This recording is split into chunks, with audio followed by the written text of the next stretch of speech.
Hey, what's up? It's Cute What If. This side. Today we will be seeing what if villain Deku lost his memories.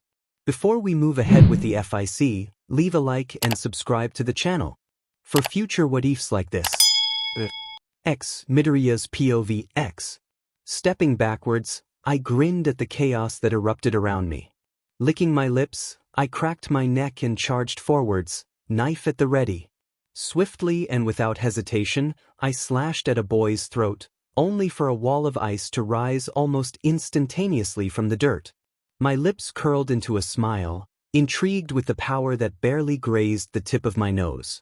I was hoping I'd get to see you choke on your own blood, I grinned, hair falling over my eyes, but I suppose an exciting fight will do just as well. Ice spikes rose rapid fire from the ground, but I quickly jumped out of the way of each of them. I laughed, still running towards the boy. This is exhilarating. Say, I cocked my head, what's your name? The boy simply narrowed his eyes, breathing out a cold mist as he raised his arm. My eyes widened for a moment, trailing up his body. He was shivering. And what was more, the more he used his quirk, the ice traveled up his body, hindering his movements. Oh! I grinned. Looks like your quirk isn't made for this much use. Ducking, I raced forwards, hearing a loud, enraged voice suddenly burst through the air. Get over here, Deku, he growled, running at me with his palms bursting with explosions. Hey! I barked, rolling my eyes. Can't you see I'm busy? With one motion, I grabbed onto him while he threw his signature right hook. Bakugo's crimson eyes widened, and laughter escaped from my lips. My eyes wild, I grinned and tilted my head. After studying you for all these years, I suppose I know a thing or two about how you fight. With one swift movement, I threw the blonde down to the ground, spit flying from his mouth as he crashed. Now, I know how keen you are on getting up, I smiled sadistically, so let's make sure that doesn't happen. Readying my leg, I kicked him several times in the ribs, blood spewing from his lips each time my foot connected. All right, I grinned, seeing as he twitched. I guess that's enough. Without warning, a cold breeze rushed at me, an ice spike that I was barely able to dodge. Don't think I forgot about you, I grinned. As I cracked my knuckles, I glanced around, giggling at the bodies of several groaning students who were attempting to force themselves off of the ground. Gritting his teeth, the ice prince stomped his foot to the ground, creating a large blockade of ice. Really? I raised my brow, smiling. That's all you've got left? You make this too easy. Green wisps of hair flew backwards as I bolted forwards, weaving in between the ice prince's cold spikes. Leaping into the air, I spun and grinned as my foot connected with his stomach, his eyes widening. He fell to the ground, groaning as he coughed. I walked over to him, sighing. Come on, you've still got to have some fight left in you, eh? He glanced over at me, clear hatred burning in his eyes. With a grin, I began giving him the same treatment as I did Bakugo. He choked up blood, groaning from each kick. Not gonna defend yourself? I thought you were strong. I laughed, licking my lips once more as I was ready to put him out of his misery. Suddenly, though, I felt a sharp pain shooting through my skull. That's enough, a voice shouted.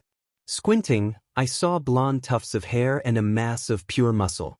As my vision blurred, I groaned, bouncing from the force that I hit the ground with. Not good. Gritting my teeth, I clawed at the dirt, knife within my reach. However, All Might stepped forwards, kicking the blade away. My ears began to ring, his voice not registering in my mind. And with an exhale, my head fell to the ground, unconsciousness too alluring to resist. My eyes fluttered open, a bright light filling my vision. My eyes snapped shut before I rapidly blinked, attempting to get used to the light. After a moment, I cracked my neck, letting out a slight groan. I attempted to sit up, but felt myself being held back and unable to move freely. My eyes trailed downwards, noticing chains binding my wrists to the back of the bed. I furrowed my brows and raised my head before glancing to the side, a short yelp escaping my lips as I did so. A tired, but incredibly angry, from the looks of it, man was inches from my face, staring at me intently. What was your reason for attacking Yue? My head pounded, and I could do nothing but blink at the man. What? His eye twitched, features showing clear annoyance. However, I became preoccupied with looking around, unintentionally ignoring him. Otherwise, the room was mostly white, and strangely reminiscent of a nurse's office? I curiously tilted my head at a curtain separating my area from another. It seemed like there was a shadow on the other side. Shaking my head, I shrugged it off. Move out of the way, an older voice asked. The man sighed slightly, allowing a short woman through. She pressed the back of her hand to my head, shaking her head. He doesn't have a fever or anything. All right, she hopped back down. From what I can tell, he's perfectly fine. She shot a skinny, blonde man a dirty look. With no help from you. The man furrowed his brows. But Dash. Yes, I understand, the woman rolled her eyes. Anyways, Sonny, what do you remember? She asked me, slightly wary. Oh. I felt my cheeks become hot. Air. The blonde man narrowed his eyes. Look, he's clearly faking or something. We should just bring him over to the prison and Dash. My eyes widened. Prison? I blurted. The three paid me little to no mind. However, the black-haired man pinched the bridge of his nose in response to the blonde man. Can you just wait for a minute, All Might? He sighed. All Might? I mumbled. Do I know that name? All Might shot up from his seat, anger practically emanating off of him. Are we just going to sit here like nothing happened? Recovery girl, Aizawa. You both saw firsthand what this kid did. Strangely, I began to feel guilty, a lump catching in my throat. Aizawa took in a deep breath. I understand, he said, clearly angry as well, just less expressive. But we're here for a reason, and you can't go and blow up before we get any answers. It's irrational. All Might stood silent for a moment before sitting down, glaring slightly at me. Even though he seemed relatively harmless, a chill went down my spine as he stared. Anyways, the black-haired man turned towards me, causing me to snap back to reality. I'll ask again. Why did you attack Yue? He asked sternly. I blinked, reaching to scratch the back of my neck, but surprised when I remembered the restraints were attached. However, I quickly shrugged it off. I'd love to answer, but I paused awkwardly, blushing. What's Yue? The black-haired man stared at me before sighing. Oh boy, he mumbled. I assumed as much, Recovery Girl sighed. With that kind of head trauma, how could he not have amnesia? All Might shot me a look before turning towards Recovery Girl. How can we be sure he's not lying? Recovery Girl stared at him for a moment. Anyways, she continued, causing All Might to grumble, I can't do much more for him now. I've healed him to the best of my ability. I, however, can't say for sure whether or not his memory will return. There's a good chance for either to happen. Suddenly, there was a knocking at the door, causing everyone to glance over. Recovery Girl, after a moment, spoke up. Come in. The door handle twisted, but when the door was opened, there was no one there. I furrowed my brows. What Dash? Down here, a cheerful voice said. I glanced around for a moment, confused, before I looked at the bottom of the doorway. Ah! I shouted, blushing as I saw everyone staring at me. I coughed, apologizing under my breath. A bear mouse thing wandered into the room, taking a seat on an empty chair. So, he asked, what's going on then? Aizawa turned towards him, debriefing him quickly. The creature nodding along as he spoke, smiling the whole time. However, the kid seems to have lost his memory after taking one of All Might's attacks, he finished. Then, the creature turned, smiling at me. Hello, I am Nizu, principal of UA. So UA's a school then? I'm told, Nizu said passive-aggressively, that you had some unfortunate actions. However, he said, not giving me time to respond, let's put that behind us for now, shall we? Can't go blaming someone who has no memory of their actions. With that in mind, I welcome you to UA. I blinked. Huh. All Might stared at him wide-eyed. What? But Aizawa simply sighed. He's in my class. Isn't he? Nizu nodded, smiling. As you're suffering from amnesia, I'm sure you're unaware, but UA is a prestigious hero academy. Simply put, we train our students and put them on the path to become future heroes. Sir, but I don't have a quirk. Oh yes, he smiled. I'm well aware of your circumstances. However, that's no matter. Even without a quirk, you can be trained, I'm sure of it. Aizawa raised his head slightly. So why not put him in something like general studies or the support class? Nizu turned towards Aizawa. I thought about it for a moment, but it'd be the best course of action to put him with the young heroes. It'll likely help them learn about things like forgiveness, while helping this boy here to stay on the right path. How is he even supposed to partake in the exercises? All Might asked, clearly not on board with the idea. Oh, I'm sure you two can figure something out, Nizu said simply, causing both men to sigh and drag their hands down their faces. By the way, he mentioned casually to All Might, he'll be placed with you. All Might stared at him, mouth agape. After a moment, he shook his head, forming an X with his arms. No. This is where I'm drawing the line. Nizu stared at him, somewhat ominously. Oh really? Then you wouldn't mind dash. All Might gulped. No need to finish. I get it. His eyes flickered towards me, disdain in his eyes. I don't expect you to provide for him in terms of everything besides a living area, Nizu added. I'll be sure to send along the essentials. For now, take care of him. He'll be starting school tomorrow. Oh, and, he nodded towards me, undo the restraints. Aizawa's eyes flickered towards me nervously before he unlocked the cuffs around my wrists. Stretching out my fingers, I put my hands to my sides before looking at All Might. All Might stood, walking towards the door. Come on, Deku, he said gruffly. My heart stopped, throat becoming dry. Why do I know that name? Kid, Aizawa said, alarmed. Why are you crying? I glanced back and forth, heavily breathing. Wiping the back of my hand across my cheek, I felt the wetness of tears. Oh, I said, unsure of what else to say as I stared at my hand. I glanced up, nervously laughing. It's fine. I don't know what's wrong. I pulled my sheets off, hopping out of bed and walking towards the door. I should be going now. Turning slightly, I noticed Aizawa's hesitance. Sighing, I rubbed the back of my head. I wouldn't happen to have a real name, would I? Everyone in the room looked somewhat surprised towards the fact that I couldn't even remember that much. Oh, of course, Nizu smiled. Izuku Midoriya. Smiling back, I nodded. Thank you. I stood silently behind All Might, waiting as he fiddled with the keys. He grunted as he grabbed the wrong one, the metal glinting as he switched through them. Finally, he placed the correct key into the slot, producing a soft clicking noise. He then wrapped his fingers around the brass doorknob before pushing inwards. All Might walked into the house slipping his shoes off, so I followed suit.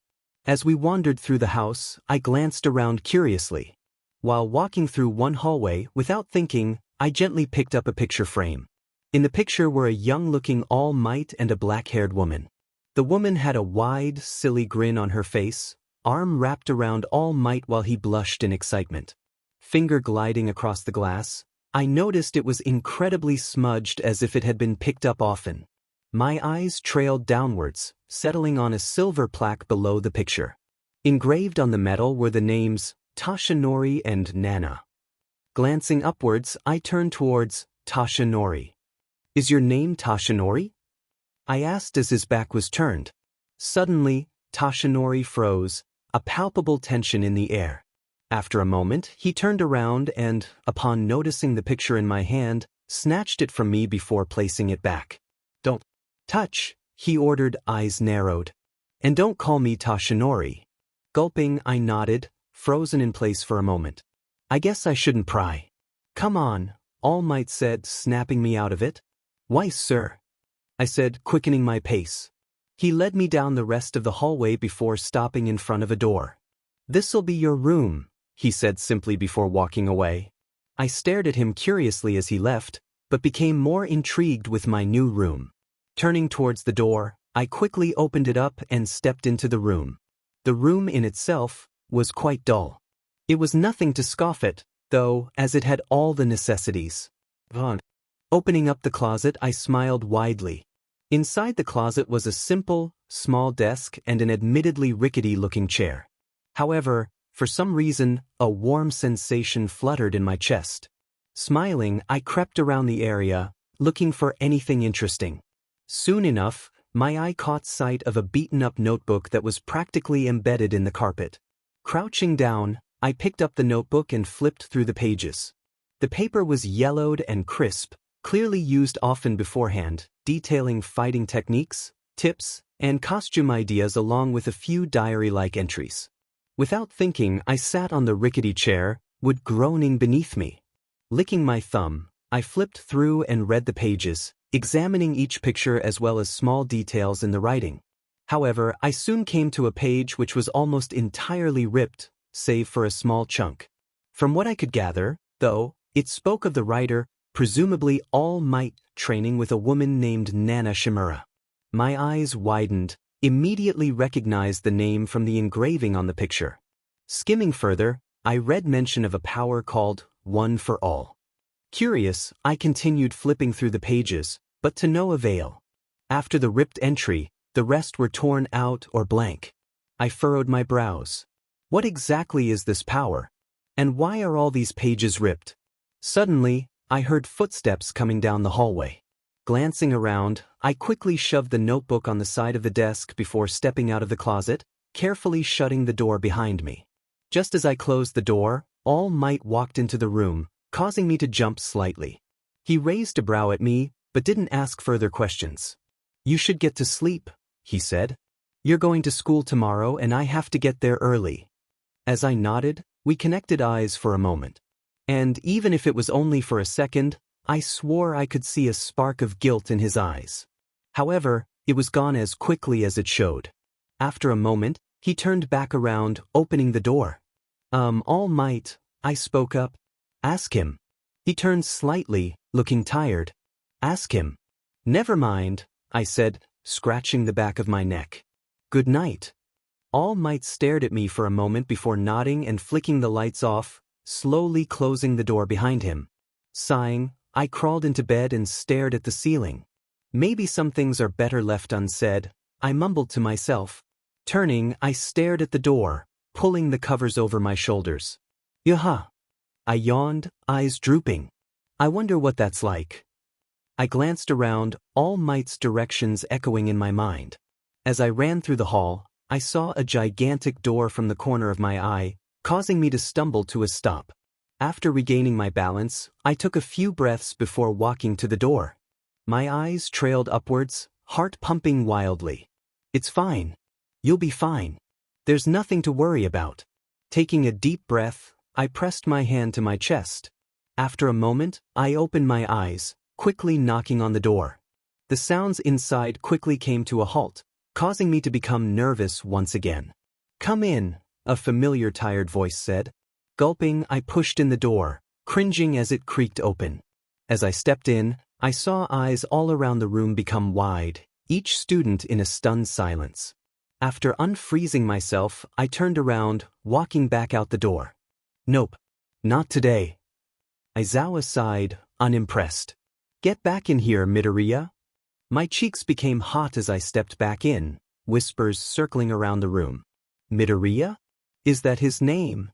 I heard one say. "I still don't understand why he's even allowed in here," another scoffed. The students continued whispering to each other, negativity swirling around the room. My heart sunk as they spoke, my breath shaky. Aizawa stared out at the class, causing them to fall silent. "Quiet down. You're being irrational." "Irrational?" a redhead shouted. "There's AV dash." Aizawa shot him a dirty look, causing him to quiet down. "As I told you all previously," Aizawa re-explained, annoyed, "Midoriya is suffering from memory loss. And as such, you will all treat him as a new student, no matter what you may have thought of him in the past." "But Sensei," the redhead protested. The teacher's eyes became red, hair floating in the air. "Do I need to repeat myself again?" The redhead's eyes widened before he sat down, mumbling to himself.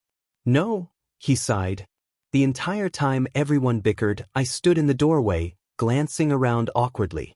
Aizawa turned his attention towards me, gesturing towards a seat in front of a short boy with purple hair. Sit down behind the empty seat there. I nodded, keeping my eyes straight ahead as I walked towards the seat. I felt several pairs of eyes piercing through me, a lump catching in my throat. The room was quiet as I sunk into my seat, their attention clearly on me. That's enough, Aizawa said to the class, clearly annoyed. But I could still feel them silently judging me. Now that we've wasted enough time, let's move on. Sighing, I placed my head on my hand, attempting to hold back tears. I don't understand. What did I do to deserve any of this? Soon enough, the bell rang, signaling everyone to leave. Of course, the class didn't stand without staring at me first, but at that point I was almost used to it. As I stood, Aizawa walked towards my desk. Don't think I didn't see you sulking, he said bluntly. I allowed it for today, but if I catch you not paying attention again, you won't be getting off the hook. Putting on a smile, I nodded. But I felt like I was going to cry. Get on to your next class, Aizawa said before walking away. Soon enough they'll get used to you. Aizawa-sensei, I said, glancing at him. He seemed taken aback as he saw the tears welled up in my eyes.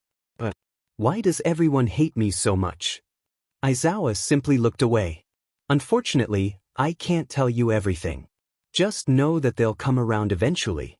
Nodding, though not convinced, I began to walk out the door. And Midoriya, Aizawa said, catching my attention. Don't go digging for information. Walking up the steps, I turned towards the door, opening it quickly. I wandered through the house, floorboards groaning with protest at my every step. Sighing, I slipped my shoes off before heading towards my room. As I stepped in, I stared at my bed, a shaky breath escaping my lips. Tossing my backpack to the side, I threw myself onto the bed before crawling under the covers. And, unable to stop myself, I began to cry. Why is everyone being so awful to me? I sobbed, hiccuping as I did so. I don't understand. I don't understand. I clenched my teeth, balling up the blanket in my fist as tears streamed down my reddened face. My heart fell as I heard the door creak open. Blankets over my head, I halted my breath, attempting to cover up my sniffling noises at the same time. Though, the steps only came closer. Midoriya? All Might said. Quickly wiping away my tears, I took a deep breath, pulled the blanket off my head, and sat up. My hair was stringy and wet and all over my face, and I'm sure my eyes were red and puffy, but it wasn't like I could do much about it. Yeah, All Might? I croaked, plastering on a smile. For a moment, the man looked taken aback. He paused for a moment before speaking. Are you all right? I smiled, nodding. Of course, everything's fine, I said, but it came out strained. After a moment, though, I felt tears begin to roll down my cheeks. No, I'm not, I cried, burying my face in my hands. I don't understand why everyone hates me, All Might. I raised my head, connecting eyes with him. Did I do something wrong? All Might's eyes widened, and a mixture of guilt and sadness flickered in his eyes. No, you did nothing wrong. Then why, I sobbed, why does everyone glare at me? Why did they walk away whenever I tried to say hello? All Might's eyes were distant, and it seemed he had no idea how to respond. Do you know how awful it was? I hiccuped. No matter what I did, they'd find something wrong. Shoving me to the ground. Slapping my things out of my hands. I took in a deep breath, curling my fists into All Might's back. Leaving spider lilies in my locker. Telling me to kill myself. Giving me notes and death threats while everybody else watched. I cried, unsure of what else to do. And I know you hate me too. It's not hard to see. Even Aizawa-sensei doesn't like me. Suddenly, a hand was placed on my shoulder, causing my body to stiffen. I raised my head, seeing a somewhat panicked All Might standing above me.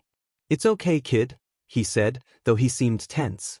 Blinking, I hugged him without thinking. He stiffened, but I continued to sob into his chest. Soon, All Might loosened slightly, placing his hand on my head. It's fine. It'll be fine. Grinning, I wandered over to the body of a red and white-haired boy, body battered and beaten. He groaned, eyes dulled, showing that he was barely able to keep himself awake. "You'd think with that quirk of yours," I laughed, "you'd be able to handle yourself a lot better, huh?" My eyes glinted with pleasure.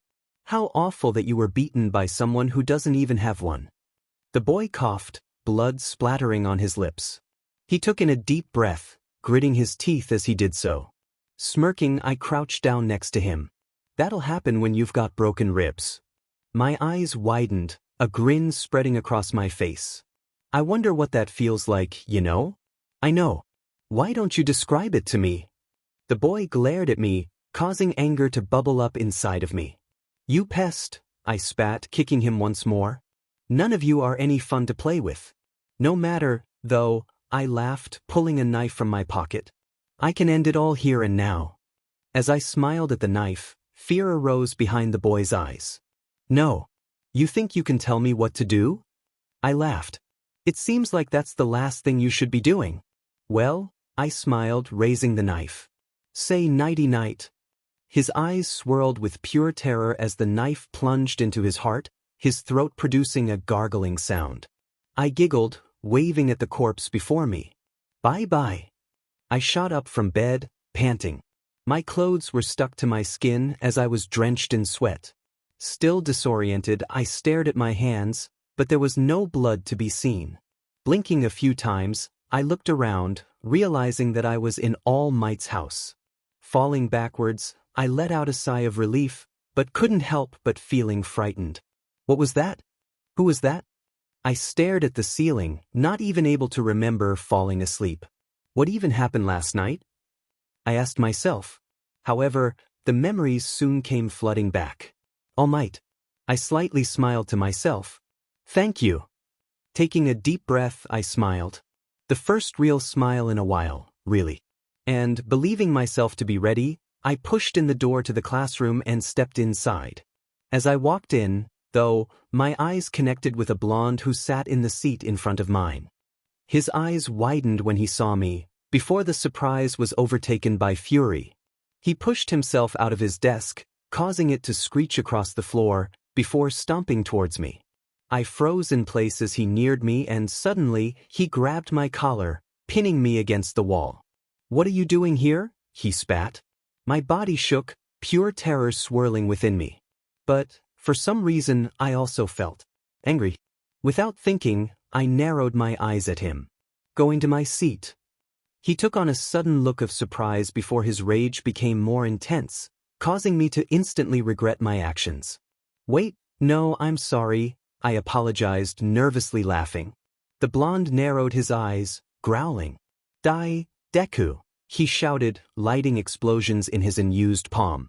Suddenly, I felt an extreme burst of fear, and in one swift motion, I grabbed him by the wrist before slamming him onto the ground. Surprised, the blonde's eyes widened as he fell to the ground, forcing him to loosen his grip on me.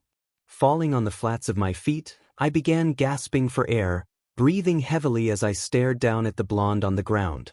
Suddenly, though, I felt something tighten around my wrist, causing me to grit my teeth in pain. Looking up, I watched as the students stared at me, terrified, and Aizawa held me bound with his scarf. A sudden sense of dread washed over me as I saw the angered look in his eyes. "What do you think you're doing?" he asked, eyes narrowed. I gulped. "Ichi." "He attacked me," I whispered, eyes watering. He glanced around the room, but no one would confirm what had happened. Aizawa sighed after a moment, shaking his head. "I knew this dash." Suddenly, a girl near the back stood up. "S-sensei," she yelled, voice shaking. Aizawa quickly turned towards her. "What?" The girl hesitated for a moment, but when she met my eyes, she ultimately continued. "He's not lying," she said, more confident. "Bakugo did attack him." "Bakugo? I know that name, don't I?" "Yes," another black-haired girl said. Slowly, it'd be wrong to lie. Uraraka and Midoriya are both telling the truth. Aizawa sighed, dropping the restraints. I quickly grabbed my wrist, noticing a red mark that was left from the tightness of the scarf. "Fine. Bakugo," he said to the blonde sternly, I don't want you attacking Midoriya anymore. Bakugo raised his head, brows furrowed. Huh? You heard me. Aizawa narrowed his eyes, then turned to face the class. As for the rest of you, I don't care what you feel about a person, don't ever lie to me. Got it? The class gulped, nodding, and my body trembled even though the ordeal was over. Bakugo stood, eyes narrowed as he growled at me. Deku, he mumbled under his breath. Breathing heavily, I raised my head towards Aizawa. You're not hurt, are you? He asked. I shook my head silently. Great, he turned towards the class. Get in your seat then. Bakugo glared at me, but I hesitantly walked to my desk. As soon as I sat, he turned around, narrowing his eyes at me, before turning back towards the front. I let out a sigh of relief, careful to be just quiet enough so he couldn't hear me.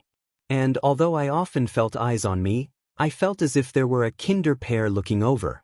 Turning slightly, I noticed a girl with short brown hair and pink cheeks looking at me curiously. The girl who stood up for me. Blushing, I smiled at her, causing her to become flustered and look away. I should thank her. Standing up, I scanned the room for the brunette before spotting her near her seat. Smiling, I wandered over to her, nervously rubbing the back of my neck. Hello, I greeted. The girl stared at me for a moment, a mixture of terror, confusion, and something else in her expression. Hello. Maybe this was a mistake. Oh, I'm sorry, I apologized. I just wanted to thank you. I'll get going now. Just as I was about to turn around though, she piped up. No, it's a fine. Really, no problem, she said with a small smile. I smiled. Hey, I mentioned nervously, I never caught your name. The girl laughed nervously. Oh, it's Uraraka. Oh, that's a pretty name, I complimented without realizing what I had said.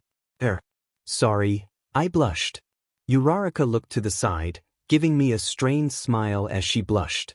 Well, I said, noticing the tension, it was nice talking to you. I smiled before turning around, heading towards the door. Hey, Midoriya, Uraraka caught my attention once again. I raised a brow. Would, she coughed, glancing away nervously while pausing. After a moment, though, she smiled at me slightly. Would you maybe want to join me for lunch? My eyes widened, a wide, goofy smile spreading across my face. Really? Uraraka laughed slightly before nodding, seemingly rid of her nerves. Yeah. I screamed internally, but gave her a simple smile. I'd be glad to. Heart pounding, I grabbed my lunch. I clenched the tray tightly, eyes darting around in an attempt to find Uraraka. Suddenly, my shoulders tensed, a yelp escaping my lips. As everyone around me stared, I felt my face becoming hot. Laughing nervously, I turned around, only to see a kid handing me a bowl I had forgotten. Oh, thanks, I coughed awkwardly, taking the bowl and placing it on my tray. As he walked away, I breathed out a sigh of relief, laughing to myself for being so nervous. It'll be fine. Uraraka invited you. Don't worry about it. Biting my lip, I glanced around more slowly. Eventually, I spotted the familiar brunette, chatting away with a few others. At her table sat a boy with glasses, and to the side a few girls from the class. Taking a deep breath, I put on a strained smile before walking over. When I stood to the side of the table, I cleared my throat, catching each of their attention. Most of them stared at me, eyes tracing my every movement. Maybe this was a mistake. Well, Uraraka smiled, causing my fear to die down. Aren't you going to sit? The girls' eyes widened. What? They all shouted. Oh, be quiet. Uraraka said. I invited him, all right? The boy with the glass silently sat, though I could feel his anger directed towards me. It's fine, I smiled, getting ready to sit alone once again. No. Uraraka shook her head. I already said you could join me. Don't worry about it. Gulping, I stiffly took a seat next to Uraraka. So, your name's Midoriya. I remembered that right, yeah? She asked. Yup. I said in a high-pitched voice. I heard a snort from the girls' table, causing me to blush slightly. You know, you could relax a little, a pink girl grinned. I glanced over at her, surprised. Talking to me? Although it seemed impossible, her face became slightly pinker. Oh, she laughed nervously, rubbing the back of her neck. She shook her head before smiling. If Uraraka thinks you're all right, you must be, yeah? After a moment of silence, I furrowed my brows. Am I supposed to respond? The girl next to her, looking like the punk type, cracked a small smile. I guess not, the pink girl laughed. Anyways, she stuck out her hand, I'm Mina Ishido. I nervously smiled, shaking her hand awkwardly. Izuku Midoriya. Though, I furrowed my brows, everyone keeps calling me Deku. The tabbies visibly tensed up, causing me to become suspicious. Oh, it's really nothing. Uraraka laughed nervously. Yeah. Mina glanced to the side, don't worry about it. Okay? I said, almost questioning my words. Anyways. Ishido grinned, putting her arm around the punk rock girl.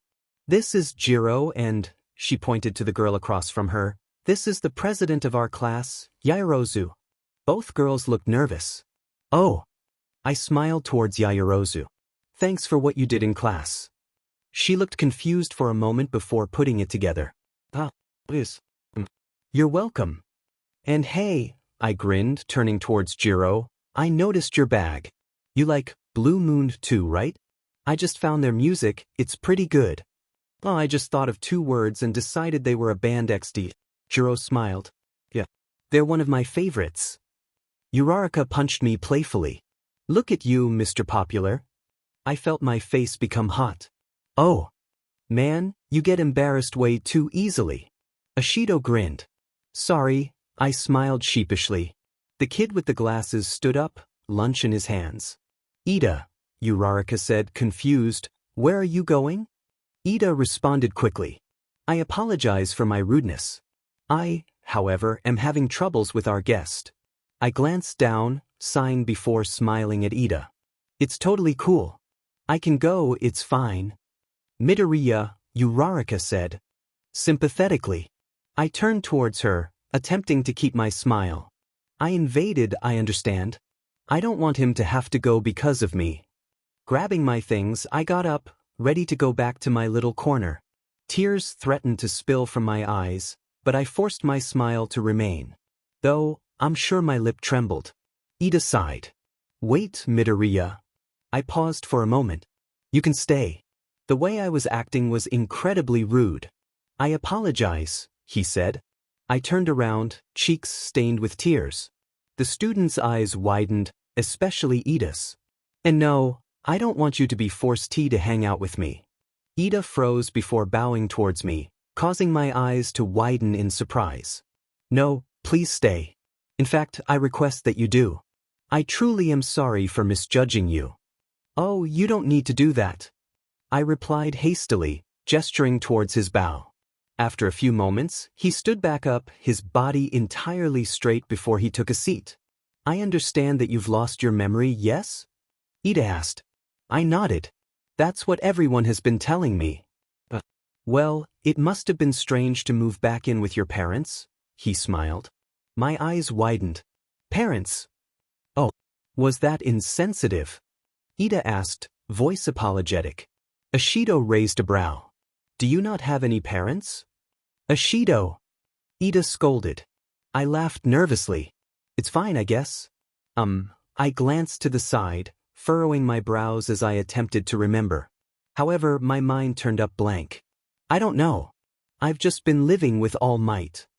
All Might? Ishido gasped, while the rest of them stared at me wide-eyed. Is that weird? I asked. Well, kinda. I mean dash, Ishido corrected herself when she noticed Ida's look. He's the #1 hero and all. My jaw dropped. Really? Uraraka nodded quickly. Michim. He's saved like thousands of people. I was still awestruck. But he looks so small? What kind of quirk does he have? I questioned. Jiro shrugged. No one knows. Though, Yaoyorozu mentioned, joining in on the conversation. Most speculate that it's some sort of super strength or physical booster due to his extreme strength and speed. I furrowed my brows, attempting to think of such a lean man as a large and powerful hero. But I began, but suddenly felt a hand on my head. Glancing up, I saw a large blonde man in a superhero costume. Who? All Might, the others gasped. My eyes widened. Are they the same person? Hello, students. If you don't mind, I'd like to borrow young Midoriya here for a moment, he grinned. Each of them nodded and he took that as confirmation, motioning for me to follow. Confused, I left with him, and he quickly pulled me into the hall before shrinking down to his normal size. Whoa! I shouted, grinning. All Might sighed. Don't speak about this form to anyone else, all right? Strange, I mumbled to myself. I don't know much about quirks, but usually people only have one. Well, I heard of some who have two, but normally they're two halves to one whole quirk, and according to Yaoyorozu, I'm pretty sure yours is some sort of strength augment Kid! All Might blurted, catching my attention. Cool it with the muttering, he said, breathing out a sigh of relief. Blushing, I nodded. Anyways, he turned towards me, it's not really a quirk. You know how some guys suck in their stomach at the pool? It's kinda like that. That doesn't make Anyways, he cut me off, this is how I look most of the time. However, he quickly transformed into his muscle form before changing back. That is how I look here and as a hero. Don't go mentioning my other form to students. Incredible, I mumbled to myself. All Might cleared his throat. Now that we've got that settled, I'll be off. I grinned. Thanks, All Might. The man simply nodded before walking off down the hallway, leaving me to go back to the table where the students talked amongst themselves. However, as soon as they spotted me, they stared expectantly. Well? Ashido blurted. What did he say? Laughing, I sat down. Nothing important. Come on, Ashido whined. I want the details. Now, Mina, Ida spoke sternly. If Midoriya doesn't want to share, he doesn't have to. Ashido sighed, crossing her arms. Fine. Thanks, Ida, I smiled. He looked taken aback for a moment. Oh, you're very welcome. Always glad to help. Very heroic of you, Uraraka teased. Ida scratched his chin, smiling. I'd hope so.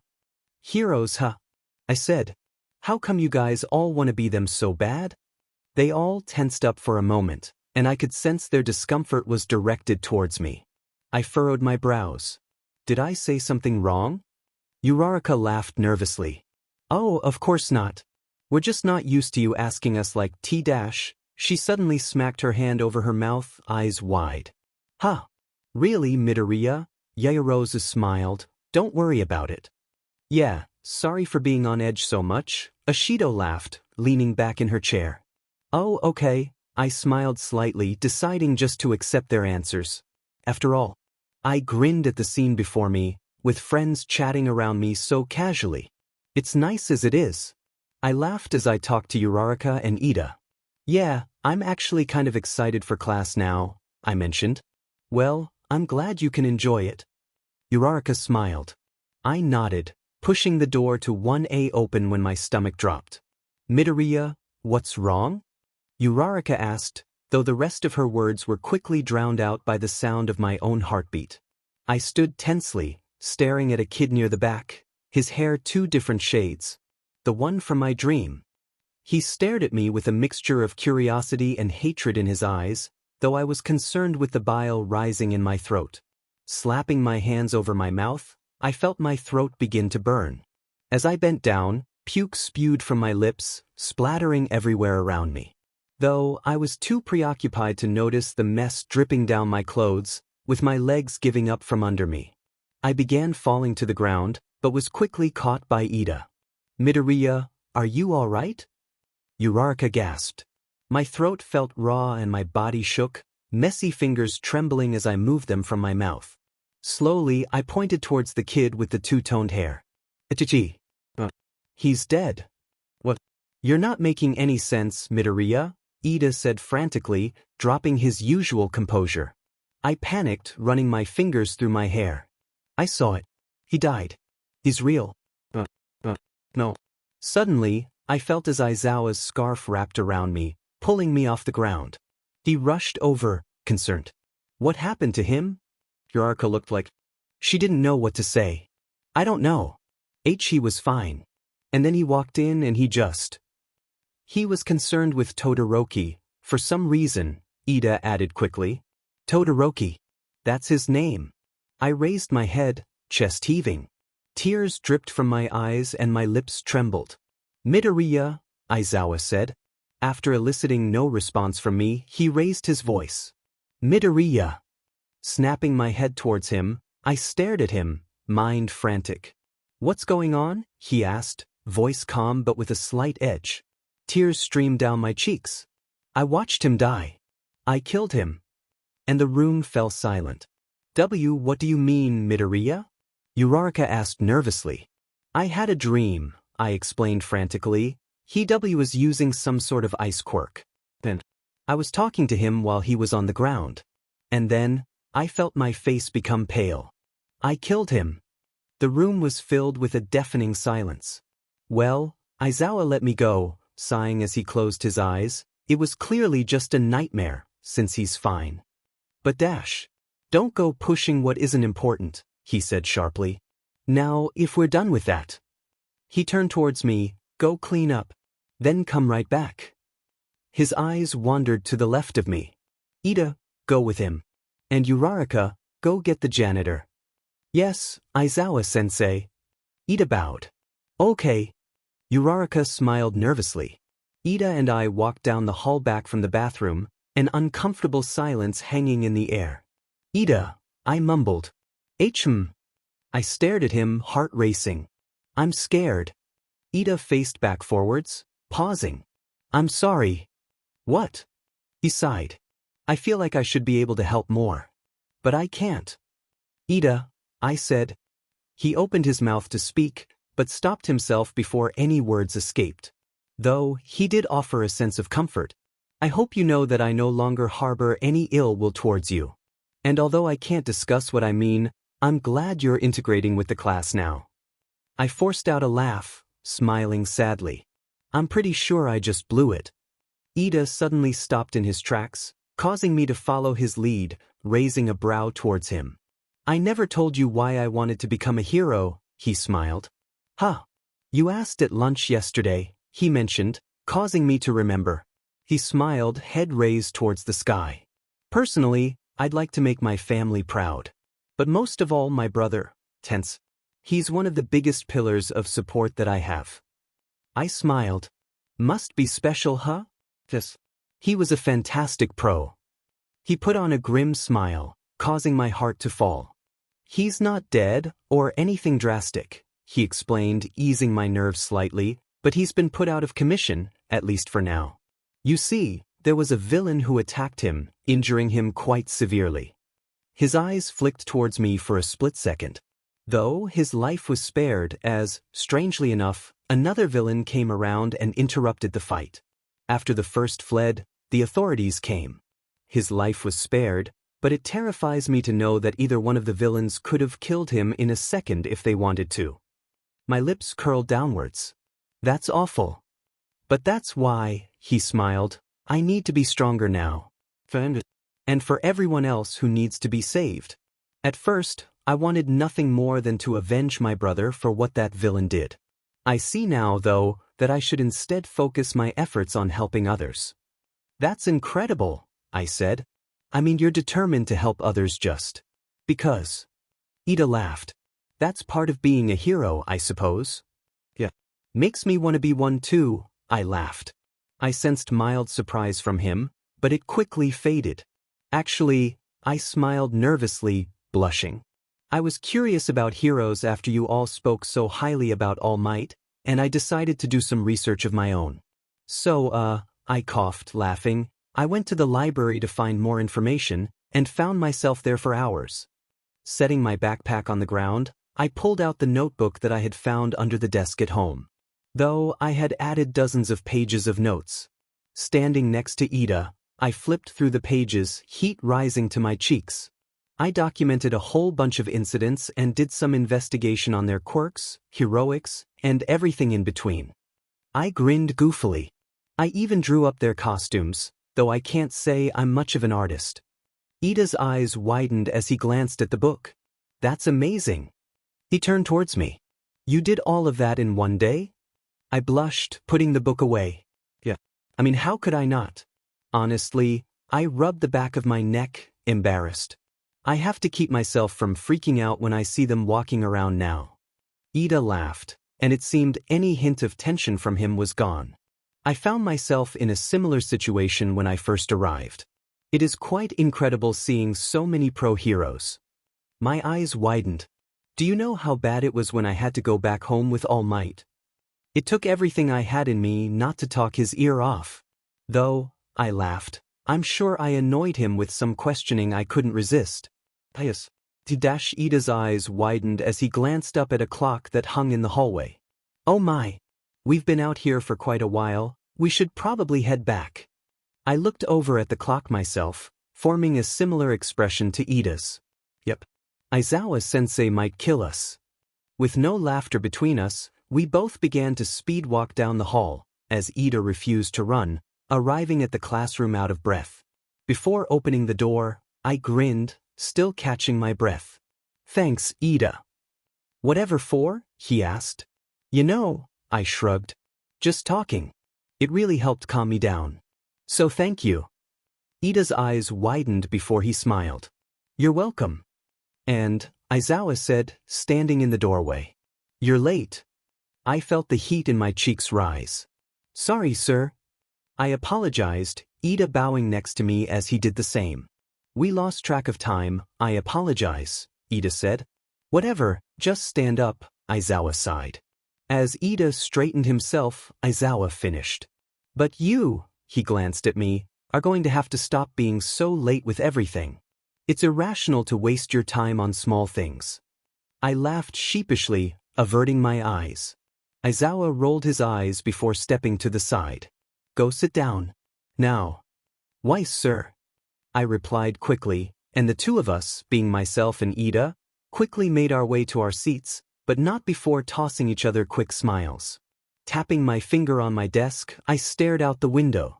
I could feel the occasional glance my way, but I chose to ignore their peering eyes. Though I couldn't get one thing out of my head. Why did I know that kid? Biting my lip, I quickly looked his way, but to my surprise, he was staring at me as well. Tensing up, I faced back towards the front of the class. Shoto Todoroki. Turning more slowly, I glanced at him once again. Hatred was burning within him, but he wasn't even looking at me. He's not mad at me. He hates someone else. And from the looks of it, the rage is intense and ever-burning. Once his icy glare raised to meet my eyes, I looked away once more, humming as I wondered what was going on. Maybe I'll ask him about it. Hello. Uraraka chirped as I sat down for lunch. I smiled. Hey. Midoriya, are you all right? Ashido asked. I mean, after what happened in the morning. I laughed, rubbing the back of my neck. Yeah, that was kinda weird, huh? Sorry, I don't really know what happened. Yaoyorozu smiled. It's all right. Though, I could sense a tension surrounding each of my friends. As we talked, a boy with, to be best described, macaroni-colored hair, including a black lightning streak, sat down. Hey, he said, my eyes trailing him. Hello, Kaminari, Ida greeted him.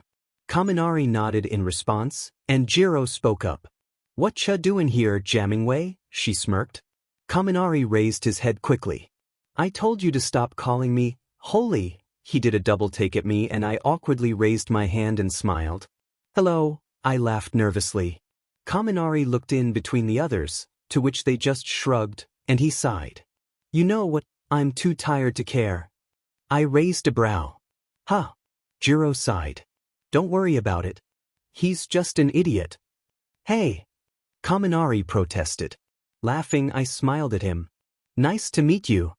Kaminari suspiciously squinted his eyes at me before nodding slowly. Hey there. The redhead from the first day walked over, grinning. Kirishima, save me. Kaminari spun around quickly, pleading. She's bullying me. Kirishima laughed slightly, much to Kaminari's displeasure. Well, this is becoming quite the party, I muttered to myself, laughing slightly. Kirishima only seemed to notice me after hearing my comment. His head snapped in my direction, eyes wide. Hey there, I said awkwardly. Calm down, Kirishima, Ashido sighed. He's not a bad guy. Kirishima blinked at the irony of the comment, though I didn't understand why it was ironic.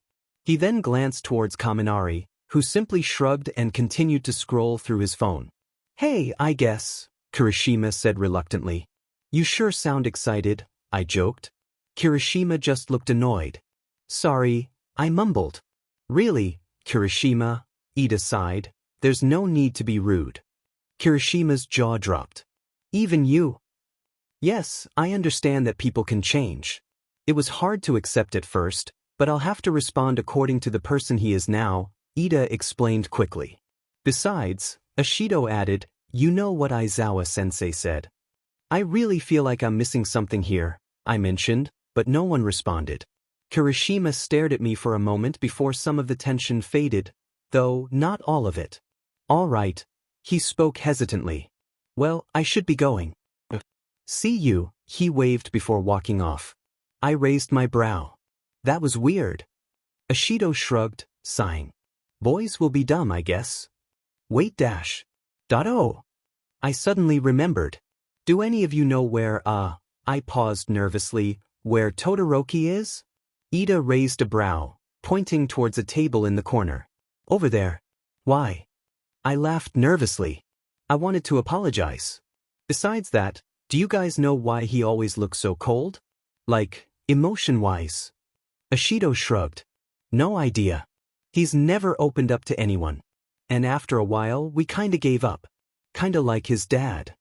Yes, Yaoyorozu sighed. I feel awful about it, though. But he kinda blocked everyone off, you know? Uraraka added. And if you do try to talk to him, he glares at you and replies with the smallest amount of words possible. Sometimes he doesn't respond at all. I raised my brow. You mentioned his dad? Yeah, Ashido nodded. He's the son of Endeavor. He's the number 2 hero, Jiro mentioned. Dude always looks like he wants to punch someone in the throat, Kaminari sighed. But he's lucky that he looks cool. Jiro rolled her eyes. Shut up. I sighed. This is going to be a lot more difficult than I thought. Well, thank you. I guess I'll just have to give it a shot. It's nice that you're at least trying, Uraraka smiled.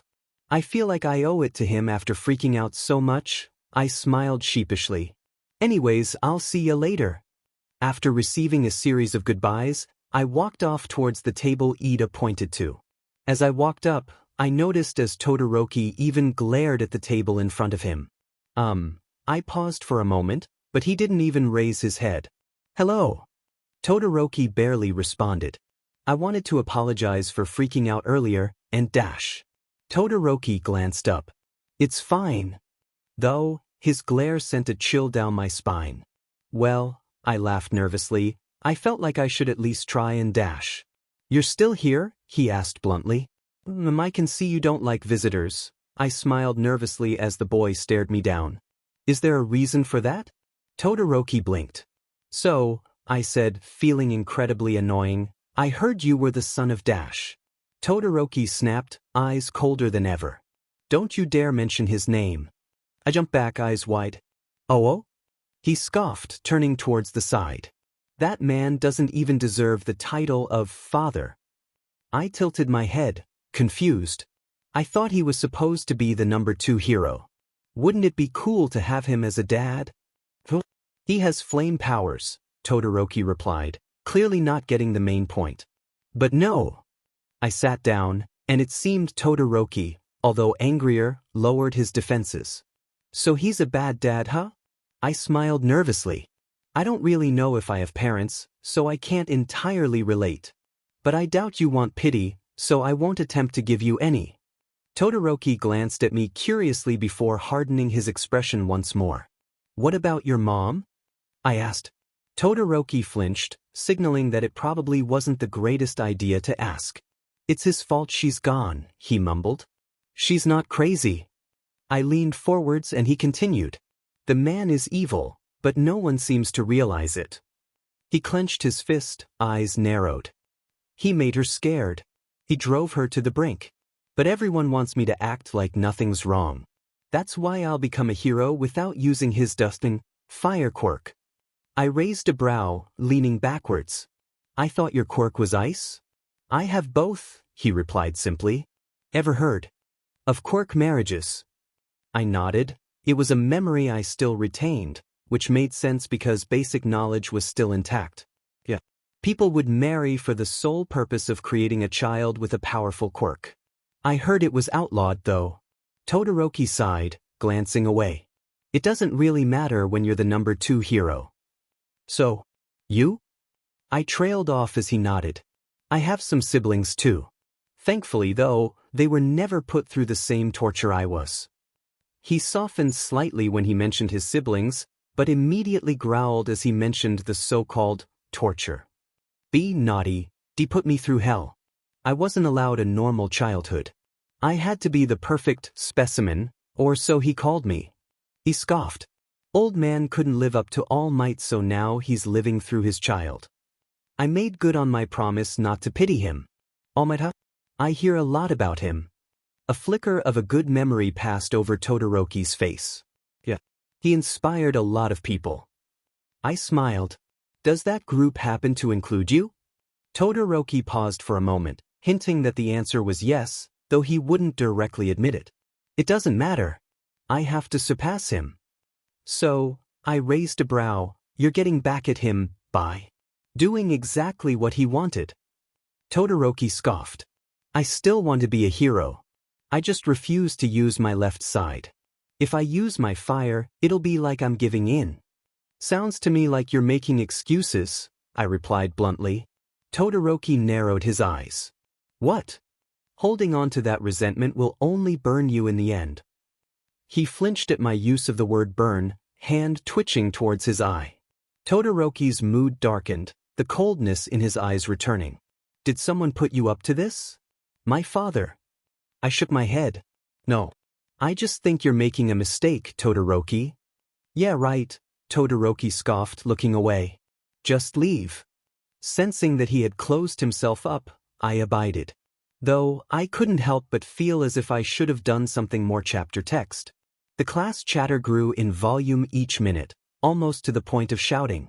Ida stood, shouting over the chaos. It's not very professional to yell in class. Ida, Kaminari raised a brow. After a moment, Ida seemed to get it, and he coughed embarrassedly. I apologize. The class let out a few chuckles, but when Aizawa walked in, the laughter died down. Irrational. It took you 5 seconds just to quiet down when I walked in, he said. The class stared at him, waiting for him to speak. Today, he began, we're doing a training exercise. Normally, All Might would teach this lesson. However, due to his unexpected absence, I'll be conducting the exercise. Though, he should be joining us about halfway through, if that's any consolation. The class sighed. Aizawa narrowed his eyes. Is there a problem? It's just that you're always so hard on us, Kaminari sighed. Heroes need to be prepared for all situations. I'm pushing you so you can all succeed, he replied. You out of any class should know that this kind of training is important. It's not just for show. The class seemed more determined after his mini-speech, nodding. All right, Aizawa said, turning towards the door. I'll be waiting at the training ground. Get your costumes on. The room buzzed with excitement, animated chats going on while everyone grabbed their costumes. I, however, attempted to figure out exactly what I should be wearing. Hey, D. Midoriya. Uraraka froze before continuing. Oh, hello, I greeted her, ignoring her mistake of whatever she was about to say. How come you're not getting ready? She asked, tilting her head to the side. I glanced up. I don't know what to put on. Oh, she nodded, remembering that I didn't have a costume. Well, he usually just tells us to wear our gym clothes when our costumes were damaged or anything. So those would probably be a safe bet. I smiled, nodding. Thanks. Though, I pointed to the group filing out the door, we should probably hurry. Uraraka gasped, hurrying for her costume while I laughed behind her. Not funny, she whined, but she began to giggle herself. Okay, it kind of is. But we really should hurry. Uraraka and I came to the other side of a tunnel, bending over as we gasped for air. You two are late, Aizawa sighed. Sorry, sensei, Uraraka said in between breaths. I nodded rapidly. Why sorry? Why is it always you? Aizawa rolled his eyes. Anyways, this'll be our basic training ground. I'm sure All Might usually has you draw lots, but it's an irrational waste of time, so I'll just be picking, he finished, sparking several nervous glances from my classmates. Aizawa yawned, dropping a few eye drops in his eyes before blinking and continuing. The basics of the activity is as follows. You will be paired up with one other person. The pair's task will be to rescue a dummy, which will be placed on a random floor of a building. However, the building will be trapped in some way, whether it's rigged with mild explosives, it's on fire, or something else. Well, that doesn't sound too hard, Ashido smiled. Maybe next time let me finish, Aizawa glared, causing Ashido to shrink. As I was saying, there's a catch. You will be pitted against another group of two. Whoever saves the dummy first will be the winner. However, little to no damage may come to the doll. That includes anything that would harm a normal person, such as freezing them in order to carry them better. A frog-like girl placed her finger on her chin. What happens if we defeat the other team, but don't save the dummy? Ribbit. Then you'll still lose, he replied bluntly, causing several students to sigh. Though, after he tossed the crowd a glare, they quickly shut up. Is there a time limit or anything? Uraraka asked. Yes, Aizawa responded. If the activity is not completed within 15 minutes, both teams fail. There's no expulsions, right? The boy with purple hair asked. Aizawa narrowed his eyes. Not unless it's needed. What's that supposed to mean? Kaminari groaned. Aizawa ignored him. It's irrational to waste so much time. We'll begin now. He glanced around, seemingly pointing at random pairs and dubbing them partners. Ida and Shoji. Looks like speed mixed with brute strength. Ashido and Koda. Mina's so outgoing, but Koda looks so shy. And the pattern continued. It looked as if he were pairing partners by random. However, there seemed to be a reason behind each one. Uraraka and Ojiro. Aoyama and Todoroki. Bakugo and Hagakure. Sato and Shiro. Azui and Jiro. Mineta and Tokoyami. Kaminari and Yaoyorozu. And, he finished, Kirishima and Midoriya. I tensed up, glancing over at Kirishima. He gave me an uncomfortable look, and I nervously glanced away. Now that we're done with that, I'll be choosing matchups. He sighed, glancing over the crowd.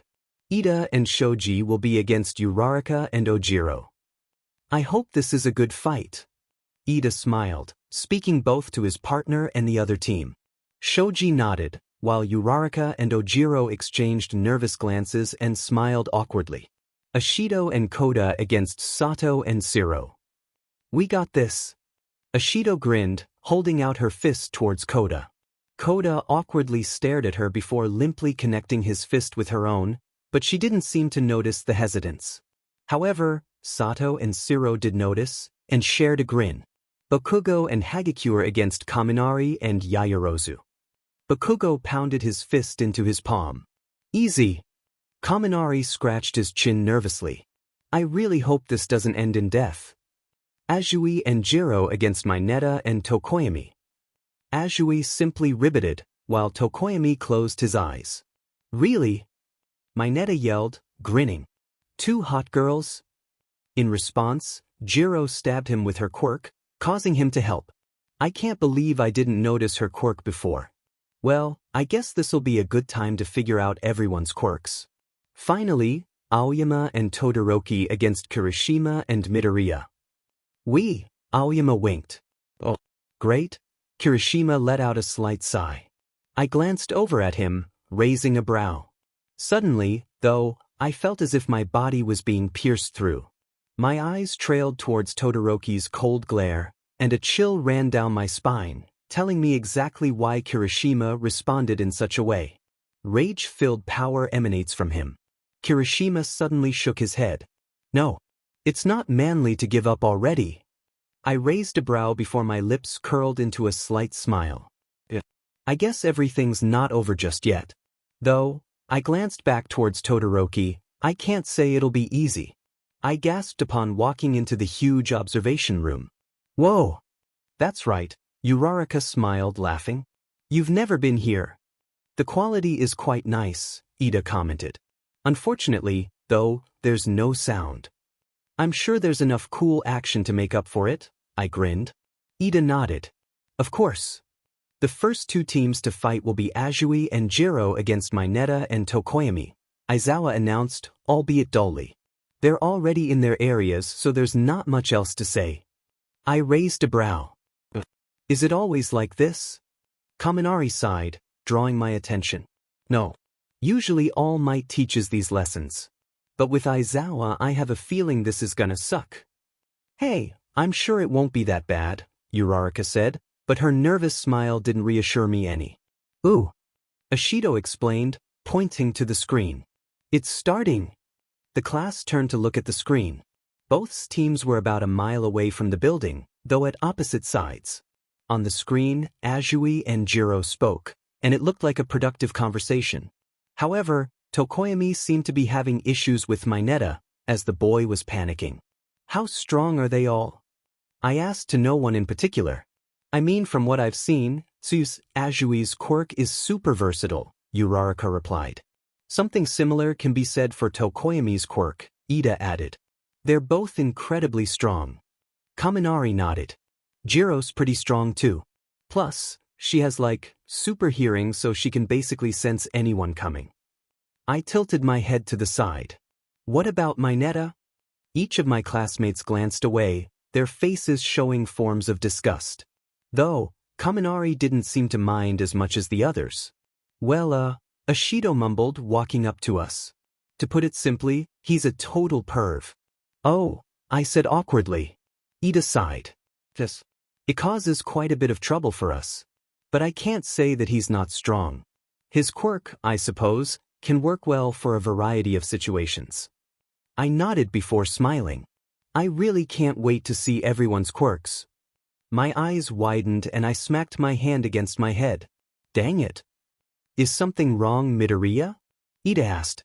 I sighed. I totally forgot to bring my notebook. It would have been cool to document everything. Uraraka raised a brow. Notebook. Blushing, I laughed nervously. Don't worry about it. Go, Tsuyu. Ashido cheered, dragging our attention towards the screen. Tsuyu leapt into the air, sending her tongue towards Tokoyami. Tokoyami, however, simply narrowed his eyes, and a shadow appeared from under his cloak. Whoa! I grinned. That's so cool. Squinting my eyes, I noticed something small on the side of the building. I tilted my head to the side. Is it moving? My eyes widened as I realized that it was Mineta scaling the side of the building, employing the use of his quirk for the feat. Impressive, I mumbled, tapping my finger to my chin. In order to keep himself from falling, he's utilizing the stickiness of his quirk. Not to mention, his small stature surely helps in keeping him from being spotted.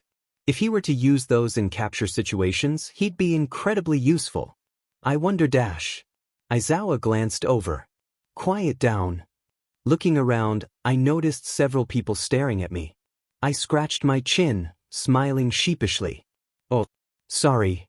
Aizawa paid my response no mind, and after a moment, the both of us continued watching the situation play out. Mineta slowly reached his hand out towards one of the windows, but suddenly he began to shake. Upon inspecting further, even the windows were shaking. And Mineta looked terrified. After glancing around for a moment, I spotted Jiro, her earphone jack plugged into the side of the building. Must be her. That's amazing. Although initially terrified, Mineta grinned, kept up by the strength of his quirk. Guess they're really sticky? Though, after becoming overconfident, his finger slipped, sending him plummeting towards the ground.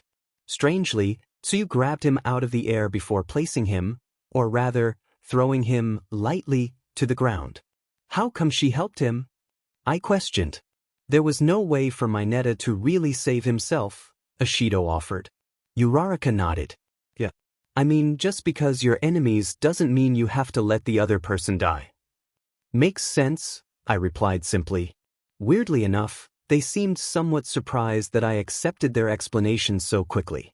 My net, it seemed, was now out of commission, leaving Tokoyami to fend for himself. Tsuyu and Tokoyami were still locked in a battle, with only 7 minutes left on the clock. Wait a minute, I realized. Wasn't there supposed to be a trap or something? Oh yeah. Ishido's eyes widened. Aizawa-sensei, where's the trap at? Aizawa didn't reply, but he didn't need to. Without warning, the building began to rumble. W.O. Kaminari shouted. Kirishima attempted to keep his balance. What's going on? Though it was difficult to see with the shaking, I saw as a large, metallic object entered the frame. Is that a robot? I asked, struggling to stay upright. You're right, Uraraka exclaimed. The rumbling settled slightly, but each of the robot's steps brought a new tremor. This seems a bit dangerous, Ida mumbled. Kaminari raised a brow. You act like nothing else we do is dangerous. Ida opened his mouth to speak but decided against it. Well, Ishido grinned nervously. It can't kill or anything, right, Aizawa-sensei? Aizawa looked at her, speaking nonchalantly. Not if they can defeat it. Wah? Half the class shouted. Aizawa glared at the class. You think it's terrifying to take down a measly robot, yet you want to be heroes? Pitiful. The class sunk down, moods low as they turned back towards the screen with unease. Upon noticing the robot, Tsuyu leapt into the air, shooting her tongue towards its huge, metallic leg. It wrapped around quickly and she pulled backwards, but her attempts seemed futile. After a few moments of struggling, Tsuyu's tongue snapped back into her mouth, and she rubbed her mouth. Tokoyami then turned, narrowing his eyes as he sent Dark Shadow, who Ida kindly provided the name of, towards the robot. Again, though, it was an almost impossible task. After a few more failed attempts, the group jumped backwards, though they seemed to have lost the will to fight each other. Instead, they began talking while gesturing towards the robot. Of course. They're calling a truce. Aren't they supposed to be fighting? Mina questioned. Without thinking, I piped up. Think about it. If they continue fighting, the robot will never be defeated, and both teams will lose. At least this way, one of the groups has a chance to win. The truce is beneficial for both teams. Uraraka smiled while Mina nodded. Makes sense, she replied.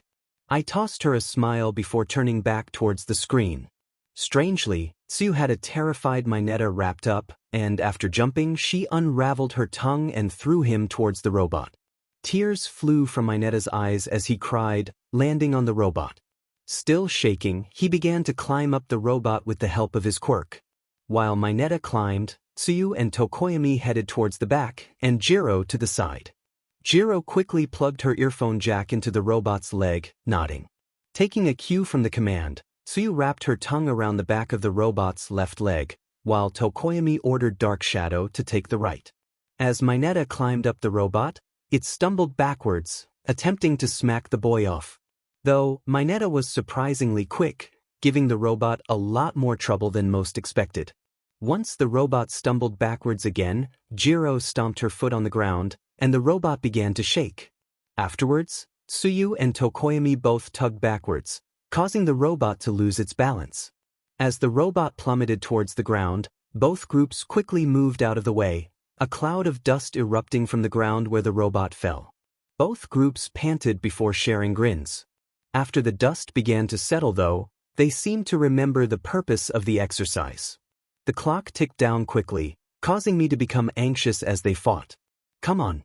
Remember, guys, you still have to save the dummy. You can't fail now. But the groups were trapped in a stalemate. And, soon enough, the time reached 0, causing a horn to blare through the speakers.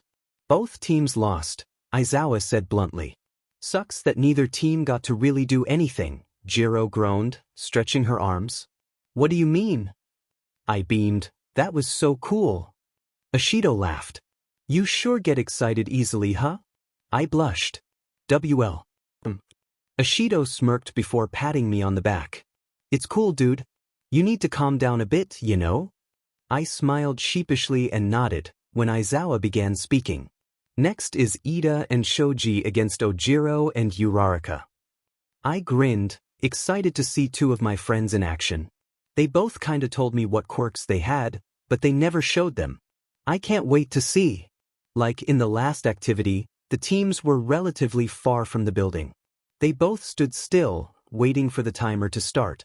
Ida and Shoji seemed to be speaking, though it looked like Ida was carrying most of the conversation, while Ojiro and Uraraka glanced nervously at each other. Why do they look so nervous? I wondered. Suddenly, the timer began, signaling for the teams to start. Without wasting a moment, Ida nodded at Shoji and activated his quirk, quickly bursting forwards. My eyes widened as I saw him bolt towards the building. His speed is incredible. Within mere moments, Ida was at the building with a long trail of uplifted dust behind him. Wiping the sweat from his forehead, he put his finger to his ear. I forgot to mention, they have communicators, Aizawa said. Makes sense. Ida spoke quickly, presumably to tell Shoji that he had arrived, before inspecting the building. His eyes darted around quickly, before a flicker of red appeared in his eyes. A flame burst from the building, causing Ida to use his arm as a shield. He grit his teeth as the warm air rushed towards him. After the initial burst, the flames died slightly, though they still raged through each floor. Ida returned to his normal position, placing his hand on his chin while looking towards the sky. He can't race in there like normal, or he'll just fan the flames. Ida glanced around before putting on his mask. Afterwards, he quickly tapped a button, likely turning on some sort of respirator to prevent smoke inhalation. Ida slowly crept into the building, and around the corner he was met by a wall of flames. He stepped backwards slightly, glancing around. As Ida attempted to figure out a plan, Shoji was headed towards the building, and Uraraka and Ojiro weren't far behind. By using her zero gravity, Uraraka gave the two a bit of an edge, quickening their movement due to their newfound lightness. Back at the building, likely due to Ida's high priority of safety, Ida was moving decently slowly, which was a bit of a cause for concern. With the way the other team was moving in, they'd surely catch up, even if he was a bit further ahead. Come on, Ida. Kaminari sighed. That guy is too proper. Ashido laughed. That's Ida for ya? Soon enough, Ida had reached the 4th floor. It would have been impressive if not for the fact that the other team had just shown up and were running inside, trailed closely by Shoji. Ida paused, likely hearing the steps from below. He began to move slightly faster, attempting to search for the stairs to the next floor. If this were a real building, this would definitely not pass safety codes. After a moment, Ida finally found the stairs, quickly shoving cement chunks out of his way before heading up. Luckily for him, he had just made it to the floor in which the dummy was held. Ida perked up slightly, making his way through the debris as he made it towards the dummy. Just as he was becoming careless, though not by much considering his personality, he threw his arms into the air, jumping backwards as a burning piece of wood fell from the ceiling. The camera panned up with Ida's view, and he jumped as he saw the state. The ceiling, even though the majority of the building was made of concrete, was made of wood. Definitely not a good building. After pepping himself back up, Ida began to walk more carefully, ensuring that he walked through safer areas by checking first. As he neared the dummy, Ojiro and Shoji had engaged in battle, while Uraraka had snuck upstairs and was just reaching the floor Ida was on. She arrived at the top, panting, drawing Ida's attention. The boy snapped his head back forwards and continued pushing towards the dummy, finally reaching the doll. He put his hands on his hips triumphantly, and, for some reason, Uraraka couldn't help but laugh. Aizawa leaned forwards into the mic. You still need to get the dummy out safely. Ida put his hands on his head, presumably letting out a groan, while Uraraka grinned. She began lightly touching the objects around her, forming herself a safe path while Ida panicked. So that's zero gravity. After glancing around for a moment, Ida carefully picked up the dummy, heading out towards a nearby exit while shielding the dummy from falling debris. Uraraka gritted her teeth, and she looked sick as she continued making things float. Breathing heavily, she pushed her fingertips together, causing everything to drop behind her. Ida hesitated as he stared at a window, looking outside. However, deciding to use Uraraka's break as an opportunity, Ida used his elbow to shatter the glass. He stood stunned for a moment before looking out the window. His view was from an incredible height, causing me to become somewhat scared. However, he took a deep breath and leapt out the window. "No way!" I blurted. Ashido's jaw dropped. Ida just did that?" As chaos ensued, Ida's eyes widened within his mask, and he gulped, realizing that his decision was probably not the best idea. However, he began to run down the side of the building, using his speed to his advantage. Everyone watched with bated breath as Ida ran down the side of the building, a sigh of relief sweeping over the crowd as Ida made it to the ground safely. Ida set the dummy down before prying off his mask, dizzily wandering around. "Ida's team wins," Aizawa said simply. "Sorry you didn't win, Uraraka," I said. Uraraka smiled back, rubbing the back of her neck. I totally lost focus. Ida deserved the win. "Yeah, you did great, Ida." I grinned. "And Ojiro, of course." Ojiro blinked. A second thought. I made quite a reckless decision. Although my team was able to win, I pledged to think things out more thoroughly from now on. He stared towards the sky as he continued giving a speech. "That's Ida, for ya," Uraraka laughed. "Though," she raised a brow, "I'm really surprised he did something like that." "Yeah," I chuckled. "He was barely moving before. I guess he wanted to win and got scared when you showed up." Uraraka smiled, looking down slightly. "That's a nice thought. But I'm no match for him, anyways." "No way." I grinned, causing her to look a bit surprised. "You were great. Like, you got past Shoji for one," I pointed out. "And you freaked Ida out enough to run down a building." After listening, Uraraka smiled. "Thanks, Izuku." She blushed suddenly. I meant Midoriya," she stammered. I shrugged. "I don't mind. You can call me whatever you want." "Oh," Uraraka blushed, causing Ishido to snicker. "Am I missing something?" "All right, be quiet," Aizawa said tiredly. "Now it's time for Dash." "Heya," a voice rang out, causing Aizawa to groan. "Hello, students."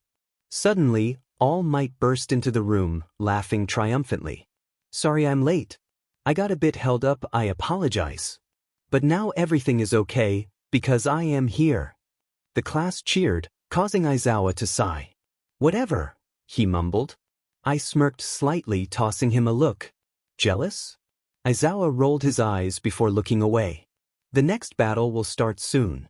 Ashido, Koda, Sato, Siro. All of you, get in your designated areas." Each of them nodded. "Koda looks a bit nervous," I mentioned. Uraraka nodded. "He's super shy. Though, lately he's been interacting a lot more, so that's good." I hummed in reply, and everyone took their places. "I'll be staying, but All Might will take over as the main monitor," Aizawa said. "Yes." All Might grinned. "I can't wait to see you all in action once again." Once Ishido's and Sato's groups were in place, the timer ticked down to begin the round. Both teams, like all previous rounds, had 2 minutes to discuss before the round really began. On screen, Ishido was excitedly talking to a confused Koda, but it seemed he was at least trying to keep up. Sato and Siro talked as well, though it seemed they had a better team dynamic. I couldn't help but notice, though, that they seemed a bit cocky. That might hurt them in the long run. "Ready?" All Might yelled out once the timer had reached 5 seconds. Go! The 15-minute timer began ticking down, and both teams quickly sprung into action. Ishido, using her acid, skated towards the building at a surprisingly quick pace, while Siro used his tape to swing along the lampposts. Strangely, Sato stood still before opening a bag of sugar and pouring some into his mouth. After he had eaten some, he wiped his lips off and charged forwards with a good amount of speed. What's his quirk?" "Best surprised." Ida smiled. When Sato eats sugar, his physical performance improves drastically. Uraraka nodded but shrugged. "There is a downside though. He crashes after a few minutes, so rounds need to be pretty quick or he needs to continue eating. Probably why he saved some of the sugar." I nodded. "I see. And I raised a brow. What exactly is Koda's quirk? On the screen, Koda was awkwardly walking towards the building, but wasn't doing anything exactly extraordinary. He can control animals, basically, Uraraka explained simply. Ida nodded. It's quite impressive. Though, he tapped his finger on his chin, I'm not entirely sure what he'll do here, considering it's more of a cityscape. I'm sure there must be a few squirrels at least, Uraraka suggested. What about bugs? I asked. The two looked at each other nervously before Uraraka smiled awkwardly at me. Oh, he can control them, but he's totally terrified by them. I nodded. I get it. Then I wonder what he'll do. Ida and Uraraka both nodded, and we each turned back towards the screen. Zero, even though Ashido had a head start, was in the lead and was at the building a few moments after I had started watching again. He looked up at the building before shooting his tape at an open window. As he began to pull himself upwards, however, he suddenly fell with eyes wide, tape falling limply to the ground. What the? Zero furrowed his brows before trying once again, though it produced the same result. And by the time he had tried for a third time, Ashido had arrived. Ashido grinned, swerving around the boy with her acid when she suddenly fell flat on her face. She groaned, sitting up confusedly. What's going on? I mumbled. Have their quirks been disabled or something? Precisely, All Might grinned. Who? The majority of the class gasped. Kaminari's eyes widened. No way. Kirishima looked nervous. I didn't know anyone but Aizawa-sensei could do that. I mean, there must be some factual explanation, Yayarosa mentioned. Ida raised a hand. Sir, may I ask how that's even possible? All Might smiled, beginning to speak. However, he was quickly cut off by Aizawa. I know he'll over-explain if I let him, so to put it simply, there's a type of sludge inside the building. Most quirks are rendered ineffective against the sludge, he explained simply. But, sensing Ida would continue, he answered the question he assumed he'd ask. Certain quirks can't be used in all situations, so the heroes have to make do. All Might laughed nervously, nodding. Exactly. And your classmates were both affected by the sludge. He pointed to the screen and it zoomed in. On the windowsill was a glob of sludge, and seeping out of the building's door was more sludge. The sludge doesn't actually erase their quirks, the quirks just don't work on the sludge specifically. Aizawa sighed. I explained so we wouldn't have to have this long conversation, but it happened anyway. Whatever. He pinched the bridge of his nose before raising his head. If you couldn't tell already, Ishido's acid was cancelled by the sludge, and Zero's tape couldn't stick to it. Happy? The class nodded nervously and, strangely enough, All Might did the same. Great. He turned towards the screen, causing everyone else to do the same. So, all they have to do is avoid the sludge? I wonder how much there is. After both Zero and Ishido failed to make it past each other, they were forced to engage in combat.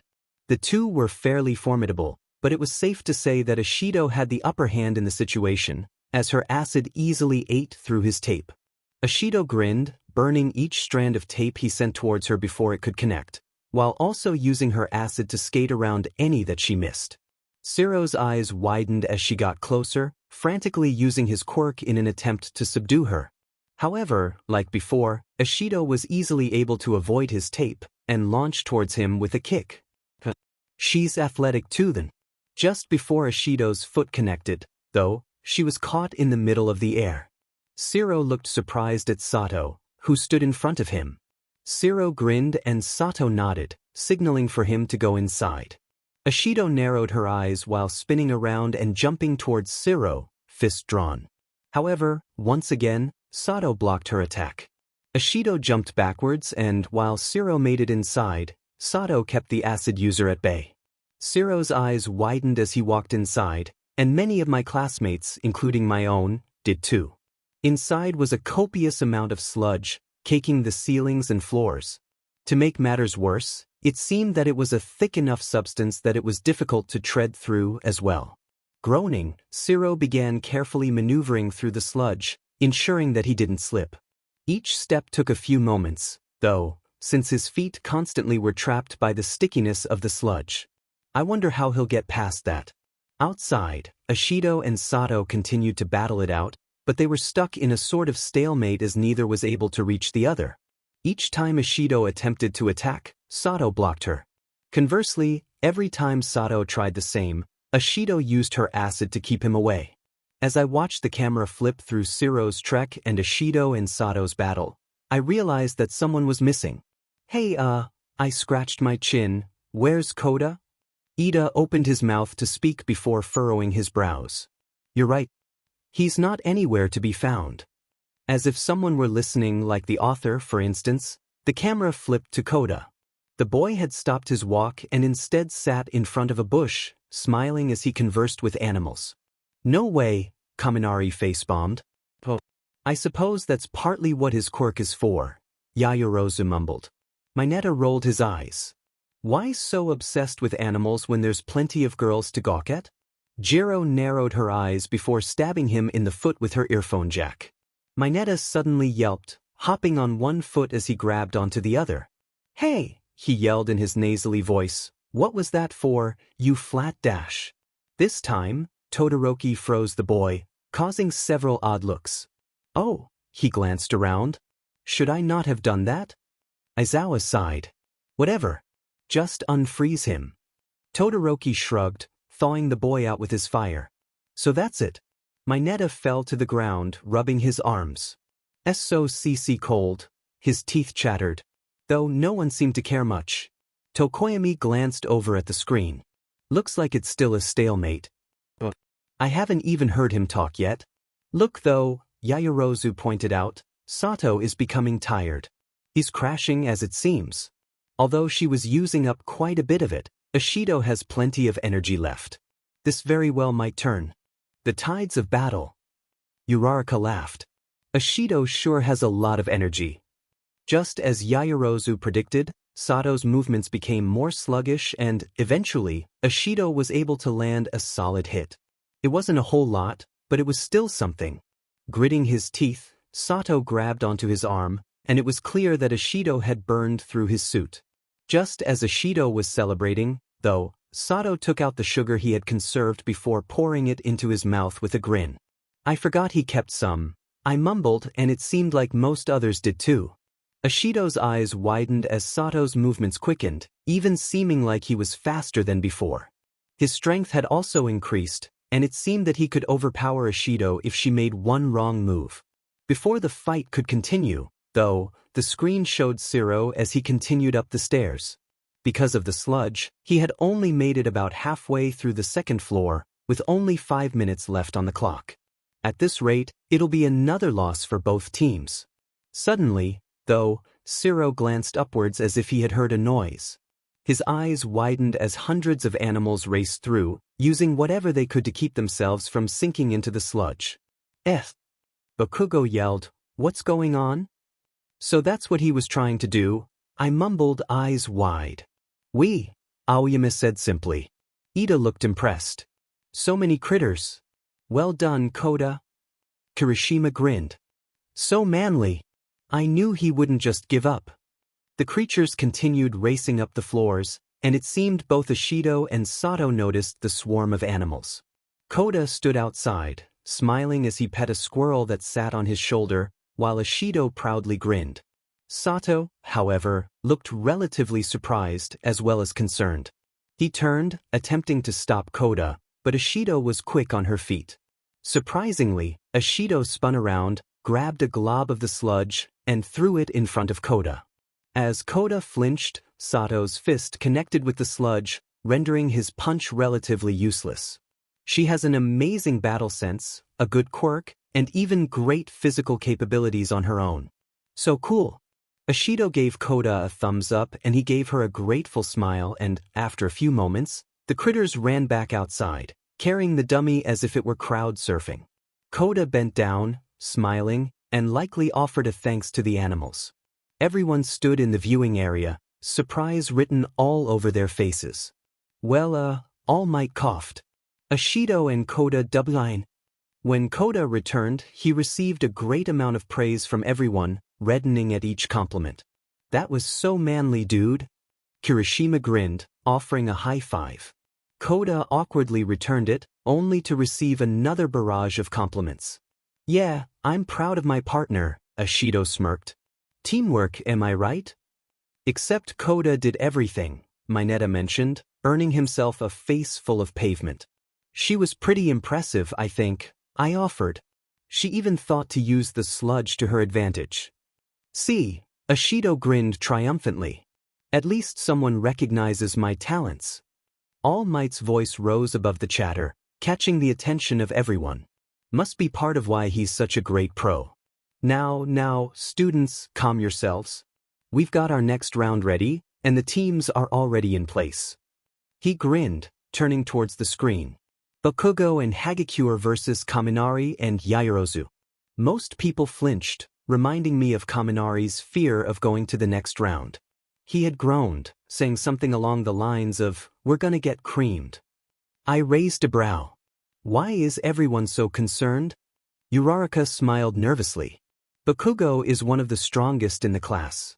He's the only one here who might stand any chance against someone like Todoroki. Ida nodded.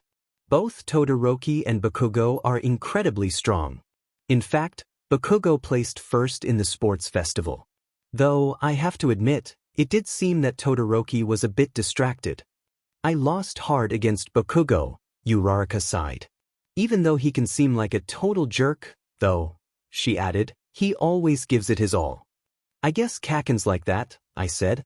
Uraraka raised a brow. Who's Kaken? I opened my mouth to speak, but found myself confused as well. I don't know.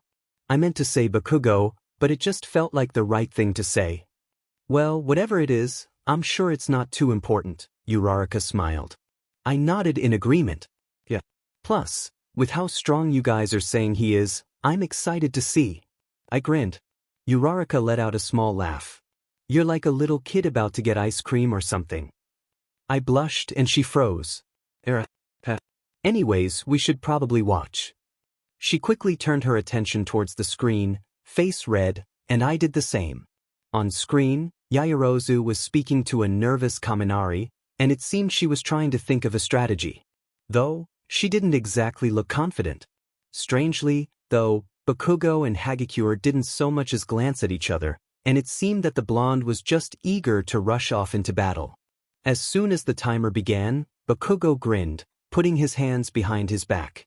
Hagakure suddenly jumped before moving out of the way, and Bakugo lit explosions in his palms, propelling himself forwards at extreme speed. Bakugo's hair flew behind him wildly, a large grin on his face.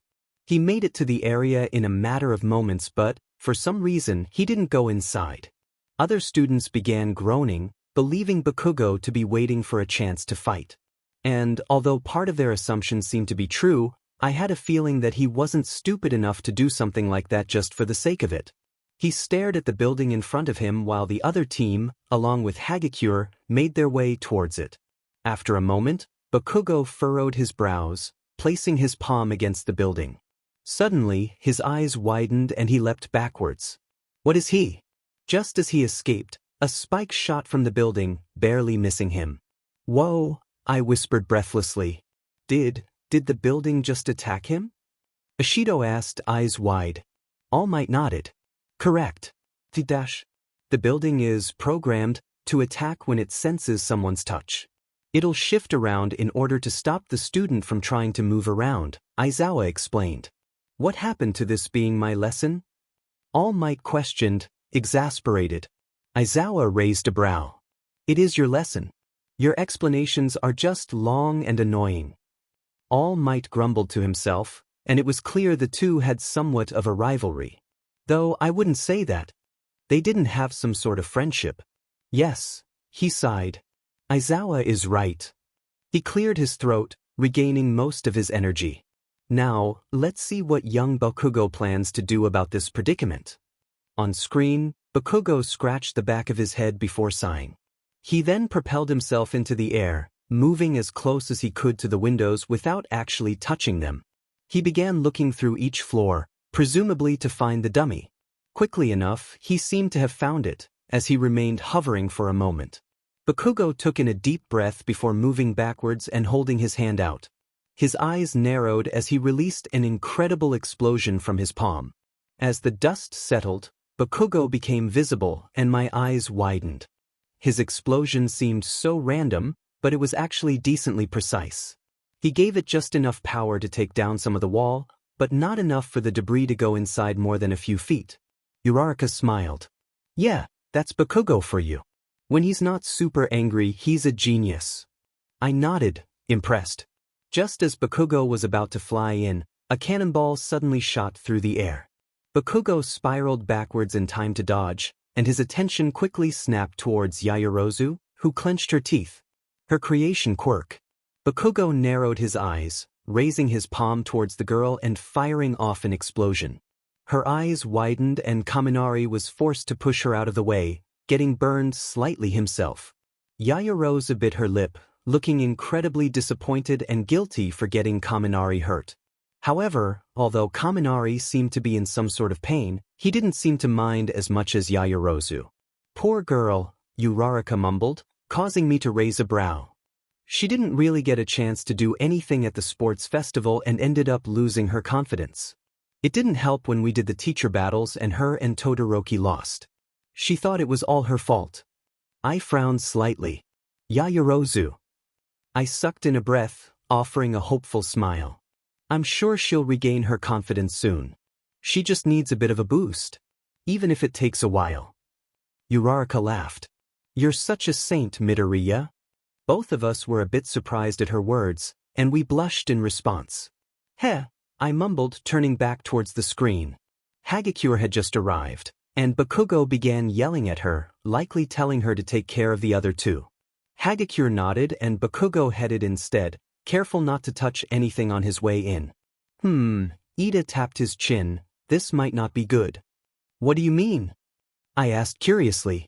Ida furrowed his brows. Bakugo is riled up now. I'm not sure he'll complete the task if he continues allowing his anger to consume him. I see, I mumbled. On screen, Bakugo flew through the hole he had made, rushing towards the dummy. In his haste, though, likely sparked by his rage, he had just barely grazed his foot against the ground, causing a spike to shoot up from the ground. I winced as I read his lips, which suggested he was letting out a string of curses. After the first mistake, more spikes shot up, only angering him further. Growling, he narrowed his eyes and flew towards the dummy, grabbing it carelessly before flying out the window. Surprisingly, he ended up making it out the window, dummy slung over his shoulder. He landed on the ground triumphantly. Well, it looks like Bakugo and Hagakure W-. Aizawa cut All Might off. Plus, they lost. Everyone let out a series of, huh? This, and Bakugo looked angry on the screen. Hagakure, turning, face-bombed, or that's what it looked like, due to the movement of her clothes. Kaminari chuckled slightly, pointing towards the dummy. Bakugo looked down, showing that the dummy had been impaled by one of the stray spikes in his carelessness. As evidenced by Bakugo's yelling, he was clearly not happy. Ida sighed. I thought something like this might happen. I laughed, rubbing the back of my neck. I totally thought he had that. Uraraka smiled awkwardly. I'm pretty sure everyone did. Whatever, the round's over, Aizawa said. Because the dummy was harmed, both teams lost. Now, All Might grinned. We move on to the final battle. My eyes widened, and I suddenly realized the implications of his words. I gulped as I felt an icy stare pierce through me. My eyes trailed towards the source, settling on none other than Todoroki. And I couldn't help but feel everyone else was staring at me too. Closing my eyes, I took in a deep breath. You'll do just fine, Izuku. I'm sure of it. Uraraka had said cheerfully. I sighed, biting my lip. I hope you're right. I glanced over at Kirishima, who simply stared forwards. So, I offered a smile. Got any ideas? No. Well, this already isn't going well. Well, I'm sure you know more about their quirks than I do. Yeah. So you don't have anything? I sighed. Kirishima's eyes flickered towards me. Let's just get this over with, all right? Furrowing my brows, I turned towards him. Listen, I'm sorry that you have to deal with me, especially since I'm quirkless and can't help much, and I really don't care if you dislike me, but we need to get along if we're going to win this. He didn't reply. I sighed, dragging my hands over my face. However, I didn't continue to try to convince him. I knew I wasn't getting anywhere. The 2 minutes of silence felt like forever, and once the round began, I let out a sigh of relief. Almost immediately, Kirishima took off, and I followed his lead. Once we arrived, I shot out my hand instinctively, preventing Kirishima from going inside. "Hey man," Kirishima furrowed his brows, "what are you doing?" Without looking away, I pointed at the windows. "You notice the first and second floor's windows have frost all over them?" He glanced up, eyes widening. "Todoroki must be somewhere on the second floor, if not on the third. We should be careful when heading in. Aoyama could be here too." Kirishima reluctantly nodded, and I slowly dropped my arm. The two of us carefully went inside, trying to make as little noise as possible. "It's so cold," Kirishima whispered, shivering. I nodded. "But we'll have to deal with it, and start moving as quickly as we can without alerting them. It's likely that at least one of them has made it to the third floor by now." Kirishima and I exchanged glances, and we headed up the stairs. By the time we made it to the fourth floor, my eyes widened, spotting Todoroki near the stairs. "Get back!" I whispered to Kirishima, causing Todoroki's head to snap towards us. He narrowed his eyes suspiciously, and we remained silent behind a pillar. "Come on, man," Kirishima whispered somewhat loudly, "we need to go get him." I shot him a look. "And do what?" Kirishima gritted his teeth. "Fine." But it was too late. "You're here then?" Todoroki asked calmly, stepping to the side. Sighing, I nodded to Kirishima, and the two of us revealed ourselves. Todoroki, without giving us a chance to think, raised his foot before stomping it to the ground. A spike of ice quickly emerged from the ground, which had already been covered in a thin layer of frost, causing us both to leap out of the way. Breathing heavily, I glanced over at Kirishima, who groaned as he rubbed the back of his head. After ensuring he wasn't too injured, I glanced down at my arm, gritting my teeth once I saw a small puncture in my skin. I grabbed my arm, raising my head towards Todoroki. Todoroki narrowed his eyes. "I won't lose." "Well," I sucked in a breath, "we'll just have to see about that." It seemed that, after my comment, his attention was more drawn towards me. I gave Kirishima a nod, prompting him to attempt to sneak behind Todoroki. However, the boy quickly noticed a wall of ice appearing before Kirishima. Kirishima jumped back, eyes wide, as the wall had barely grazed the tips of his hair. I laughed slightly. I should have assumed that wouldn't work. Todoroki raised his head before sending another large ice spike my way, but, although the first few grazed me, I made it out relatively safely. I stared at my hand, clenching into a fist and unclenching it. Oh, I did not know I could do that. Todoroki didn't look exactly happy with me after I had dodged so many of his attacks, but, although neither of us had landed a hit on each other, he seemed to be in worse shape. He breathed more heavily, and his movements became sluggish. My eyes trailed up his arm, noticing frost growing from his skin. So that's it. His heat regulates the frost in his body, but he refuses to use it in battle. "Todoroki," I stood, "look at me. You've barely landed a good hit on me." I stepped forwards, placing my hand on my chest. "Why aren't you giving it your all?" Why did I just say that? Todoroki narrowed his eyes. "What?" Kirishima's eyes widened as he stepped backwards. "Dude, what are you doing?" "Good question." "Your arm is covered in ice," I gestured. "There's no way you can beat me like that." Todoroki growled before sending another spike of ice, but, because he was moving slowly, it was much easier to dodge. I crouched on the ground, breathing heavily. "See what I mean, Todoroki? Why won't you use it?" "I'm not giving that old man the satisfaction," Todoroki spat. I stood up, brushing myself off. "Don't you get it, Todoroki?" I ran towards him, weaving in between his ice spikes. Once I reached him, I stood, panting with a grin. Blood trickled my arm as I raised my head. "What are you dash?" On instinct alone, I pushed him to the ground. "You need to let it go. It's your power. It's your power, not his. Todoroki stared at me, wide-eyed. Suddenly his left side burst into flames, causing my arms to instinctively reach to protect my eyes. Stumbling backwards, I opened an eye, watching as Todoroki's shadow rose from the fire. My eyes widened as a smile appeared on his face. He raised his hand, causing me to continue moving backwards. Though I couldn't help but crack a smile. Even though you knew you couldn't win if I used my power, you helped me anyway. You're even smiling. Midoriya, Kirishima warned, you need to get out of the way. All Might's voice came over the speakers. Young Todoroki, don't. Thank you, Todoroki grinned, sending a burst of his flames towards me. Kirishima gasped. Look out. The area between Todoroki and I suddenly set off a chain of explosions, sending both of us flying backwards. My ears began to ring, eyes squeezing shut. As the explosion settled, I coughed, slowly blinking. Looking down, I noticed several burns littering my skin, hissing from the pain. My eyes widened. My throat felt dry, but I forced myself to yell out. Kirishima! I shouted, sending myself into a coughing fit. On the other wall was a stunned Todoroki, half of his shirt ripped from his body, which was slick with sweat. I slowly turned my head to the side, eyes wide. I let out a slight gasp once I saw Kirishima, who was slumped against the wall. He was clearly breathing, but they were shallow. A crack ran down the wall behind him, blood dripping from the concrete. Kirishima opened his eyes slightly, groaning. Kirishima! I crawled forwards, wincing from pain. He glanced at me, though it seemed he was only half awake.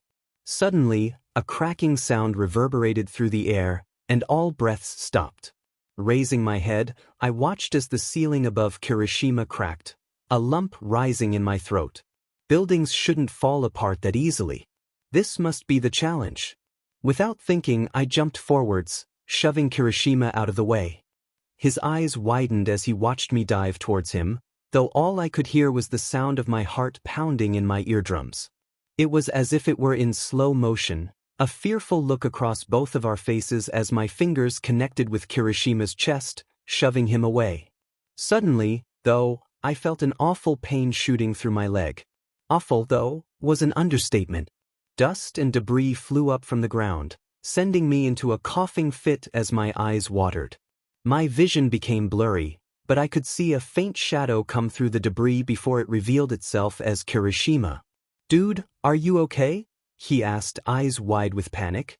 His eyes drifted towards the back of my body, letting out a slight gasp. Your leg is broken. I blinked confusedly before glancing behind me. So it is, I mumbled, my body feeling numb. Why did you do that? He asked, panicked. I could have taken it. I coughed, cracking a small smile. It looked like you needed saving. Suddenly, though, my eyes widened as a sizzling pain shot through my leg, dispersing and igniting repeatedly. My vision blurred further, breaths heavy. I knew Kirishima was talking, but the sound was drowned out by the sickening feeling in my stomach. I heaved, feeling as though someone was lifting a weight off my leg, before blinking. Slowly, I felt my body fall downwards, my face resting against the cold pavement. It's okay. You're okay. You did well, my boy. Third-person POV X. The room watched with an intense curiosity as Midoriya yelled at Todoroki, before a smile appeared on the boy's face. Each of their expressions turned into those of shock, before All Might suddenly gained one of panic. Young Todoroki, don't, he shouted into his mic, with Aizawa becoming more alert as well. What's going? Ashido trailed off, each student's eyes glued to the screen as they watched an incredible explosion erupt from seemingly thin air. Several gasps rang throughout the viewing area, each person watching the screen with bated breath. All Might gave Aizawa a look before he ran from the room, creating a large gust of wind from the force of his running. Mr. Aizawa, what's going on? Uraraka croaked. It's all right, he said, though he seemed unsure. All Might's going to handle it. Each of the students' eyes, along with Aizawa's, settled on the screen as the dust cleared, a smokiness in the air. They watched Midoriya sat up slightly, Todoroki pressed against a wall. Their eyes trailed towards the side before widening with a glance towards Kirishima. Is that? Uraraka's voice shook, gulping as she pointed at the blood dripping down the wall. Ida's eyes suddenly widened. The wall is cracking. Each student looked to see what Ida was talking about, before watching as the ceiling crumbled above a dazed Kirishima. Kirishima, no. Ashido gasped. Much to the class' surprise, however, a streak of green suddenly leapt across the screen, heading towards the redhead. Uraraka instantly realized who it was, stepping forwards with fear in her eyes. No, Izuku. Everyone in the room watched as Midoriya jumped, while Kirishima looked on with wide eyes. No way, Kaminari whispered. The ceiling, having suffered enough damage, suddenly caved inwards, sending the chunk of cement down towards the two boys. However, Midoriya gritted his teeth before giving Kirishima a heavy shove, pushing him out of the way. Dust filled the screen once again, causing each student to stare anxiously. Uraraka felt as a lump rise in her throat. Please be okay. Please be okay. Please be. She suddenly smacked her hand over her mouth, eyes wide. Izuku sat helplessly in a heap on the floor, leg crushed under a large chunk of rock. Kirishima quickly rushed over to the boy, his expression swirling with a mixture of emotions. Though, as Izuku opened his eyes, a small smile spread across his lips. As his body laid, battered and bruised, he smiled. Uraraka's voice shook, tears welling up in her eyes. Izuku. It was clear that Midoriya was in immense pain as he gritted his teeth, barely listening to what Kirishima was saying. As he lowered himself on the ground, eyes drooping, everyone watched as a deafening silence fell over the room. All Might, though, appeared on screen, heaving the rock into the air before tossing it to the side. He bent down next to Izuku, reassuring him as he drifted into unconsciousness. To say the room was in chaos would be an understatement. It had been days since Class 1A had seen the green-haired boy. Of course, they all made efforts to visit him, but it had never matched the real thing. After seeing him in action, everyone had felt guilty about judging him on his past.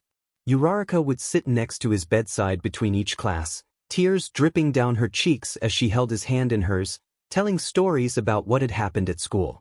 Today we had combat training again. Uraraka squeezed Izuku's hand, holding back sobs. And Ida got upset at Bakugo for being reckless. It was kind of funny, really. And then, she laughed slightly, wiping away tears. Bakugo challenged him before Kirishima pulled him away. Uraraka allowed her gaze to drift downwards, dark circles under her eyes. Out of anyone in the class, she was in the worst shape. Everyone feels bad, you know. She gave a weak smile. They all know that you're a good person now. You should have seen Kirishima. He kept yelling about how he did something unmanly, and he'd do anything to make up for it. Uraraka forced out a laugh. Todoroki has been a lot more open with everyone lately. He's even joined us at lunch a few times. She sighed, rubbing her thumb against Izuku's hand. And it's all because of you. Uraraka shifted in her seat, continuing. In case you're wondering, everyone else is okay. Todoroki was the least injured, since he's resistant to his fire, so Recovery Girl healed him pretty easily. She winced slightly, remembering Kirishima's previous state. Kirishima, though, was in pretty bad shape. But because you saved him, she smiled with tears in her eyes, he was all right. And Aoyama was a few floors above when it happened, so he was fine too. After a moment, she let out a slight sigh. Biting her lip, Uraraka blinked away her tears. I'm going to be strong like you, Izuku. I swear. No matter what, I won't give up. She laughed, smiling. Chizuha? But it's true. Uraraka's eyes trailed the tubing connected to Izuku's body, his expression peaceful. The monitor next to him beeped regularly, bringing Uraraka a sense of anxiety, a worry that at some point, the pattern would stop. She took in a deep breath, glancing downwards. You inspired me a whole lot, Izuku. So I really hope you wake up soon. Because, she choked back a sob, I don't know what I'd do if I lost you now. As the bell rang, she quickly stood to leave, wiping away her tears. Well, she smiled, I should be going. She glanced at Izuku, fighting back the urge to bawl into his chest. After a moment, she turned around. For a split second, though, she could have sworn she felt someone squeeze her hand. Uraraka, eyes wide, quickly spun around. "Izuku," she whispered. However, there was no response. Izuku simply laid there, chest rising and falling as he breathed. Sighing, Uraraka smiled. "Thank you." Izuku Midoriya's POV X. My eyes fluttered open, head pounding. I let out. A woman, who I soon recognized as Recovery Girl, turned around in her chair. "Oh, you're awake, Sonny." She hopped down from her seat before taking one next to my bed. "What happened?" I mumbled. After a moment, I shot upwards, eyes wide. "Are they okay?" I asked frantically. "I mean, Kirishima and Todoroki. Are they all right?" Recovery Girl smiled. "Yes. They're both fine. Todoroki sustained minor injuries due to his quirk's resistance, and I was able to patch up Kirishima quite quickly. You, however," she sighed, "have been out for a few days now. I believe about 4. I blinked. "For days?" "Well, that's what happens when you rile someone up enough to get slammed into a wall before diving under a falling ceiling," she snapped, causing me to smile sheepishly. She sighed. "Just as reckless as him. You're lucky to. If I wasn't here, you'd be out for much longer." Nodding, I laughed. "Thank you, ma'am." "Meechum. Now, I'd like to complete a small check to make sure everything's all right," she mentioned. "Oh, sure," I smiled. "All right," she said, standing. "Just sit still." Time skip because Dr. Stuff. Recovery Girl shone a light in my eyes before flicking the device off. "All right," she hopped down. "You seem to be all right. However, I'll be keeping you here overnight just in case." I nodded. "What time is it anyway?" "It's already after hours." She glanced over at her computer. More specifically, it's 9 p.m. My eyes widened. "Already?" "Calm down. And if you wanted to know," she added, "it's Tuesday, so you'll be heading back on Wednesday tomorrow. Your teacher has excused you from any assignments." I let out a sigh of relief. "You know," she typed on her computer, "all of your classmates visited you." My throat felt dry. "All of them?" She nodded. "They left you quite a few gifts as well, if you looked over at the desk beside you."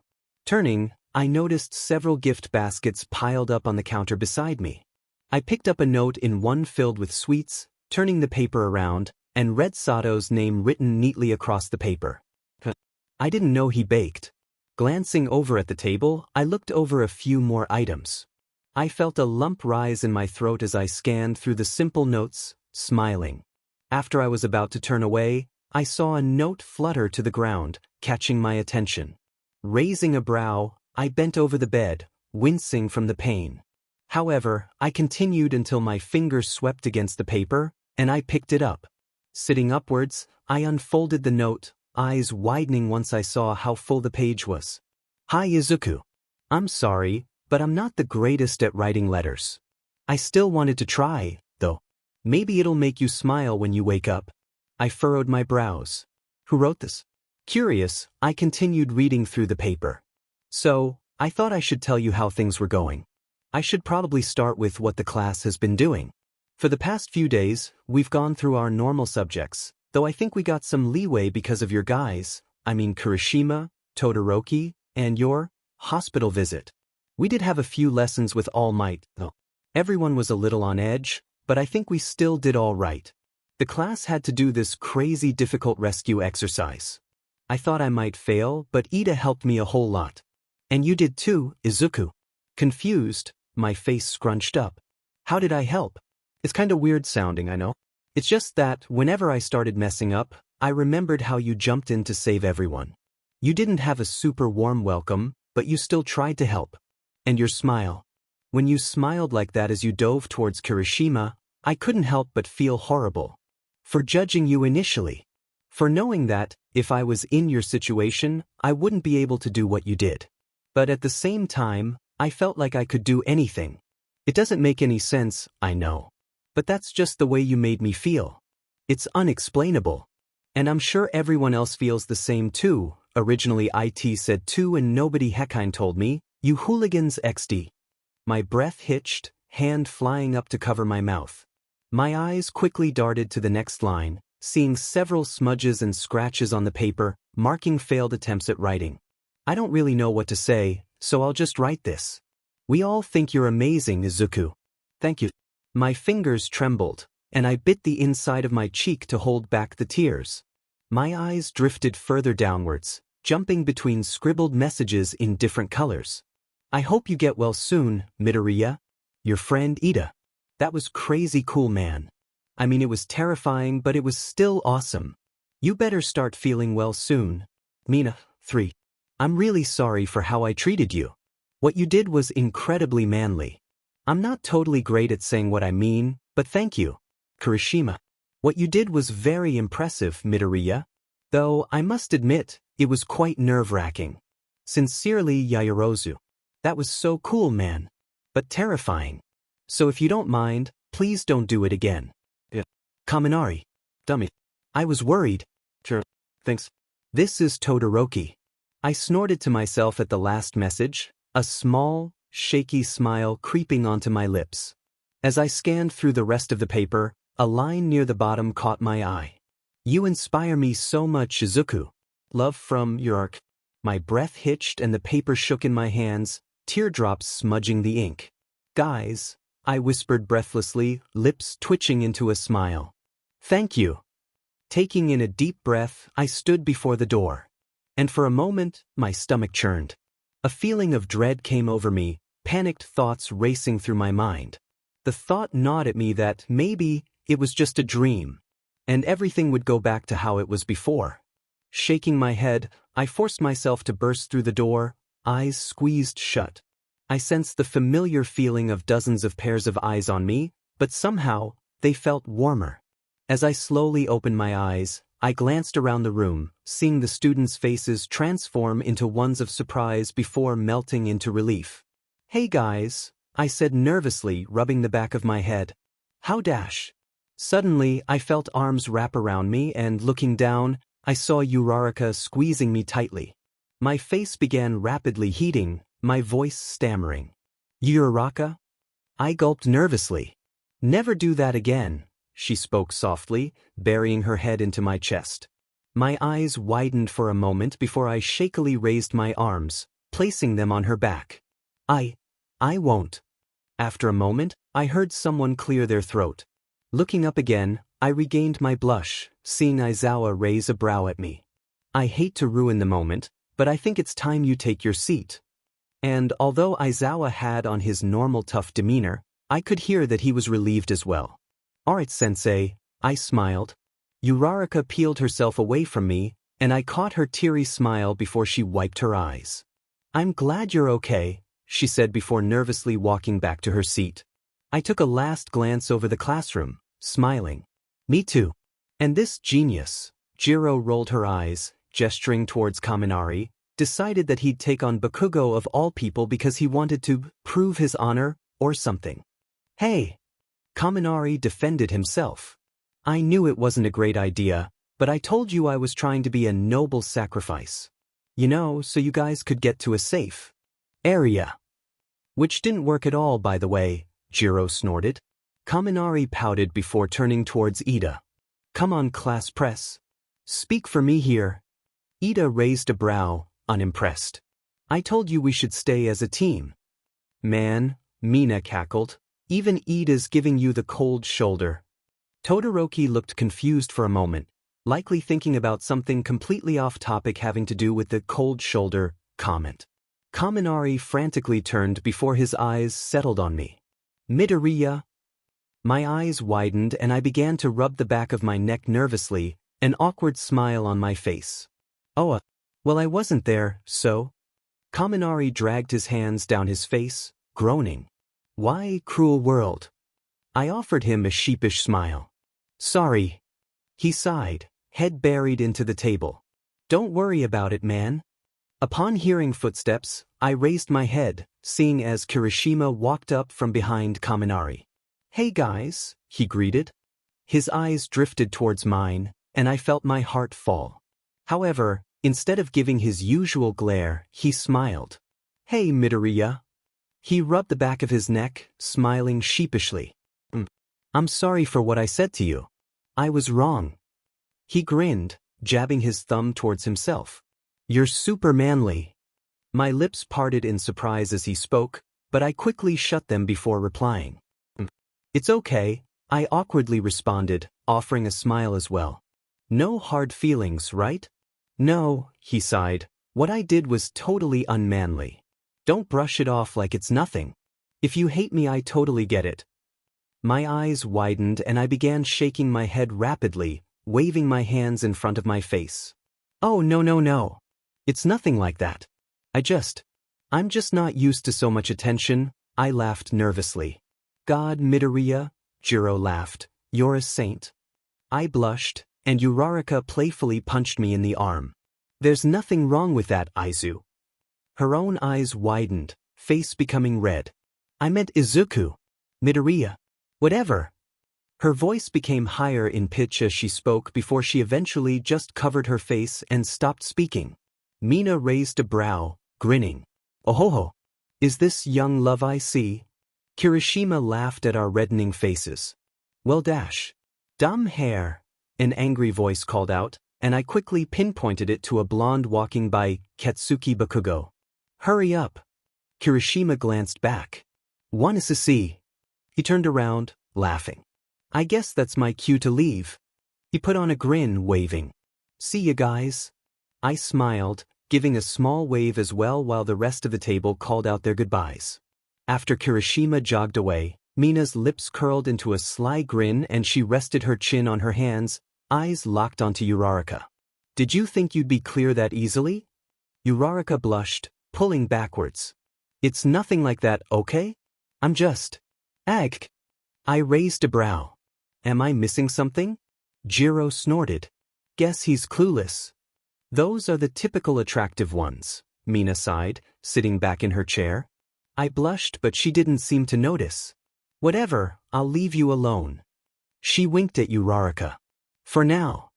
Uraraka glanced down, mumbling under her breath as she fidgeted with her hands, and Todoroki stared forwards, still probably thinking about the offhand cold shoulder comment. Breaking the awkward silence, Ida piped up. Well, I'd like to say I'm glad you're back, Midoriya. I found myself incredibly worried when I saw your battle. You acted with extreme bravery, though, and I commend you for that. I'm not sure I could ever do such a thing. Blushing, I waved my hands in front of my face. No. I'm sure you'd be just as great. Besides, I sighed, people still got hurt. Oh my God, Mina groaned, punching my shoulder from across the table.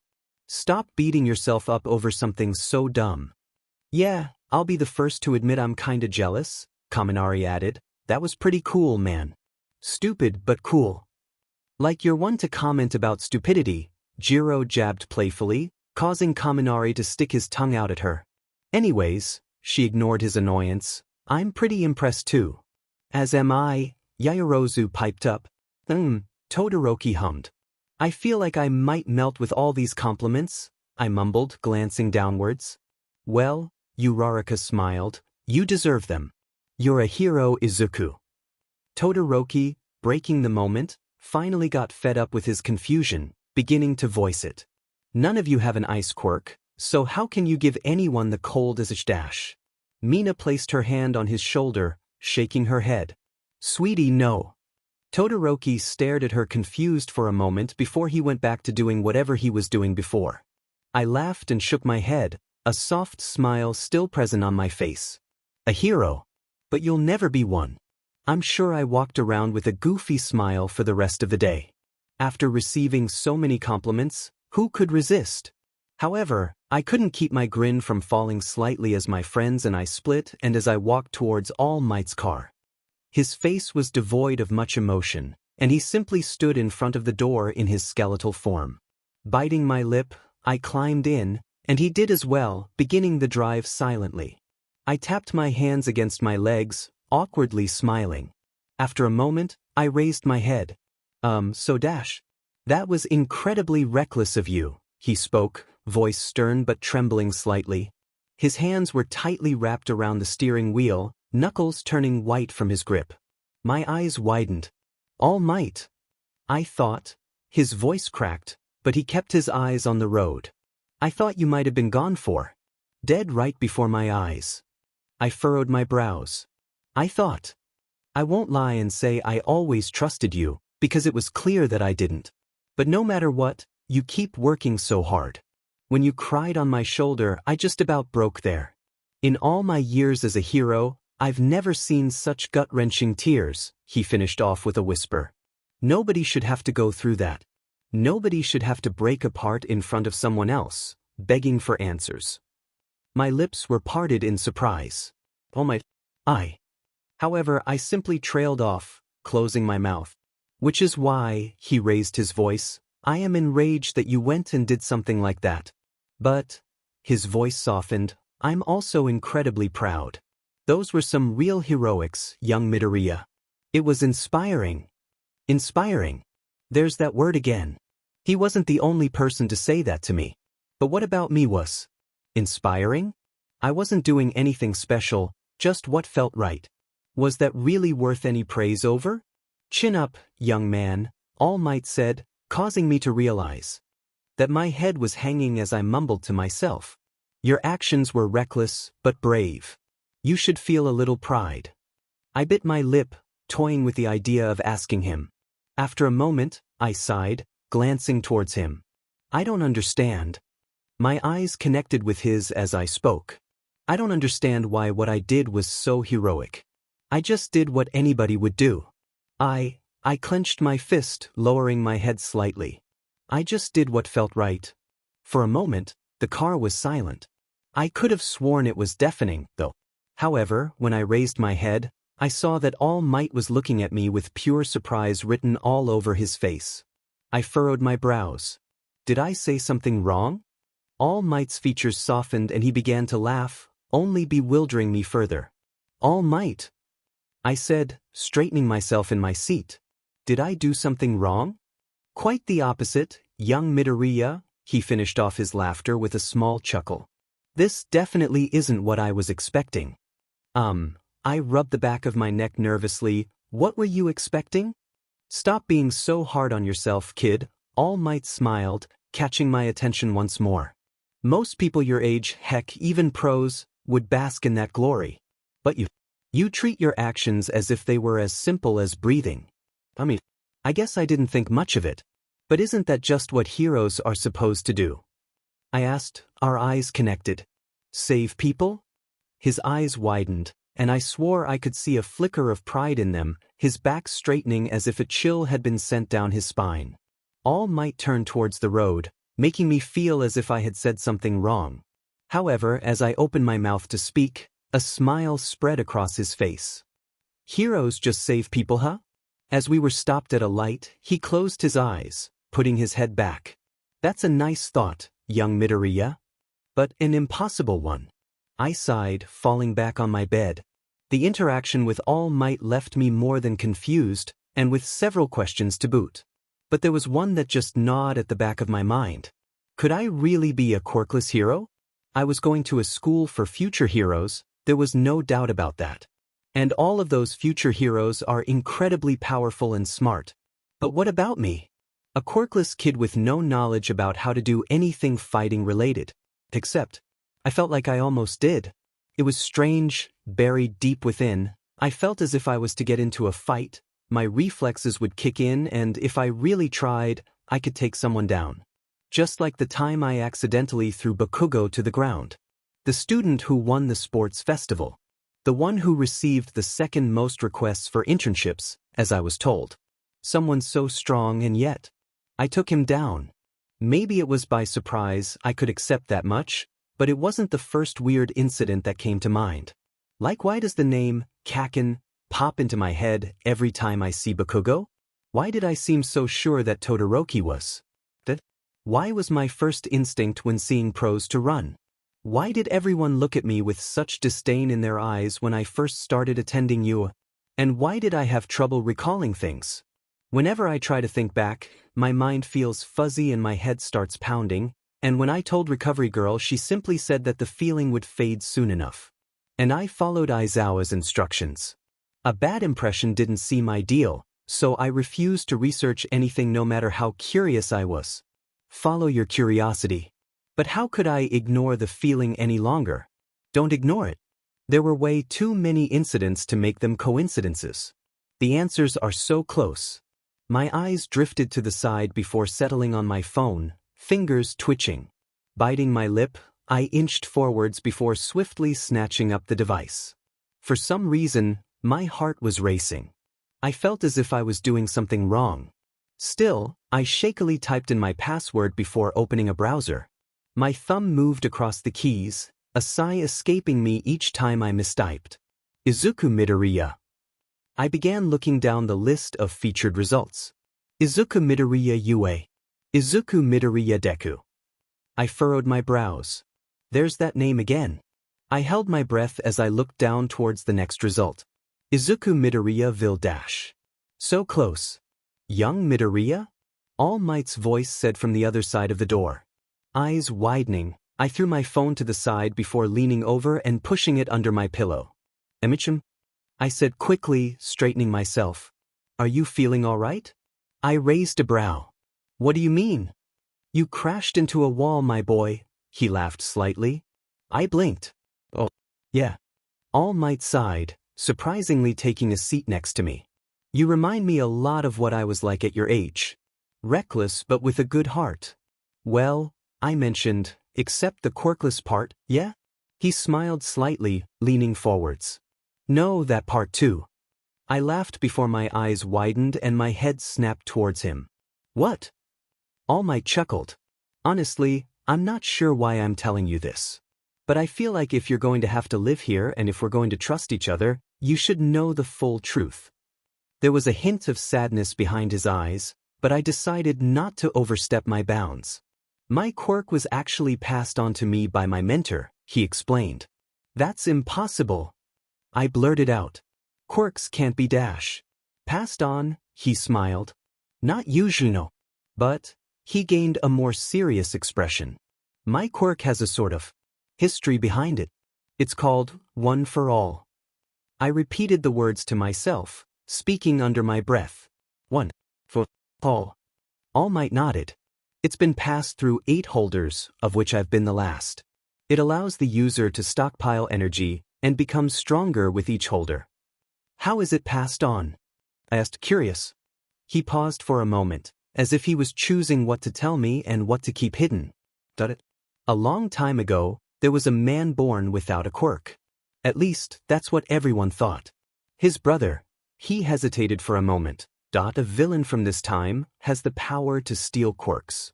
My throat became dry. Steal quirks? All Might nodded solemnly. However, he added, he could also force these quirks onto others. This man's brother was heroic and thought of his brother as nothing but villainous, protesting his actions as he worked. And, in an effort to force his brother to his side, the man passed a stockpiling quirk onto him. Little did he know, his brother did have a quirk. However, it was completely useless until the other was forced upon him. It allowed him to pass quirks on. So the strength stockpiling quirk and the quirk that could be passed on combined, I realized, eyes wide as I placed my hand on my face. Exactly, All Might confirmed. The brother then passed the quirk on and asked for the cycle to be continued, hoping that one day his brother would be defeated with this power. My mouth hung open for a moment before I furrowed my brows, lips pressed together. How long ago was this? Wouldn't the guy be dead if it's been passed on for 8 generations? All Might froze for a moment before laughing nervously. I suppose I said too much. His eyes were darkened and he seemed almost. I fought him 7 years ago. He's the one who gave me. He pulled up his shirt, revealing a large portion of his stomach that was caved in. This. And my master. He trailed off. A gasp escaped my lips. He did this to you? My mind was racing. Wasn't All Might the #1 hero? How could he of all people face such a horrible injury? I gulped nervously. Just how strong was this guy? And what did he mean, master? The picture passed through my mind. The engraving had read, Tashinori and Nana. I bit my lip, raising my head slightly. Was your master that Nana a woman? I asked softly. All Might looked as if someone had punched him in the heart. He gave a sad sigh, lowering his head. Why yes. Unfortunately, she was killed by All for One while trying to help me escape. He clenched his shirt in his hand. I'll never let myself forget what he did. And so, he raised his head, I sought out for him and eventually, I struck him down and ensured everything was kept under wraps. But he's the reason for my weakened form. And although I'd like to see he's good as gone. His eyes met mine and he seemed hesitant, but he spoke. I'm sure he's still out there. Somewhere. Note, this takes place in between the internships and the forest incident. A chill raced down my spine, but I shook my head in order to ease myself slightly. I couldn't say the feeling of dread wasn't still lingering, though. After all, he had killed his master, and was somehow responsible for All Might's smaller figure. So, how is he alive? I asked, throat dry. I almost felt as if I knew the answer. As I said before, this man, All for One, is able to steal quirks. I'm sure he found some that healed him, and another that allowed him to keep his young age. And there's no real limit to the amount of quirks he can have. It's how he nearly killed me. He nearly killed me. He nearly killed me. Nearly. All Might almost died. All Might, the #1 hero, was almost killed by a villain. All for One. A thought appeared at the back of my mind, and it seemed to come out of nowhere. He's not the only one who came close. It was unsettling, to say the least. It was almost as if I could see him in my mind. I almost felt as if I had spoken to him, a chill running down my spine. It felt so real. If it wasn't for him. All Might placed his hand on my shoulder, causing my head to snap up. My rapid breaths slowed as he looked into my eyes. I'm trusting you to keep all of this to yourself, young Midoriya. I stared at him, taking in a deep breath. My throat was dry, mind unable to stop racing with thoughts. Of course, All Might. I'll never tell anyone. And I could have sworn a voice whispered in my ear. Your happy ending won't last forever. You'll never be happy. You're lying to yourself. Drop the act. Thoughts kept invading my mind. Unpleasant thoughts. Unsettling thoughts. Thoughts that I wish would disappear. But the amount just increased every day. And, for the life of me, I couldn't figure out where they were coming from. Dreams. I had dreams of someone laughing as they brandished a knife. Dreams of looking on as someone toyed with heroes, grinning as they scowled. Dreams of seeing bodies, lying right before my eyes. Thoughts and dreams. Ones that felt wrong. But they felt so real. I felt as if, when staring at that knife in that person's hand, I could feel the wind whipping at me, the metallic sheen glinting in my eyes. I could feel the laughter rising in my throat. I could see the body's dull eyes. And it was terrifying. More than terrifying. Did that mean there was something wrong with me? Was I some sort of freak? Did people know? Is that why everyone treated me so? Hey, Midoriya, a voice said, causing my body to become tense. The sound around me came back, and I turned around to see Kirishima with his hand placed on my shoulder. You all right? He asked, eyebrows furrowed in concern. I raised my head suddenly and quickly, eyes wide. After a moment, though, I let out a sigh. Oh yeah. Sorry. You don't have anything to apologize for, Kirishima laughed slightly. But seriously, he changed his tone to one that was more serious. Are you okay? I hesitated for a moment before putting on a smile and nodding. You liar. Cut it out, I whispered. Kirishima raised a brow. Huh. My face became red. Sorry. I was just thinking of something. I gave him a nervous smile. You can go, I'm fine. Kirishima paused for a moment before nodding hesitantly, stepping back towards his seat. Let me know if anything's wrong, all right? I nodded back, holding my breath until he looked away. Taking in a deep breath, I sank in my chair. I'll be fine. It'll be all right. I glanced around, smiling softly. People care. Do they? My eyes widened suddenly, body stiffening. What was that? Why did I keep hearing whispers in my mind? The voice spoke quietly yet menacingly. You'll find out soon. I felt a pit grow in my chest. What does that mean? But the voice didn't respond. I sighed, dragging my hands down my face. Am I going crazy? Hey, Izuku, are you okay? Uraraka asked, catching my attention. Oh yeah, I mumbled. Sorry. Ida straightened himself, which should have been impossible given his already perfect posture. If there's anything wrong, you can let us know. They'll never believe you. I bit my lip, hoping the pain would suppress the voice. They'll think you're crazy. I bit down more, teeth digging into my bottom lip. They'll leave you alone. Forever. Uraraka's eyes widened, and she sat upwards quickly. Izuku, are you all right? I turned towards her, letting my tension drop. What? I realized what she was worried about when I began to taste iron in my mouth. I had managed to draw blood. My eyes widened as well, and I frantically wiped the blood away. Sorry. Is something going on, Midoriya? Yaoyorozu asked, concerned.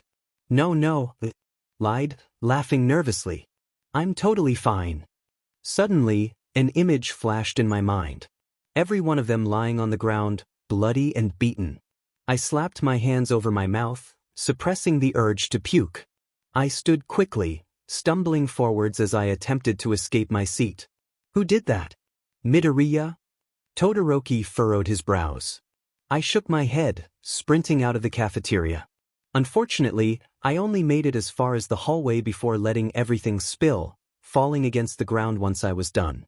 Pressed against the wall, I heaved, eyes closed as sweat dripped down my skin. On the other side of the hall, I heard the sound of shoes clacking, picking up speed once they rounded a corner. I raised my head, disoriented, and squinted to see the figure running towards me. Through a blurry gaze, I was able to make the person out to be All Might. My body felt hot. I offered a nervous smile, coughing. Hey, All Might, I practically slurred, feeling horribly nauseous. Young Midoriya, what happened? He asked frantically. I don't know, I mumbled, closing my eyes. I was just sitting there and suddenly felt like I was going to puke. All Might furrowed his brows, pressing the back of his hand against my forehead. He cursed under his breath, mumbling. You've got a fever. How'd that happen? I whispered, but I felt myself fading before I could get an answer. You're just hurting everyone you meet. Opening my eyes, I saw the white room around me. Falling back, I sighed and mumbled. Not again. This does seem to happen quite a bit, an older voice said, who I immediately recognized as Recovery Girl. I sat upwards, turning towards her. What happened? I asked quietly. She paused before returning a question. How were you feeling before passing out? What happened? I squeezed my eyes shut in an attempt to remember. My heart fell once I realized what had happened. You can't tell her the truth. I hesitated. I felt awful. My heart was beating like crazy and I felt terrified. I finished, settling for a half-truth. Anxiety-induced sickness, then. Must have been a bad case if you became so nauseous, she sighed. What exactly caused you to feel like this? I froze for a moment. Well, I paused. I'm not sure. I guess I've just been afraid that everything was all just a dream, and I'll wake up at any moment. And then, everybody will be gone. My throat felt dry. I see, Recovery Girl said softly. Well, I assure you that this is reality. And you'll be all right, Midoriya. Just get some rest. Your friends are worried about you. Not to mention that brute All Might. He stayed by your side with any chance he had. Not to mention the fact that he kept asking how you were doing. She shook her head, sighing. I eventually had to kick him out. Surprised, I sank back onto my pillow. Friends, and All Might. I smiled softly, closing my eyes. There's nothing to worry about. I'll be fine. Fine. Hey guys. I called out, watching as my lunch group began straying away from each other. They each turned around, equally as surprised to see me as the next. Midoriya? Are you all right? Mina called out as I rushed over. I nodded, smiling awkwardly. Yeah, I just got a bit nervous, that's all. You don't have to worry about anything. You're going to give me a heart attack, Ida said, letting out a sigh of relief. But I'm glad you're all right. And you're totally okay, yeah? Uraraka asked, still concerned. I couldn't help but feel warm with their worries about me. Yes, Recovery girl checked me out. I'm good to go. You need to stop scaring us like that, Kaminari sighed. Letting out a laugh, I apologized. Sorry for that. After a moment, I furrowed my brows in confusion. Where are Yaoyorozu and Jiro? And Todoroki too? Ah, Ida answered. Todoroki left with his sister. He mentioned something about his mother, I believe. I smiled. He's been going to visit her a lot lately. Jiro left with her parents a minute ago, and Yaoyorozu is still inside finishing something, Kaminari answered, stretching his arms over his head. I hummed. What about you guys? Ah, that's right, Ida remembered. Usually you go home with All Might right away. Oh yeah, Uraraka said, brows raised. How come you didn't today? Ah, I laughed. He wanted to take me home, but apparently there's a teacher meeting after school today. He didn't seem very excited. So now I'm supposed to catch a ride on the train. Uraraka perked up. What train? The one to somewhere, I answered, totally creatively, I might add. Uraraka sank a little. Dang. Guess we aren't going the same way. But we can still see each other off, I guess. I nodded happily. Of course. Actually, I'm heading that way. Kirishima came up from behind, grinning and, to my surprise, putting his arm around my shoulder. Wanna be my travel buddy, Midoriya? I turned slightly, brows furrowed. Really? Yeah, man, he laughed. Stop looking like I'm going to attack at any moment. I'm genuinely asking. A small smile creeping onto my face, I nodded. Sure. Bakugo would normally come, but he said something about his old hag picking him up, he chuckled. Of course, with a whole string of curses added. I mumbled awkwardly. Bakugo seemed to have an extreme hatred for me, but for the life of me I couldn't figure out why. And he was different. Unlike everyone else on that first day, I barely sensed a drop of fear from him. Just pure, unbridled anger. It was almost palpable. I know Bakugo doesn't really like you, so maybe this is for the best, Kirishima sighed, rubbing his hand on the back of his neck. I tried asking why, but he wouldn't tell me anything. Sorry, man. I gave him a crooked smile. It's all right. But you're curious, aren't you? Not again. Ignoring the voice, I pinched my arm, attempting to ward it off as I continued walking with the others. Glad you got a ride, buddy, Izuku. Uraraka smiled. It seemed genuine, but there was another emotion in her smile. Something reminiscent of jealousy? I hate to leave so soon, but I'm going this way, Kaminari said, turning. See ya. Ida nodded. I'll have to excuse myself as well. Goodbye. Bye, guys. I called after them, prompting a lazy wave from Kaminari and a bow from Ida. And then there were 4, Mina said with a serious expression yet goofy on her face. Each of us gave a small laugh, mainly sparked by her expression. Except, she continued, I'll have to go when we round this corner. Ah, well, see you then, Uraraka said. I offered her a smile as we turned. Bye. As Mina frantically waved her hand back and forth, Kirishima laughed and gave a light wave back before she turned around and ran off. Man, Kirishima sighed, I totally feel like I'm ruining the moment here. I raised my brow, confused. What do you mean? I turned slightly and noticed that, for some reason, Uraraka's ears were tinged red. Are you okay? I asked her. If you're cold, you can borrow Dash. No. Uraraka squeaked out. She then blushed, clearing her throat. No. I'm fine. All right, I replied, unsure of what had gotten her so riled up. Uraraka spoke quickly and quietly. My stop's over there, she pointed, so I should be going. I'll come then, I replied, causing her to shake her head rapidly. No, it's fine, she said, face reddening more each second. I tilted my head to the side, rubbing the back of my neck. Didn't you want me to see you off? She paused before shaking her head once more. I'm good. You and Kirishima should hurry to your stop. I'll see you tomorrow though, she finished, running off before I could reply. Bye? Man, Kirishima laughed. You're smart, but you have no awareness. I turned, bewildered. What do you mean? Did you not see how she was blushing? She was embarrassed, he replied enthusiastically. Did I do something to embarrass her? I asked, still not getting it. Kirishima simply slid his hands down his face before sighing and turning towards me. She likes you, dude? My eyes widened. She what? Oh my God, Kirishima groaned, a laugh in between. Are you serious? I felt my face become hot.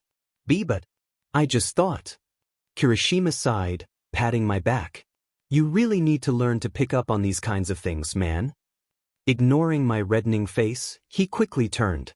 All right, let's go. I raised my head, still dazed. Where? Our stop, he chuckled. Come on, you can swoon later.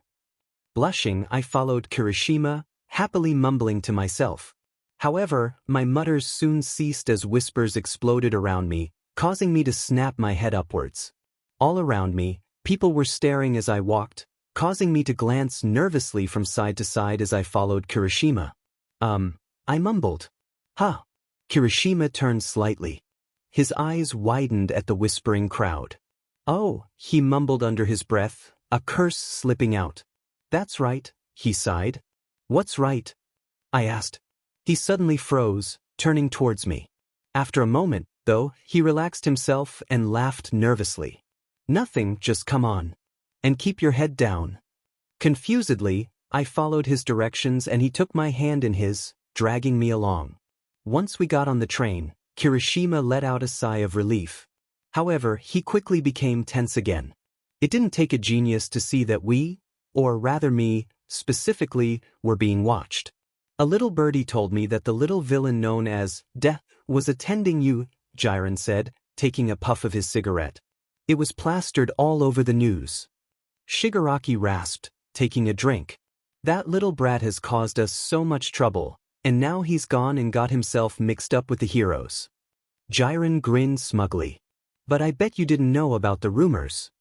Shigaraki put down the glass, but left his hand wrapped around it. What rumors? The ones that say he lost his memory after his attack on Yue. It said that the heroes are using this to their advantage to reform the kid, Jiren explained, curious about what Shigaraki would do. I see, Shigaraki mumbled. And you're absolutely sure these rumors are true? By the looks of it, I'd say a resounding yes. Everybody and their mother is talking about the villain, Deku, attending a pristine hero school.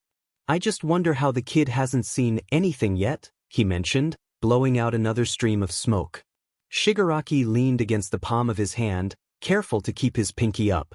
They're probably keeping the brat in the dark, making sure he doesn't dig around. Which, Shigaraki grinned wickedly, pushing himself out of his seat, allows us to use this opportunity to our advantage. Kirishima quickly ushered me to a seat before plopping down next to me, glancing around nervously. What's going dash? Shoo, he whispered, clearly alert and on the defensive. Closing my mouth, I nodded. They all know what you did. Why can't you remember?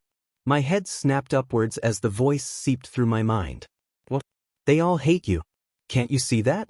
Ever wonder why? I bit my lip, bowing my head and balling up my pants in my fists. It's because you're nothing but a villain, someone shrieked, catching my attention. I raised my head, noticing that Kirishima had rocketed from his seat, peering to the end of the car. Eyes widening, I watched as a man raised a gun into the air, waving it around. Any of you make a move, he shouted, quieting the car, and you're dead. His eyes scanned the area, looking for any signs of protest. Now, he said, still looking, everyone hand over your cash. Why would he do this on a loaded train car? I mumbled. My eyes widened. Unless. Is this a diversion? Are they here for someone specific? Kirishima, what dash? Kirishima nodded, cutting off my whisper. I quieted down and nodded, body tense. Hey, Kirishima said, catching the man's attention. By the way his hands trembled, it was clear that he was nervous, but he continued showing false confidence. What are you here for? The man growled, narrowing his eyes at Kirishima. Shut up, brat, he barked. Sit back down before things get ugly. Man, just calm down, Kirishima said, careful not to make any sudden movements that might set the man off. He raised his arms, his gun pointed towards Kirishima. "I'll shoot, dumb kid. Don't bite off more than you can chew." Kirishima's eyes widened, and his breaths became quicker. Otherwise, he remained outwardly calm. "I don't want either of us to get hurt, so if you can just put the gun down dash." "I told you to shut up, you dumb brat," the man barked, firing off a warning shot. Kirishima turned to the side, gulping at the bullet that had narrowly missed his head. He froze, and the passengers watched with bated breath, wondering what might happen next. Heart pounding in my chest, I began standing, catching the attention of several people. "Come on, this really isn't necessary," I said, my mind screaming at me to just sit down and shut up. But I ignored the feeling of dread in the pit of my stomach, nervously clearing my throat. As he said, "Just put the gun down. I know you don't actually want to hurt anyone." The man scowled. "Don't kids know how to shut up nowadays? Learn your place, kid." Without warning, he quickly raised his gun, shooting off towards me. My eyes widened as the bullet came hurtling my way, and I felt as if everything around me turned to slow motion. Squeezing my eyes shut, I put my hands in front of my face. But the pain never came. Confused, I reopened my eyes, only to see Kirishima standing in front of me, teeth gritted as he held his arms up, uniform torn to reveal his hardened skin. Glancing in between him and the man, I realized that, if nothing happened soon, he was going to shoot again. And by the looks of Kirishima's nervousness, he couldn't keep it up forever. Gulping, I inched forwards. "You're making a mistake. You don't need to dash." "Shut up," the man roared, his expression showcasing his rage. He pointed his gun towards me and I winced, but only heard the click of the trigger. He growled angrily as he repeatedly clicked, and I took the chance to burst forwards. "This is so stupid, this is so stupid, this is so..." Leaping forwards, I found myself on top of the man, pinning down his wrists. "Kirishima, take the weapon," I called behind me. Kirishima broke out of his daze and nodded, removing the weapon from the man's reach. He twitched angrily as I let out deep breaths. "Jesus Christ," I mumbled. After he gave up trying to wriggle away, I gritted my teeth, turning him around and pressing his arms behind his back. "Why'd you come here?" I asked, a tinge of anger in my voice. "Like I'd tell you, brat," he spat. Not knowing what else to do, I pressed his arms forwards, causing them to dig into his back. "Answer." The man let out a pained noise, face pressed against the ground. "They'll kill me if I say anything. You could do the same." "You'll face more than that if you don't answer," I said coldly. It felt unnatural, and I couldn't help but feel surprised with my tone. After a moment, though, I composed myself. "So hurry up and tell me why you're here." "Fine, fine," he said as I continued pushing his arms downwards. I loosened my grip as he began to speak, and he was clearly terrified. "I really don't know much. There was just some blue-haired creep from the League of Whatevers who told me to come. He said I was looking for some Deku kid." My eyes widened, and I looked back at Kirishima, who froze. Turning slowly back towards the man, I let out a shaky breath. "I see," I mumbled. "Just don't kill me or anything, please. Send me to jail for all I care, but I don't want that guy even near me." He seemed absolutely terrified, which gave off no good signs. Sighing, I nodded and stood up, pulling him upwards by his arms with his hands still behind his back. "Is everyone all right?" a voice yelled from the other side of the car. By the looks of it, he was some sort of officer or security or something. I nodded, but was barely paying attention. Breathing slowly, I gulped. "Why would someone come after me?" Third-person POV X. "We've just received word from our man, Tamura Shigaraki," Kurojairi informed. Shigaraki leaned back in his seat, foot propped up on the table. "And?" Kurojairi walked behind the bar, picking up a rag and a glass before beginning to wash it. "Deku defeated him and protected the civilians on the train. Our spy also informs us that, even after civilians started berating him, he refused to fight back." Shigaraki sat upwards, stroking his chin. "So," a wicked grin grew on his face, "this means we do have a chance. The kid won't know what hit him." He let out a harsh, manic laugh before relaxing once again. We'll just let the heroes do the work for now. I'm sure the brat's bound to get curious at some point. X. Izuku Midoriya's POV X.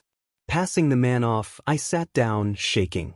My fingers trembled as I brushed them through my hair, nodding on as another officer spoke to me. I couldn't say I was paying too much attention. I suppose I'd have to give some sort of statement later on. Kirishima sat next to me, equally as shaken.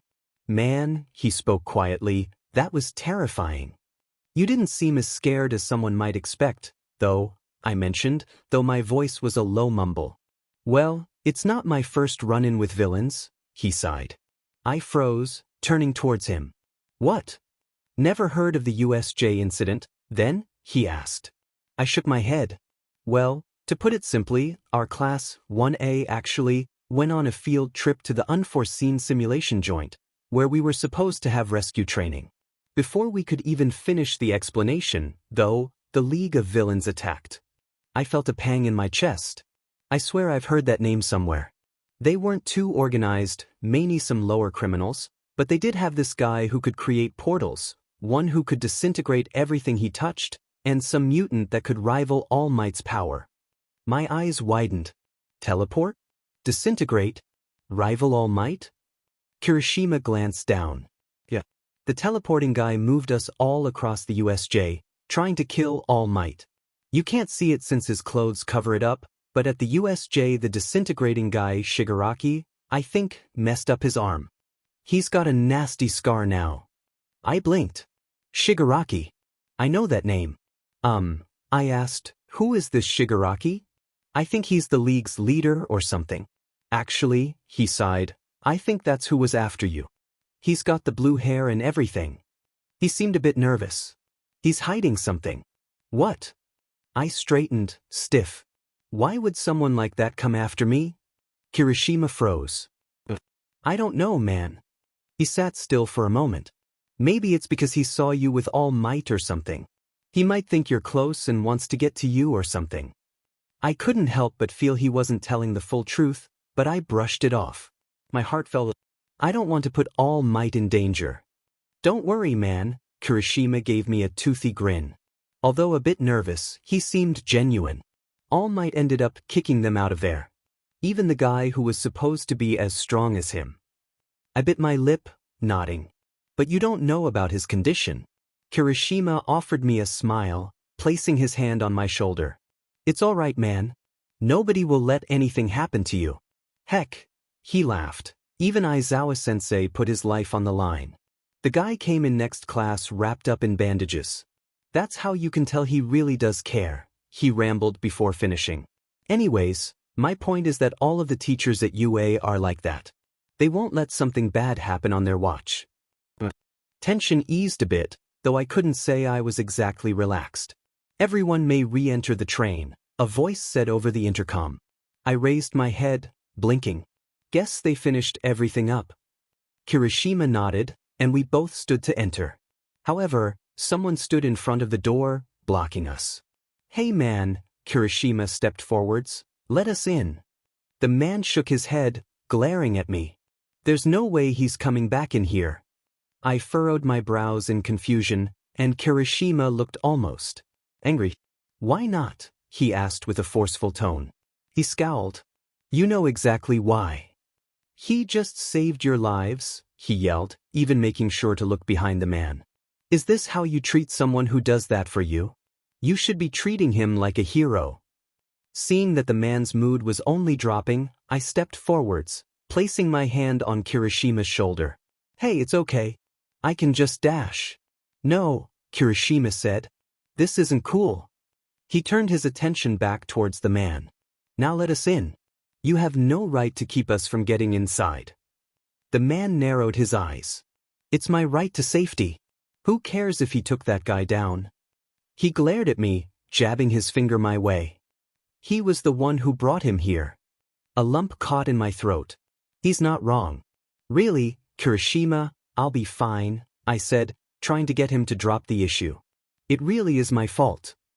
Kirishima turned towards me. Come on, man. Of course it's not your fault. This guy is just being an ungrateful jerk. He shot a look towards him. This isn't your choice to make. And it's not like he's actually done anything to you. Not done anything? Someone yelled from the back, prompting another person to speak up. He's caused nothing but trouble. Kirishima gritted his teeth, harshly whispering. He's trying his best. And you know you're not allowed to talk about that. Talk about what? I asked, confused. The original man scowled. How you're nothing but AV dash. Suddenly Kirishima punched forwards, his fist connecting with the man's jaw. He heaved before looking down at his hand, surprised. He became red and looked up at the man. I'm so dash. The man held his jaw as people held him upwards to keep him from hitting the ground. What kind of hero are you supposed to be? Someone spat. Figures someone who'd hang out with that kid would be trouble, another grumbled. Kirishima froze. Stepping forwards, I put my arm to the side. Leave Kirishima alone. I shouted over their comments, rendering them silent. I cleared my throat, lowering my voice. I could feel their eyes piercing through me. He didn't do anything, I said. I don't know why you hate me, but if it keeps you from hating him, do whatever you like. I won't stop you. Kirishima reached his hand out. Midoriya, I dash. Shaking his hand off, I shook my head. This isn't fair. You shouldn't have to fight for me. Kirishima's hand fell as the people inside stared. Suddenly, though, the original man straightened himself. So you don't remember the trouble you put everyone through? He hissed. Liar. Without giving me any warning, he pushed on my chest, causing me to stumble backwards and fall to the ground. I stared up at him, lips slightly parted and furrowed my brows. What? He spat. Are you going to fight back? Show everyone just what kind of person you really are. You could end this so easily. Heaving, I forced myself upwards. It wouldn't take much. Midoriya, what are you doing? Kirishima asked, concerned. Just do it. Sighing, I brushed my hands on my pants. After a moment, I connected eyes with the man. I told you I wouldn't stop you. Go ahead. Kick me to the ground. I won't fight back. Kirishima's eyes widened. Midoriya. Because, I narrowed my eyes, heroes are there to protect those in need, not to fight innocents. Izuku Midoriya's POV X. That was so manly, dude, Kirishima grinned, walking beside me. I laughed, letting out a sigh. I was terrified, to be honest. I was just trying not to shake. I mean, you shut them right up though, he chuckled. Well, after pushing in right away, we didn't give them much of a chance to respond. I could definitely see them glaring at me though, I mentioned. Kirishima shrugged, some people can't handle the truth. What you did was awesome. I smiled, rubbing the back of my neck nervously. Besides that, thanks for standing up for me. It means a lot. Hey man, he grinned, you did the same for me. I should be the one thanking you. Let's just agree to thank each other, then? I suggested. Kirishima laughed, nodding. Sure. Are you not curious? Do you not want to know why they hate you so much? I chewed the inside of my cheek. Of course I'm curious. Of course I want to know. But, glancing over at Kirishima, I offered a slight smile. There are people who care. And they're the only ones I need. I'm sure there's a good reason why I shouldn't know. Just keep telling yourself that. Young Midoriya, All Might greeted me at the door. Was your ride home all right? What held you up? I walked inside, setting my things down. I mumbled, just an armed robber, it was nothing really. All Might froze. What? Well, you know, I laughed nervously, turning towards him. There was just this guy and he was waving a gun around, so Kirishima and I stopped him. Nothing happened, it's fine. Kirishima protected me from his shot. Prot protected you from his shot? All Might sputtered. He has a hardening quirk, so it wasn't too bad. But that sounded really bad, actually. All Might looked as if he might faint. So, what happened? He was threatening to rob everyone, so Kirishima stepped forwards and tried to stop him. It didn't work, but when he tried to fire, his gun got jammed. So, I tackled him to the ground and handed him over to the police. And that's nothing? All Might asked, bewildered. I winced. Yes. You're going to be the death of me, he mumbled, sighing. Afterwards, I hesitated but realized that I should probably tell him. Well, apparently the guy was after me, sent by the League of Villains or something. People weren't happy about that and got kinda mad at me. All Might stood there, bug-eyed as he stared at me. What? Yeah, it's kinda crazy, huh? I laughed nervously, glancing away. But that's more than crazy, he blurted, hand pressed against his forehead. He paced back and forth, seeming incredibly concerned. Are you okay, All Might? I asked. He turned towards me. How are you? I mean, we did take him down, I said, awkwardly. And no one got hurt, so it ended up all right. All Might sat on the couch, shaking his head. This is ridiculous. Sorry, I mumbled. No, he sighed. You still did the right thing. He paused for a moment. You really are just like me when I was younger. Is that a good or a bad thing? I asked nervously. He gave a slight laugh. Both. After a moment he spoke up. Come here. Sitting down next to him, I stared down awkwardly. Young Midoriya, I think you're a true hero, he said. My head snapped over to him, lips slightly parted in surprise. What? He smiled. You're always throwing yourself into danger. Meddling where you don't have to. That's the essence of being a hero. My heart fluttered. A hero? All Might stood, walking down the hall towards his room. Snapping out of my daze, I turned towards him, confused. All Might? Where are you going? Just stay there, young Midoriya, he said. I'll just be a moment. I nodded before turning, biting my lip. Is he actually upset with me? What could he be doing? All Might was back in the room within mere moments, and he tossed a bag my way. Instinctively, I raised my hands, catching the bag. I glanced down, furrowing my brows as it rested in my lap. What's this? I asked. Open it, he said simply. After hesitating for a moment, I opened the bag, reaching inside only to feel fabric of some sort. Confused, I pulled the item out, only to see it was a costume. It was a high-grade green tracksuit-like costume and, upon digging further into the bag, I found a set of gloves, knee pads, and several other helpful items. Oh, one more thing, All Might mentioned, pulling another item out of the bag.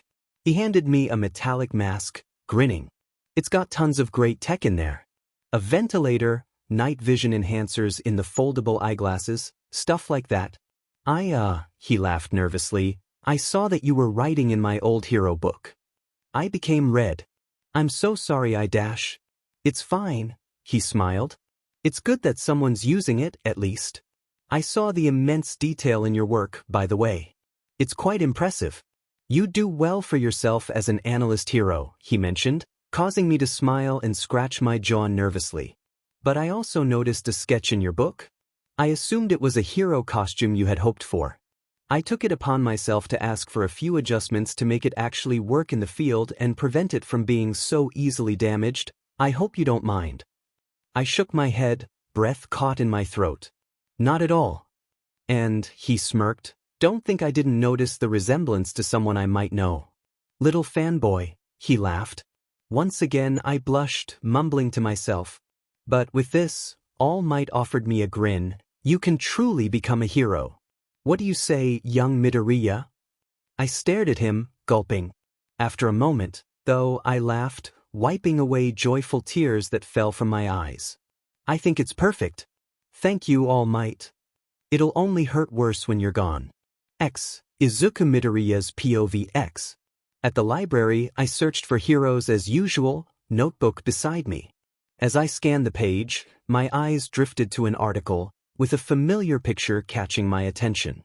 Furrowing my brows, I dragged the mouse to the article, clicking onto it and reading the headline. I reread the title over and over again, hoping that I was reading it incorrectly. And no, I whispered breathlessly. Izuku Midoriya, former villain known as Deku, attends UA High. I told you, you're nothing but a villain. My hands shook as I walked into the classroom, a piece of paper balled up in my fist.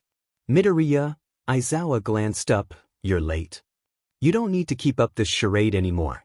I stopped in the doorway, body rattling with my rapid breaths. Izuku. Uraraka stood. Are you all right? Just be who you were meant to be. After a moment of silence, I raised my head, eyes narrowed. Why didn't you tell me? I asked, voice shaking. Is there something wrong? Aizawa asked, concerned. I stomped my foot on the ground, throwing the paper forwards. Why didn't you tell me? Mina carefully picked the sheet off the ground, her pink complexion paling as she read. It's an article about Deku. Aizawa looked more alert.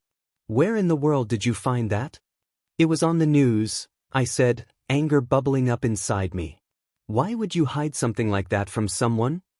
I barked. I told you not to dig into it, he sighed, shaking his head. Just come here and we can dash. Quiet. I shouted. After a moment I stood straight, grinning. Now I remember everything. Izuku. Uraraka said breathlessly. I turned towards her, blowing a kiss towards her surprised face. It's Deku, sweetie. Without any warning, I charged forwards, knocking Aizawa off his feet and ripping the scarf from his neck before throwing it to the side. He gritted his teeth, eyes red as he attempted to restrain me. Did someone forget that I don't have a quirk? I laughed madly, pulling a knife from my pocket. Put that down now, Aizawa growled. Midoriya. Kirishima stood. Just stop this. We don't care any dash. Shut up, redhead. I spat, narrowing my eyes towards him. You wanted nothing to do with me before. Now, I turned back towards Aizawa. I see why. The students began to stand, and I could tell they were antsy. Oh, and don't think about doing anything because I'll kill you all too. Bakugo stood, growling. I knew you were still scum. Thanks, Kaken. I giggled, shooting him a glance as I fended off Aizawa. As soon as the pro's fist grazed me cheek, I turned my attention back towards him. This is getting a bit annoying, isn't it? But, I sighed, seeing that Bakugo was charging towards me. There's no way I'll be able to take you down with Blondie over here in my way. Leaping upwards, I ran behind Bakugo, pressing the knife to his throat and shifting around. Do anything and he drops, I smiled, enjoying Bakugo's terrified expression. Everyone stood silently and I grinned. Great! I began to let my hands fall to my sides before I suddenly brought the knife back up, dragging it across Bakugo's throat. Whoops! I yelled, laughing as he fell to the ground, expression shocked as blood dripped down his neck. Bakubro! Kirishima shouted, panicked. Uraraka gasped, slapping her hands over her mouth. I think I'm gonna be sick. Aizawa had a deadly expression as he pushed himself off the ground, narrowing his eyes. You've just made a horrible mistake. I tilted my head upwards, looking down at him. Oh, this'll be good. He ran towards me, swiftly kicking only for me to dodge. Looks like without his quirk and special little scarf, the pro-hero Eraserhead is a nobody. I laughed. Rather than replying, he simply rushed forwards in a sudden burst of speed. My eyes widened as he shoved me down, placing his foot on my chest. Guess I was wrong, I said simply. The man narrowed his eyes. It didn't have to come to this. I yawned, rolling my eyes. Whatever, old man. You won't do anything. Don't doubt me, he said gruffly. And, to my surprise, he quickly flipped me, causing my stomach to press against the ground. I let out a groan and a harsh laugh. Or maybe you will. He lifted his foot, giving me a brief opportunity to grab his ankle and twist him onto the ground. Like the cat he is, however, he ended up back on his feet, kicking the knife I held within my grasp and quickly snatching it up. Do it, I yelled, grinning. Kill me. After seeing his hesitance, I whispered. Or can you not see one of your students die in front of you? Because if I don't die, I'll just keep coming back over and over and over again. And you'll see everyone else die in front of you. Just like Blondie over there. Gritting his teeth, Aizawa began to plunge the knife downwards. However, before finishing the motion, he sighed, dropping it. I'm not going to kill you. You're weak, I whispered. That may be so, but I'm not going to kill someone for the purpose of petty revenge.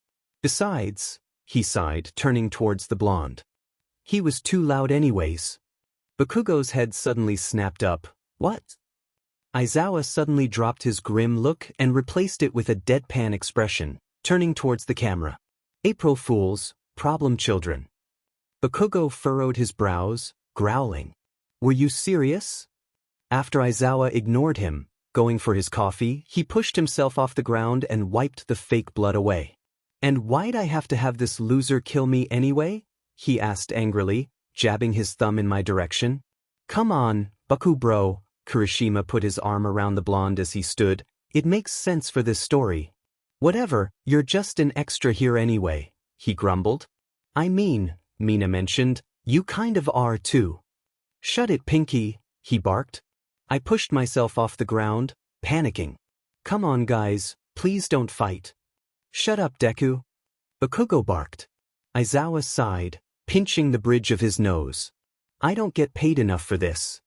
Sighing, I nervously turned towards the camera and waved awkwardly. See you next time. Bye. Yawning, I walked into the school. Although I was tired, it was for good reason. Honestly, I couldn't stop thinking about trying out my new hero costume.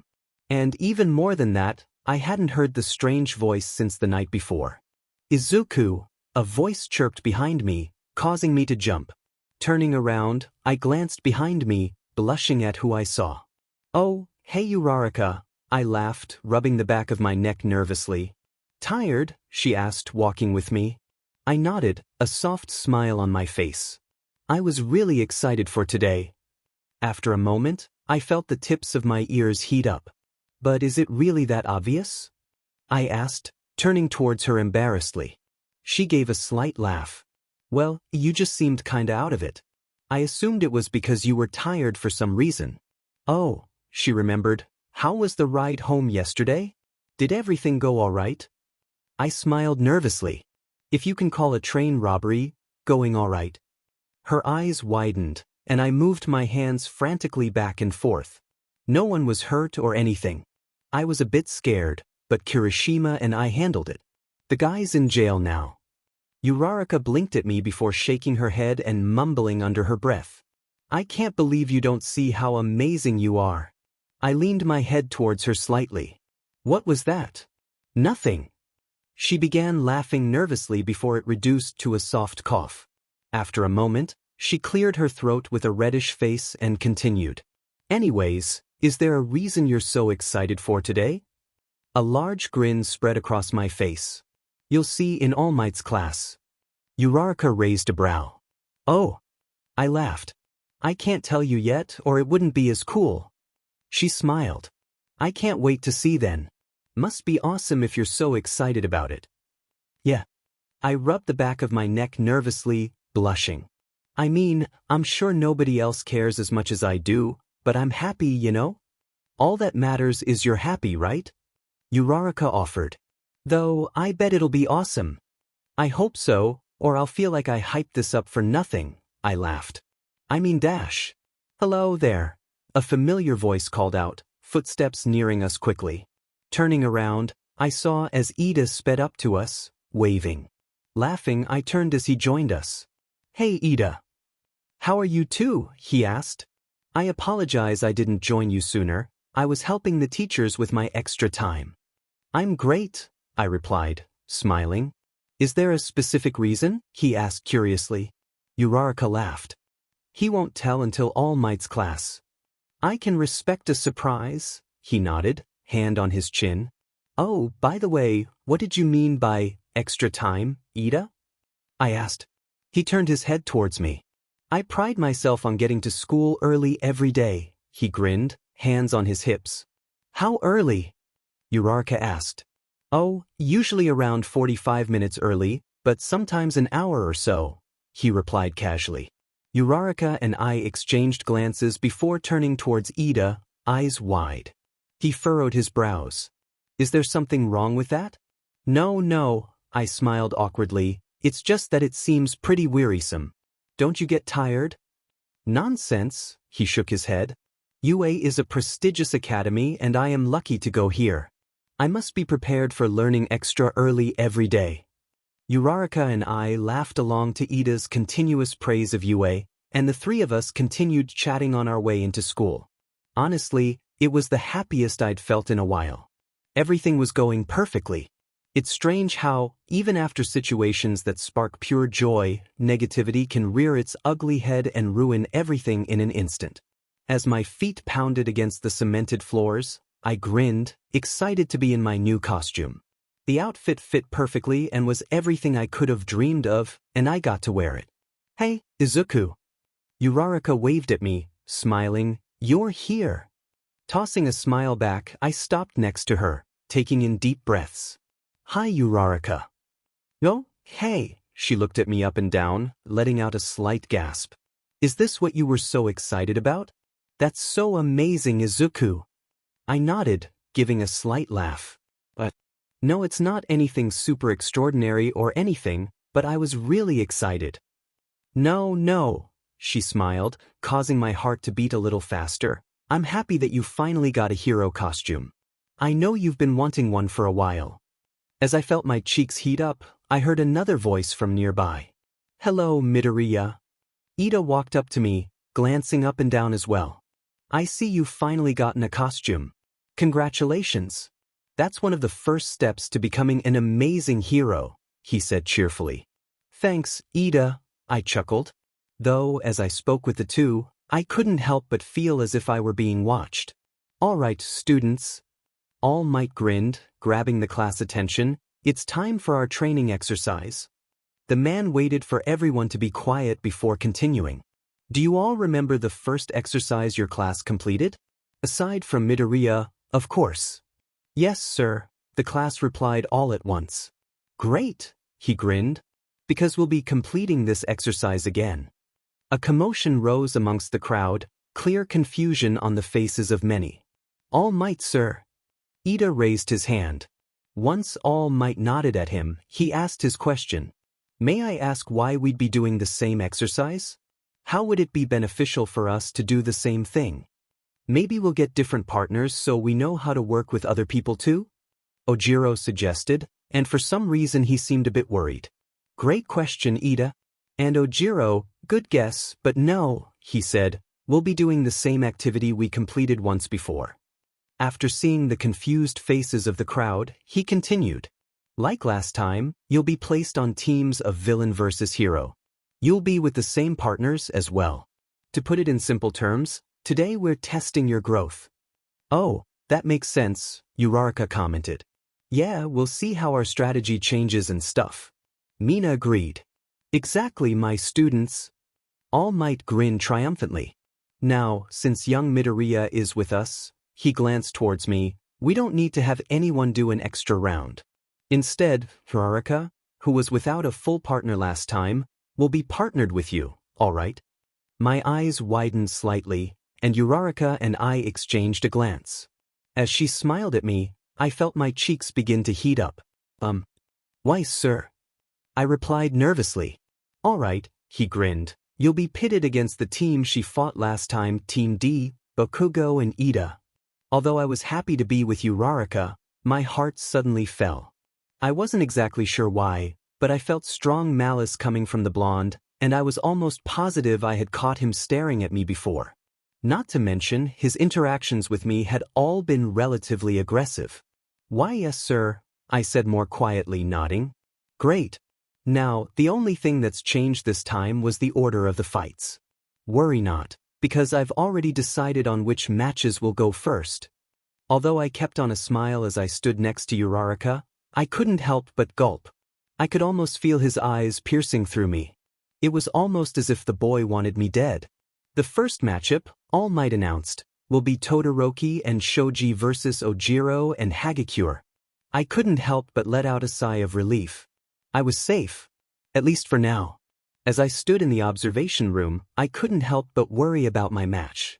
Although it was determined that our team would be last, every time I felt even slightly calm, I noticed Bakugo staring at me out of the corner of his eye, each glance filled with hatred. Did I do something to upset him? I asked Uraraka nervously. She looked around for a moment before spotting Bakugo. She bit her lip and gave a light sigh. Probably not. Bakugo's just like that sometimes. It's really easy to make him mad. And Kaminari added, standing nearby. He gets revenge. He shivered. I really shouldn't have taken his food that one time. I felt myself become more nervous and Jiro scolded Kaminari. You just made it worse, you doofus, she yelled before turning towards me. I'm sorry, Midoriya. About Kaminari and Bakugo. She ignored Kaminari's protests, offering me a sympathetic smile. Well, I suppose if it's a normal thing I shouldn't feel too bad about it, I thought to myself. After catching another one of his death stares, I quickly snapped my head back, gulping. I hope. Looks like they learned from last time, Kirishima chuckled, causing our little group to turn towards the screen. Oh yeah. Mina agreed. They avoided Todoroki's ice. But it looks like Todoroki's doing something different too, Jiro pointed out. Yaoyorozu nodded. Instead of going in by himself and doing everything, he's allowing Shoji to help. Not to mention the fact that he was able to keep him safe even while he used his ice. But he's not using his left side anymore, Mina frowned. I wonder why. I stiffened slightly, but not enough for anyone to notice. It's not my place to say anything. But I glanced up at the screen. I should have expected it wouldn't be that easy to get him to accept his power. As Todoroki and Shoji headed upstairs, the camera switched to show Hagakure and Ojiro. However, much to the group's confusion, neither were visible. What's going on? Mina questioned confusedly. Yeah, Kaminari tilted his head to the side. Where are they? Maybe, I suggested, they're planning a sneak attack. Uraraka and the others had helpfully provided me with the results of the previous matches as well as parts of what happened. From what I understand, Todoroki got them with a sort of sneak attack last time. After dodging that, they're trying the same thing. Also, I added, even though Ojiro is strong, Shoji is stronger, and neither Ojiro nor Hagakure would really stand a chance against Todoroki one-on-one with fair play. Wow, Jiro stared at me. You analyzed that well, huh? After realizing that I had practically talked their ears off, I blushed, glancing down and fidgeting with my hands. Oh, sorry. Don't be sorry, Uraraka said, causing my head to snap up. Her smile caused my heart to flutter as she continued. It's really cool that you can see all of that, Izuku. Yeah, Kaminari sighed, you're good at a whole lot of things. Which, by the way, he said half annoyedly but more playfully, makes everyone else look bad. I gave a slight laugh. Oh come on, that's not true. For one, Mina mentioned, you saved Kirishima that one time during practice. Jiro agreed. You're somehow magically great at fighting. Ida surprised me by adding to the conversation as well. Not to mention, you're an expert with analytical thinking. And don't forget the whole train thing, Kirishima added, shaking his head when the others looked to him for further explanation. With each compliment, I felt my cheeks redden. Oh, I told you, Uraraka sighed, laughing. You're the only one who can't see how great you are. Although I had no intention of doing so, I felt my eyes begin to well up with tears. Whoa, Midoriya, what's wrong? Kirishima asked worriedly. My lips stretched into a shaky smile as I wiped my tears away. And nothing. It's just. I took in a deep breath, smiling at the group. Thank you. For everything. We should be the ones thanking you, Mina laughed, playfully punching my arm. You sure make things a lot more interesting around here, Kaminari chuckled. And you're not a jerk, so that's a definite bonus.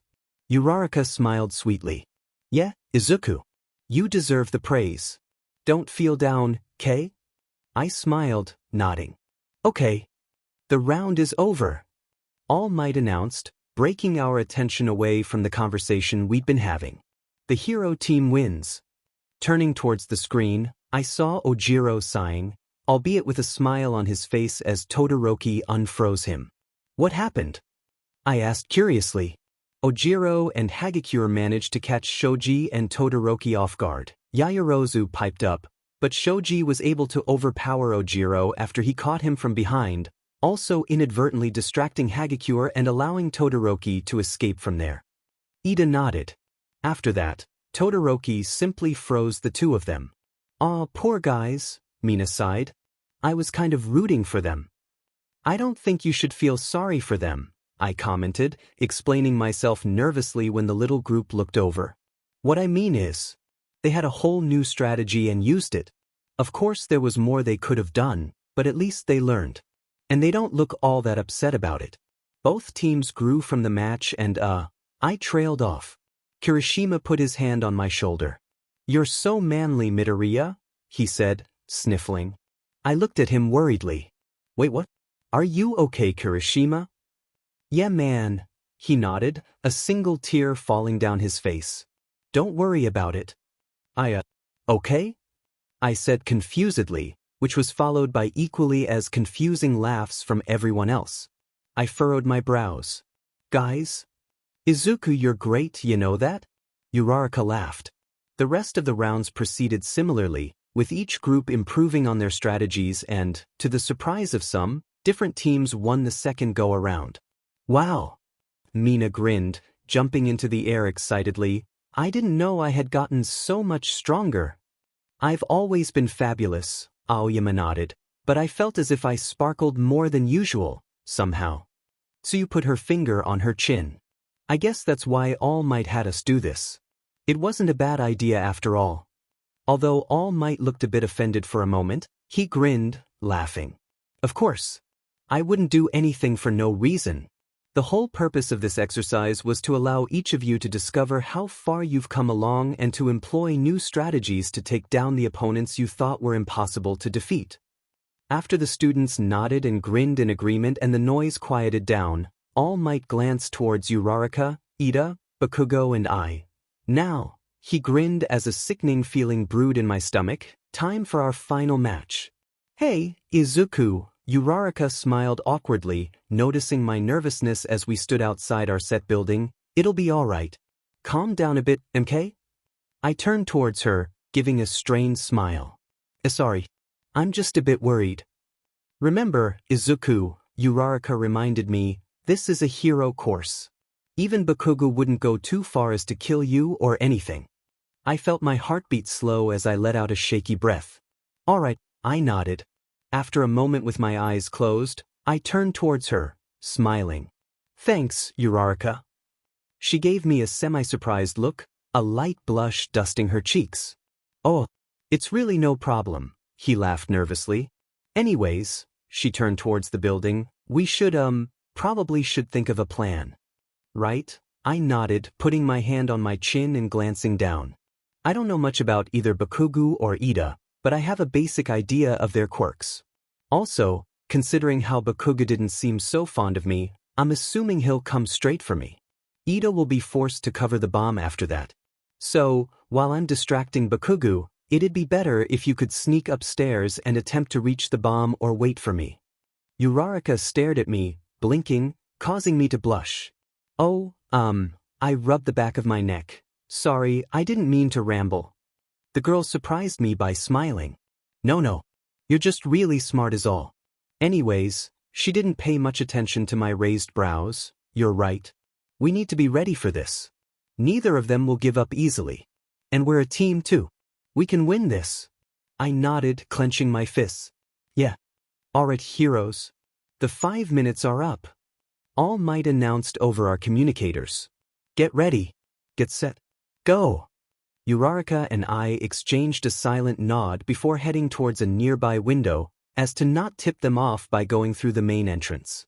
Once I was inside, I waved for her to come in, stepping to the side as she landed with a soft clack on her feet before straightening herself.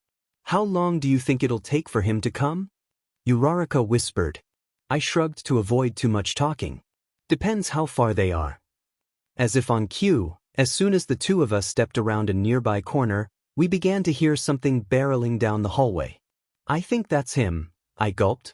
Deku, his voice echoed through the halls. The name made my heart drop, but I didn't have the time to wonder why. Pushing Uraraka to the side, I stepped forwards, nodding as a tip-off for her to leave while I handled things. After a moment, she nodded back, heading down the hallway quickly yet quietly. As soon as Uraraka disappeared from my vision, blonde tufts of hair came from around the corner before Bakugo's face was in full view. There you are, he yelled upon finally spotting me, hurtling forwards.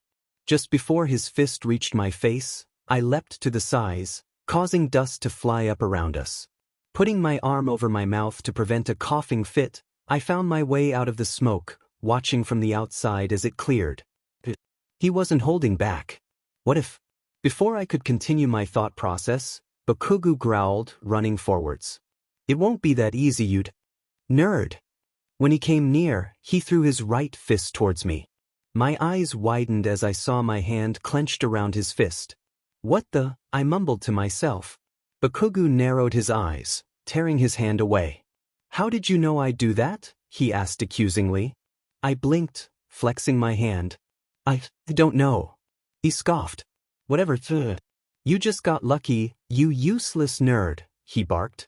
I won't let myself be so predictable anymore. And, true to his word, Bakugu started with the original right hook before changing to a kick at the last second, throwing me backwards. As my body hit the floor, my eyes widened and I coughed, spit flying from my mouth. I'm not done yet, Deku. I grimaced as the blonde grabbed my foot, as I was still a bit out of it from the hit to my head. Still, I forced myself to tear my leg backwards, inadvertently kicking Bakugu's arm in the process. Breathing heavily, I made it onto my feet, internally begging that Uraraka was almost to the bomb. Without a quirk, beating the blonde would prove to be difficult if not impossible. You're just a quirkless loser, Bakugu shouted, throwing his fist forwards before exploding it against my chest. Stumbling backwards, I heaved, barely able to keep myself together. What did I do to you? I coughed. The boy's eyes widened before narrowing sharply as he clenched his teeth. Stupid Deku, he simply yelled again, attempting the same trick again. Luckily for me, I was able to catch his arm as he threw his fist forward, his eyes widening as I wrapped my fingers around his skin. Clenching my teeth, I pulled upwards, attempting to throw him over my shoulder. And to my surprise, the blonde became airborne, causing a sharp pain to pierce through me as my previously gained burn sizzled. However, I forced myself to continue, causing Bakugu to slam into the wall, coughing just as I had previously. Huffing, I wiped the spit from my mouth and stared at him. A strange sensation came over me as I stared at him, an image of a bloodied Bakugu flickering in my vision before disappearing. Suddenly, I felt as if I might puke, and I began to stumble forwards. Unluckily for me, the blonde took my random onset of weakness as an opportunity to stand and grab me by my hair, growling as he threw me to the ground. Groaning, I was barely able to raise my head to look up at him. Why? I was barely to get out as his steps neared me. The blonde simply looked down at me, expression filled with anger. A chill went down my spine with the look he gave me, but I couldn't help but feel like I deserved it. I could hear his muffled voice, but it was too gargled to make out. And at the same time, his foot came hurtling towards my face, with another panicked voice coming directly through my ear. With that voice, Bakugu suddenly stopped his foot, causing my eyes to widen and for my hearing to come back. Why? The blonde yelled into his communication device. While he was preoccupied, I gritted my teeth, pushing his foot upwards and knocking him off balance. The boy's eyes widened as he stumbled backwards. Why? He whispered. You're lying, aren't you? He suddenly yelled, causing my face to twist into confusion as I forced myself shakily onto the ground. What do you mean? I asked, coughing throughout the short sentence. You're nothing but a liar, he shouted. Tricking everyone like always. I heaved. What? His face became twisted, and it was clear he was beyond angry. Why? Before the boy could continue, a pair of hands smacked over his lips and pulled him backwards. Baku bro, calm down, Kirishima hushed him, the culprit behind his muffled shouts. You're wrong. Just stop, he said, though it didn't seem to be helping much. Bakugu continued yelling muffled words, most of which were almost surely curses, while Kirishima tried desperately to shut him up. However, I couldn't pay much attention as my eyes began to droop, my stomach churning. I whispered before my eyes closed, body crashing to the ground. It's my fault, a familiar voice panicked, their speech muffled. I shouldn't have left him alone. No, It's my fault for not stopping Bakugo from going wild, another disheartened and clearer voice said. I felt my eyes open slowly, everything blurry before I blinked a few times. Groaning, I sat upwards. What's going on? I mumbled. A gasp came from my side. Izuku, the first voice shouted, drawing my attention. I squinted for a moment before my eyes widening, recognizing the person's face. Uraraka. I let out. I glanced to the side, seeing Ida sitting with a surprised yet relieved face next to her. Ida. Izuku, you're all right? Uraraka whispered, tears forming in her eyes. My face transformed into one filled with worry. Uraraka? Are you all right? What's wrong? I asked, shooting upwards. Midoriya, don't sit up so fast. Ida said, panicked, causing me to give him a confused look. Don't you remember? You were incredibly hurt. I blinked, glancing down before I remembered Bakugo's enraged face. Oh, I mumbled. You sure do find yourself here a lot, an older voice sighed. Recovery girl. I turned to the side, smiling sheepishly. Sorry. Yeah. Just stop getting yourself into trouble. After she got out her annoyance, she gave me a light smile. Really, Sonny. I may be the school nurse, but I don't enjoy seeing students hurt. I nodded, slightly surprised. Why, yes, ma'am? You should be fine. Surprisingly enough, your injuries weren't as bad as they seemed. Still, be careful. You did hit your head. After a moment, she finished, standing up and sighing. All right, you can go with your friends now. Your next class should be starting soon. Once again, I gave her a slightly surprised nod before turning towards Uraraka and Ida. I'm glad you're okay now, Midoriya. Ida said, clearly concerned. I couldn't help but give a light smile.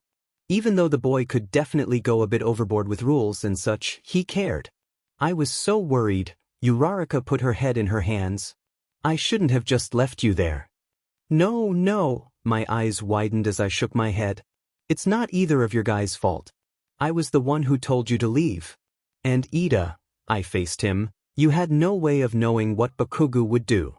After a moment, the two slightly smiled. Anyways, I said, laughing awkwardly, class is soon, right? I don't want the teachers to kill me or for you guys to get in trouble, so we should probably get going. Luckily, with the mention of class, Ida was quickly back to his old self. Yes, he stood, straightening himself. This prestigious academy deserves the best students. And to be students worthy of that title, we should always attend our classes. I laughed. Exactly. Standing up, I began to follow Ida out the door when suddenly I felt a tug on my arm. Izuku, Uraraka bit her lip. I glanced down, concerned. Yeah. I then nodded for Ida to go forward, which he did without question. Tears began to drip onto the ground. I was really worried, you know. I know I'm always saying this, but she glanced up at me, sending a chill down my spine. You're really amazing. Still, that doesn't mean you're invincible. So please, she wiped her tears away. Be careful, okay? Gulping, I nodded. Why, yeah. That's all I wanted to say, she said, letting out a sigh of relief. We can go now. Although I was still shaken up by her statement and sudden tears, I forced myself to smile. Oh, of course. For the next few days, Class 1A and All Might, who made sure to be extra careful from then on, treated me as if I might disappear at any moment. Things soon went back to normal, though, which was definitely a relief. Except Bakugo. Every day, I'd see him walking by, looking away every time anyone shot him even the briefest of glances. Along with that, he'd been sitting alone at lunch. Which is why. Hey, Kaken! I shouted without thinking as the blonde walked by, standing to the side of my usual lunch table. My friends gave me odd looks, but I simply smiled at the boy as he froze, head down. Wanna come over here? I asked cheerfully. Bakugo's hands began to shake and, suddenly, his tray fell to the ground. Kaken? I asked worriedly, hurrying over to him. By then, the tables around us had become silent. Are you all right? Without any warning, the blonde shot his hand out as I came near, wrapping his fingers around my shoulder. I furrowed my brows confusedly. What are you dash? He shot me a glare that sent shivers down my spine. I knew it, he growled. What are you talking about? I asked worriedly, wincing as his grip strengthened. I knew it, he barked, throwing me to the ground. How else would you know that stupid name? He spat. My eyes widened as I hit the ground, silence around me. You could practically hear a pin drop. You were just lying to everyone. Bakugu shouted down at me. You were having fun just messing with all of us, weren't you? I furrowed my brows. I don't know what you're dash. You liar, he shouted. Bakugo, you need to calm down, Kirishima said suddenly, standing up. Sit down here, he barked, causing the redhead to freeze. I'm teaching this villain a lesson. My heart stopped. Villain? He raised his head to look at me, eyes filled with disgust. Don't act like you don't know. The act is up, Deku. Bakugu, that's enough. Ida warned, coming near. The blonde shot him a dirty look. You're trying to protect him? After what he did to your brother? Ida suddenly stiffened, a hurt expression on his face. My mind went back to what Ida had told me when his smile was grim. He's been put out of commission, at least for now. You see, there was a villain who attacked him, injuring him quite severely. His eyes had flicked towards me for a split second. Though, his life was spared, as heroes came in time. It horrifies me, though, that he could have been killed in an instant if the villain so desired. My heart fell. And icy hot, you've sure been buddy-buddy with him, he snarled, causing Todoroki to look up with a surprised expression, replacing his usual unchanging one. Considering how he left you in the hospital, I'm surprised. I stared at Todoroki, guilt washing over me. You mean, when he wasn't at school for those first few days? God and you round face, he laughed, though it was clearly filled with anger and pain. You went and fell in love with him. A villain. Her expression fell. Stop that, Bakugu. She stepped forwards. Leave him alone. Am I wrong? He shouted, tears in his eyes. And you know what's the worst about you? He glared at me, voice softening as tears began to roll down his cheeks. Even after you left, Auntie Inko wouldn't give up on you. She swore up and down that one day you'd come back. But not even once did you go back to her. He picked me up by the collar, shaking me. She even cared for an evil bee like you. Tears fell down my face. Your own mother, he gritted his teeth. You didn't even care for your own mother. My heart fell. Mom? Bakugu. A voice boomed throughout the cafeteria, catching everyone's attention. Behind the booths stood an enraged All Might. Drop him now. Just like that, I fell to the ground, still unable to process anything I had just heard. As the scene around me progressed, I simply buried my head in my hands. Am I? Midoriya, All Might said softly as we sat in one of Yue's rooms. I didn't reply. He couldn't seem to find the right words. I raised my head slightly, whispering with a shaky voice. Is it true? His eyes widened slightly. What? I looked at him with tears in my eyes. Am I really nothing but a villain? The man's eyes were wide and filled with pain. My head fell, hair hanging over my eyes. I knew it. That's why everyone hates me. Nobody hates you, Midoriya, he said softly, placing his hand on my shoulder. I stiffened before shrugging away his hand and scooting away. You're lying. The man seemed hurt, but I wasn't in the mood to care. I saw how everyone looked at me when I first showed up. Now I know why. All Might paused for a moment before sighing. Young Midoriya, look at me. I remained still, and the man then softened his voice. Please. Reluctantly, I slowly raised my head to face him, tears in my eyes. What? I croaked. He placed his hand on my shoulder once again, kneeling next to my seat. I still froze but didn't move his hand away. Nobody hates you. You need to know that. Then why dash? Midoriya, things you've done in the past might have been bad. But you're a different person now. You're trying to do good things, he said, offering me a soft smile. I looked down. I heard all of them. Because of me. Hey, All Might caught my attention. The very fact that you feel sorry for what you've done is proof that you're not a bad person. You've just been stuck in a bad situation, is all. Nobody's going to blame you for something you can't remember. My throat felt dry. All of that's in the past now, alright? Don't dwell on it. You've got people in your corner, young Midoriya. Friends who care about you. He offered me a kind smile. Even me. I felt tears begin to fall. All Might, I whispered. I'm scared. That's alright. You have a right to feel sad. Confused. Upset. Just know that we're all here for you, he said, pulling me into a hug.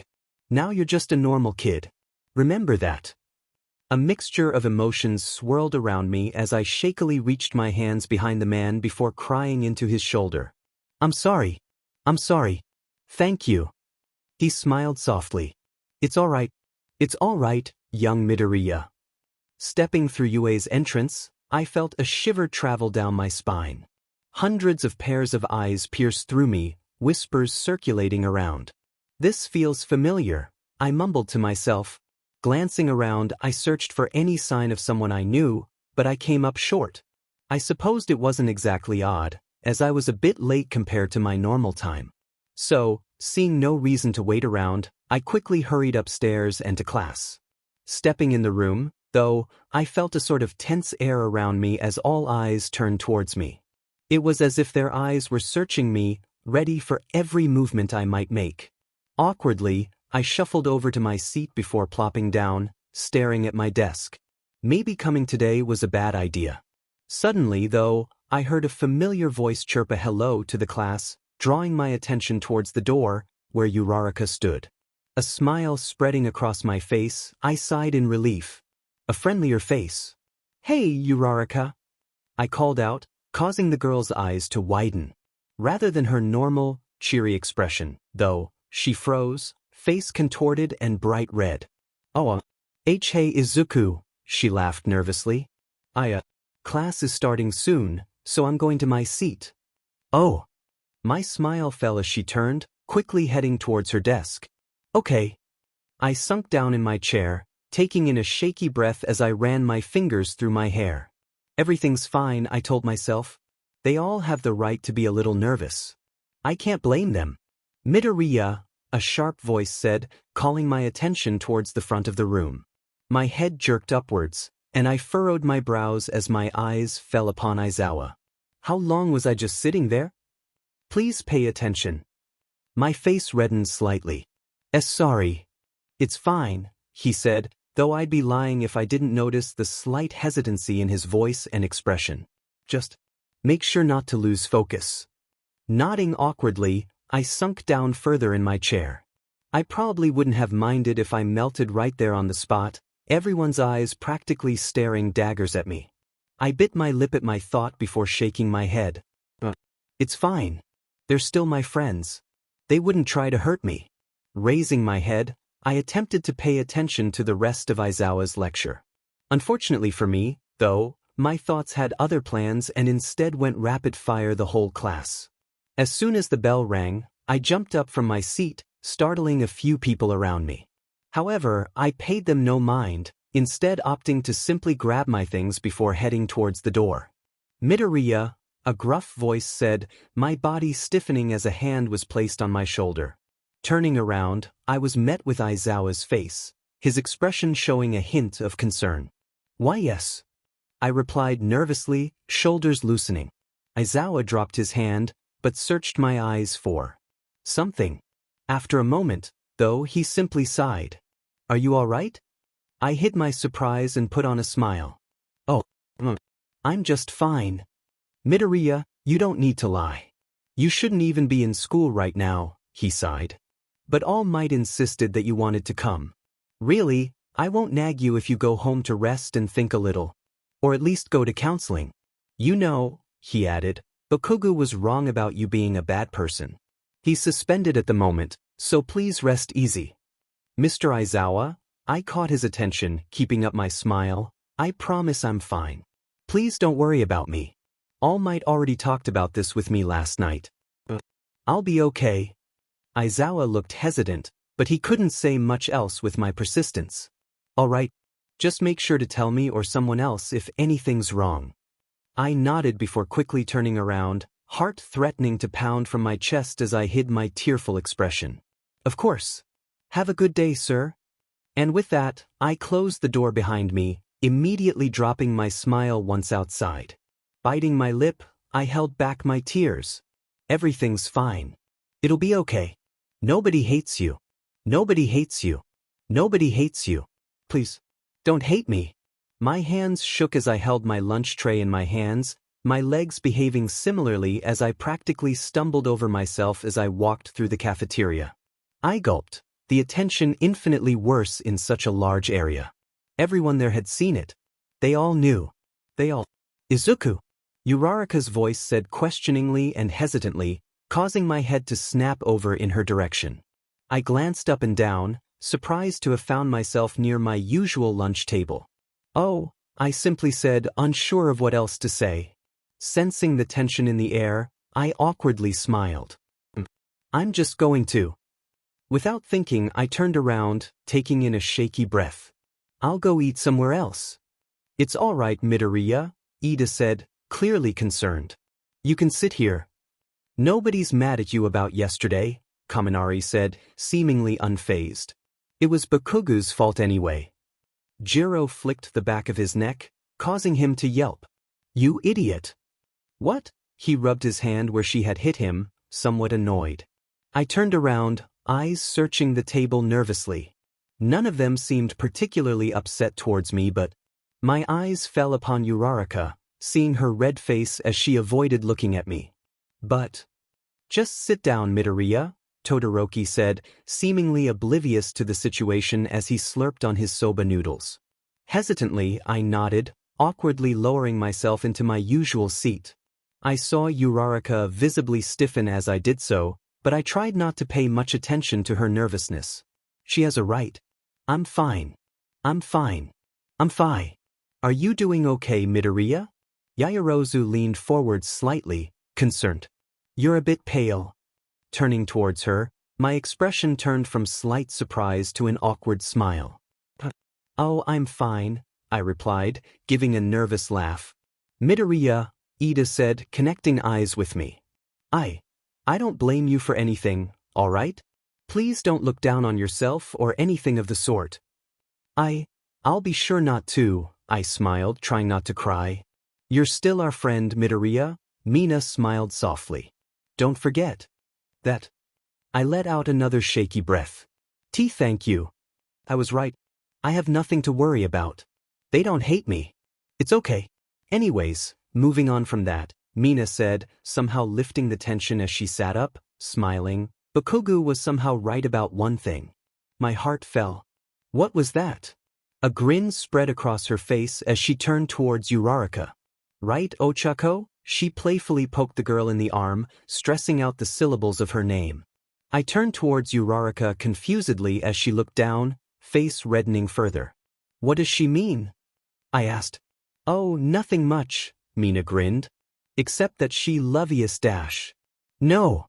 Uraraka yelped, burying her face in her hands. No, I don't. Oh, come on, Mina laughed. It's so obvious that you like him. My heart skipped a beat as I turned back towards Uraraka. You. She suddenly stiffened before shooting upwards. That's ridiculous. I couldn't love him. And just like that, my heart was shattered.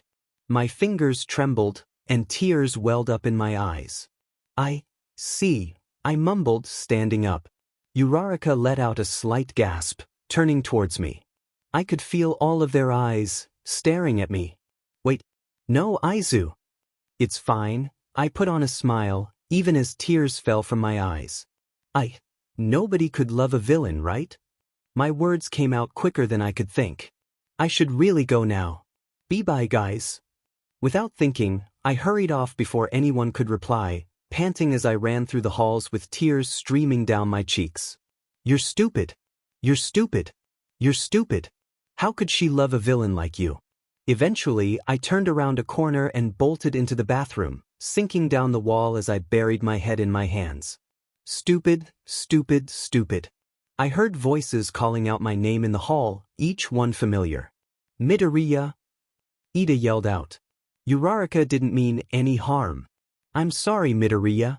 I teased her too much. Please blame me. Come out, please. Mina called, voice filled with regret and concern. Even Todoroki's voice joined the mix. Midoriya, he called out. Please, Izuku, I'm sorry. Uraraka's voice shouted out, causing my body to freeze, head raising slowly. Come out, I didn't mean it. I'm so sorry. Please, Izuku. Sighing, I pushed myself off the ground, walking outside of the bathroom.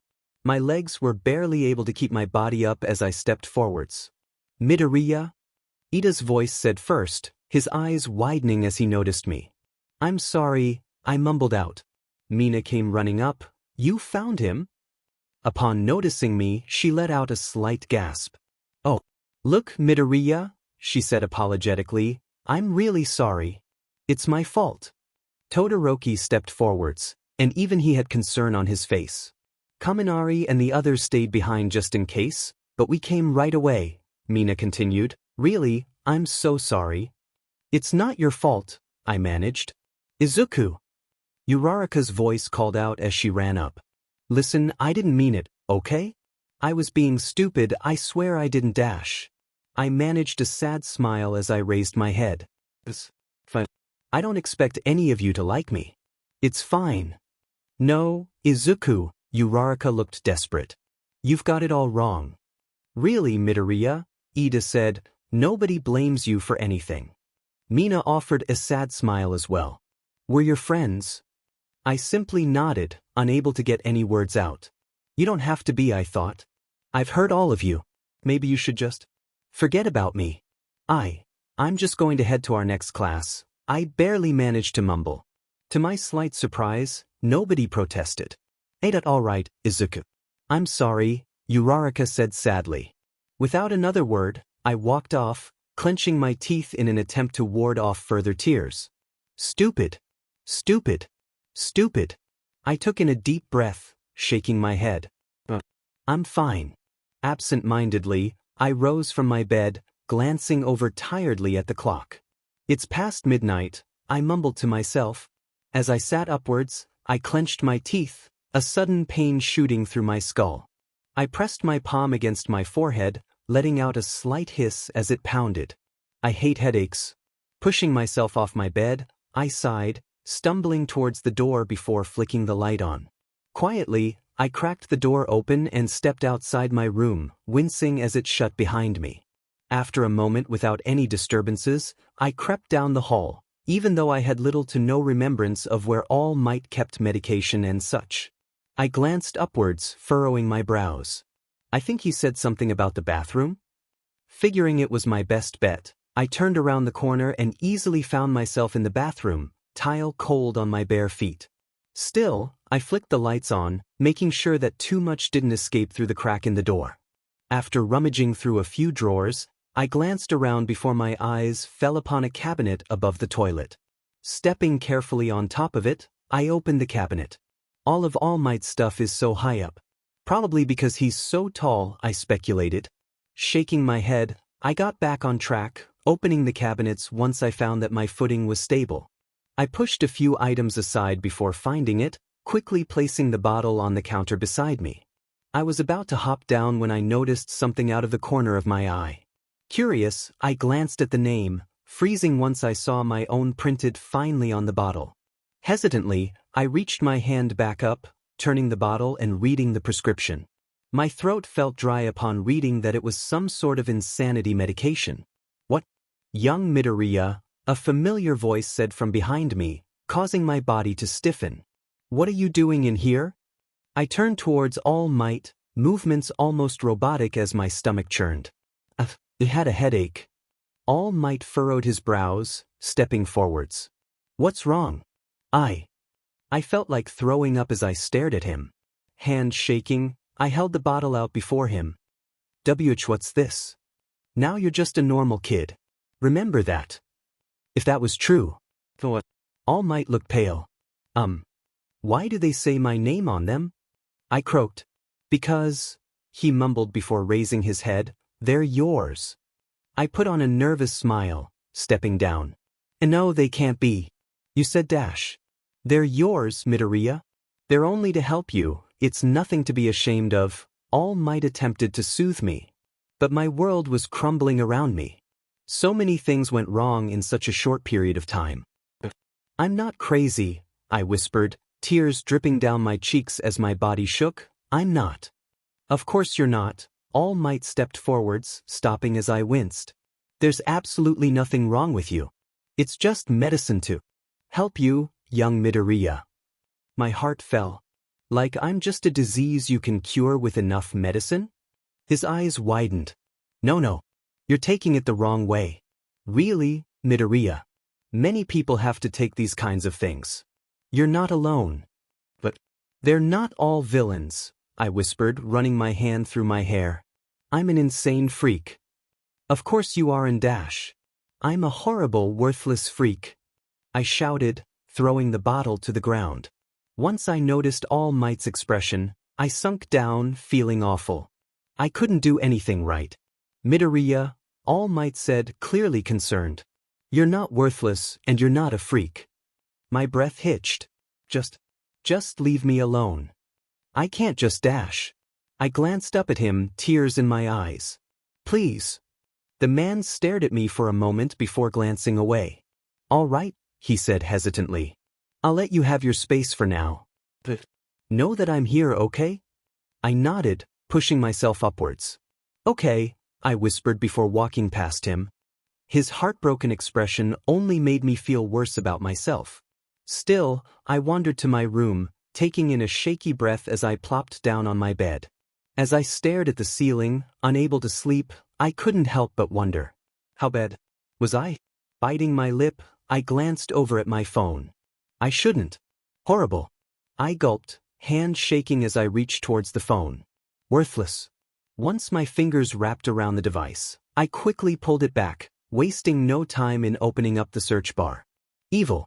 My fingers trembled as I typed in my name, results popping up immediately. My eyes traveled through each article, every single one causing my stomach to churn. Deku, recognized as an accomplice in the hero killer incident. My throat felt dry. Ida. The villain, Deku, attacks you, injuries several teachers and students. I could barely breathe. Todoroki. Bakugo. Everyone. Izuku Midoriya or Deku to attend UA High School, inspires backlash.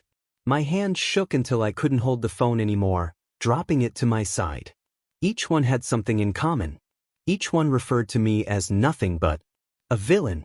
I felt so tired. I didn't want to move. I didn't want to do anything. I just wanted to disappear. However, I sat, the side of my face pressed against my deck as I lazily stared at the wall. Squeezing my eyes shut, I internally berated myself. I should have just stayed home. All Might offered. Why didn't I take him up on it? I don't want to be here. At least you know the truth now. I shot up in my seat, my stomach churning uneasily. Not again. Hesitantly, I whispered. Why are you back?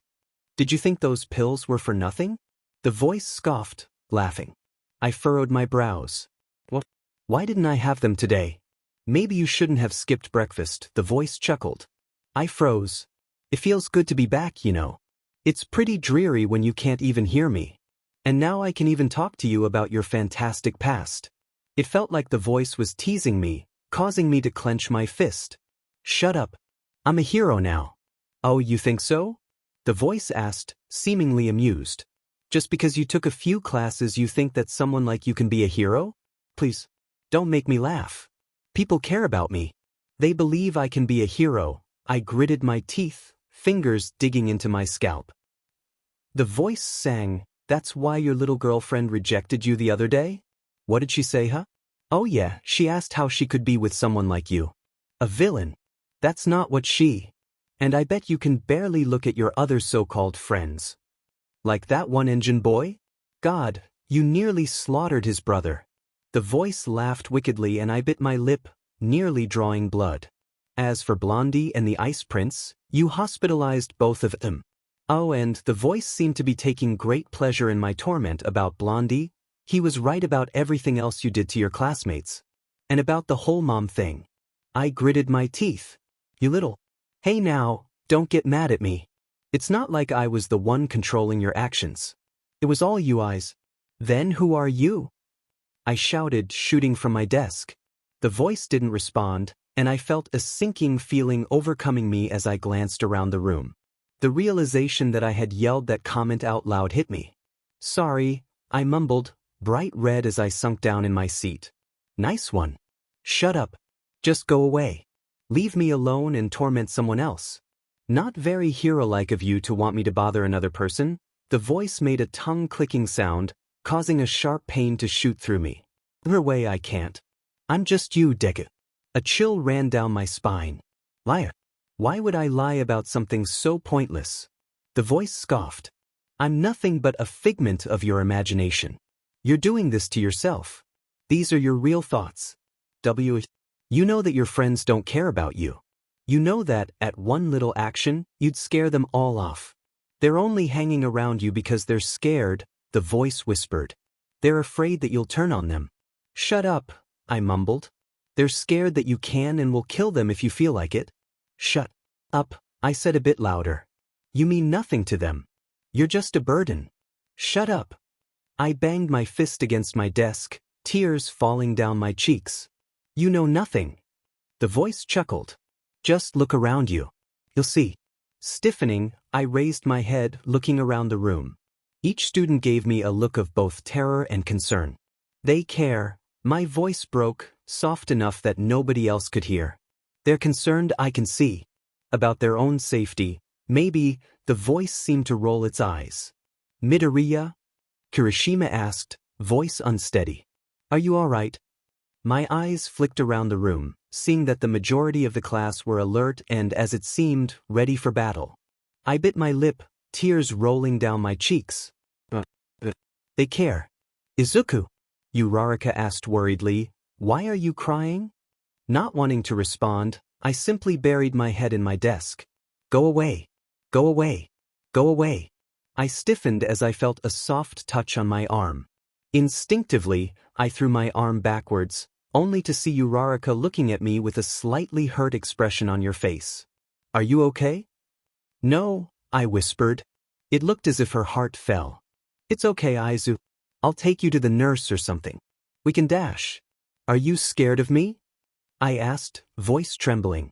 Her eyes widened. What? I repeated myself, voice still low but more clear. Are you scared of me?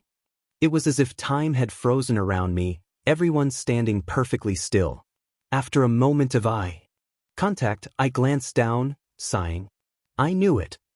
No, she said frantically. Izuku, I'm not Dash. Are you sure? I snapped, standing up.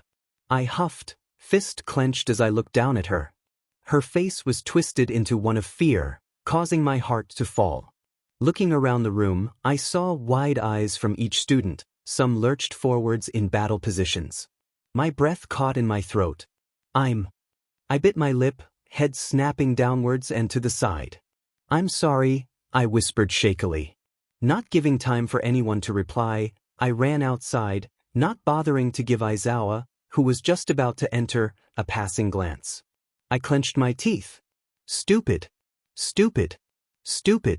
As I ran through the halls, I simply allowed my legs to lead me, shoving past several people as I ran. My body felt like collapsing, air becoming difficult to catch. Still, I continued running, hearing footsteps behind me. Somehow, I found myself standing in front of an empty room, forcing myself in before barricading the door. Panting, I collapsed in the corner, legs shaking. Just go away, I croaked towards no one in particular. You can't escape from your own thoughts, the voice whispered. Just leave me alone. I'll always be here. Go away. I shouted, breathing heavily. Waiting. I opened my mouth to reply when, suddenly, I heard another voice. Izuku! Uraraka said frantically, clearly out of breath. Are you in there? I froze, not knowing what to say. Izuku, come out please, she said, practically pleading. Go away, I finally whispered. I know you hate me. Young Midoriya, All Might's voice piped up. Please, just come out. Or what? I shot back. You'll break down the door and drag me out? Aizawa sighed. Midoriya, please. We're just trying to help. I ran my fingers through my hair. You can't help me, I whispered. I'm evil. Just a worthless villain. Young Midoriya, you're not worthless, All Might said sadly, and you're not a villain either. You're just a kid. No normal kid needs to be cured from insanity, I snapped back, causing him to go quiet. I'll just hurt everyone. I've already done it before. Izuku Y-. Suddenly, a purple glow began to come from before me, mist swirling around. What the? I mumbled. Midoriya? All Might said, concerned, what is it? The mist grew larger, and I stared into a pool of black surrounded by a purplish hue. I don't know. Without warning, a hand shot out from the mysterious thing, causing my eyes to widen as I shot up. What's going on? I yelled, panicking. Young Midoriya? All Might said, panicked, with Uraraka similarly worried in the background. What do you see, Midoriya? Aizawa asked, his normal monotone voice carrying a bit of an edge. I yelped as another hand shot out. I don't know. Some sort of portal thingy? With hands? I heard shuffling behind the door. Midoriya, get away from that portal now, Aizawa said sternly, his voice more alert. I'm trying, I said, panicked. As I was close to the wall, I kept backing up until finding myself pressed into a corner. Outside, I kept hearing loud banging noises, leading me to believe that they were trying to break in. Midoriya, stay calm, All Might said, though he couldn't do the same himself. Stay away from that portal. I gulped, kicking away the hands. But suddenly, though, I let out a yell as a hand, connected to a visible half of the person's body, grabbed onto my shoulder. No! I yelled. Young Midoriya? What's going on? The door looked as if it might burst. I gritted my teeth, attempting to pull myself away from whoever was dragging me towards the portal. However, they simply strengthened their grip, pulling me closer. With a loud bang, the door was flung against the wall, revealing Uraraka, Aizawa, and All Might standing in the doorway. The three looked over, concern on their faces as my body was enveloped by the portal. Tears ran down my cheeks as I mouthed to them. Help! But it was too late. For them, I had already disappeared. Uraraka's POVX. As a million thoughts ran through my mind, All Might threw the door open with clenched teeth before his head snapped over to the right. Stepping forwards, my eyes widened as I saw Izuku being pulled into one of the portals that the League of Villains had used, body barely visible. He had tears in his eyes as his body sunk inside. Young Midoriya! All Might shouted, leaping forwards. However, Izuku was already gone. The man stood frozen for a moment before he placed his hand on his forehead. No. It was as if the world around us had shattered. The situation, which happened in only a few seconds, felt like hours. My hand flew to my lips, tears threatening to spill from my eyes. Izuku! Aizawa placed his hand on my shoulder as we both watched All Might nearly shaking. My heart fell. Someone so strong. And yet, he was gone. I felt myself stumble backwards and, before I could even glance around, I was thrown downwards into a chair, ropes being quickly fastened around my wrists. After snapping out of my slight daze, I looked around, only to see several people crowding around me, each enveloped by the shadows. "Wish," I began, but was almost immediately cut off by a man with blue hair and, more noticeably, an embalmed hand settled over his face. "So, Brat, you're finally here," he said, grinning as he leaned against his fist. I furrowed my brows. "Who are you?" Dodging the question, he straightened slightly. "That doesn't matter. I'd like to invite you to the League of Villains." I recoiled, bewildered. "What?" His lip quirked upwards as he spoke in a raspy voice. "Well." My heart raced as bile seemed to inch its way up my throat. "Why would you ask me something like that?" "Oh, come on, Brat." He gave a slight, wicked chuckle. "Don't act like you don't know." I bit my lip, attempting to ward away tears and shouts. I don't know what you're talking about. He sighed, standing. Deku, he said in a chilling and venomous tone, stop playing these games. I swallowed, feeling as if acid was running down my throat. That isn't my name. Looks like he's really sticking to the act, huh? A man said, my eyes darting to where he leaned against the wall. He looked as if he were part of a play, wearing a mask and semi-formal clothes. I can admire an actor sticking so closely to his role. Just knock it off, Deku, a blonde girl, who looked only a year or two older than me, groaned. You're boring like this. I inched backwards, pressing myself tightly against the chair that held me as I glanced around at the other, presumably villains around the room. What do you want with me? I already told you, the man sighed. I'm offering for you to join the league.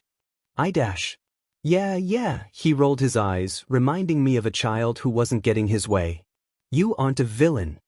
You're a great hero now, right? He said sarcastically, an edge in his raspy voice.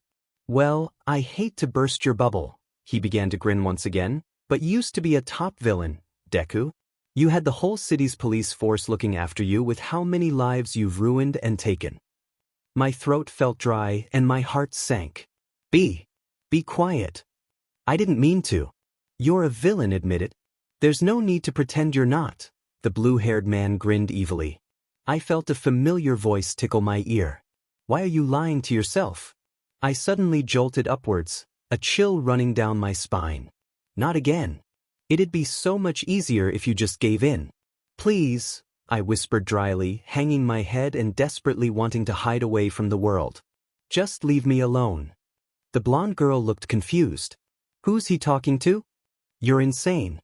Even the psycho notices. Be quiet, I growled. Stop with this dumb act.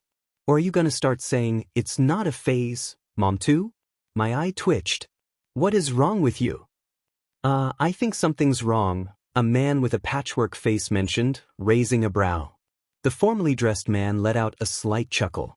It seems that way.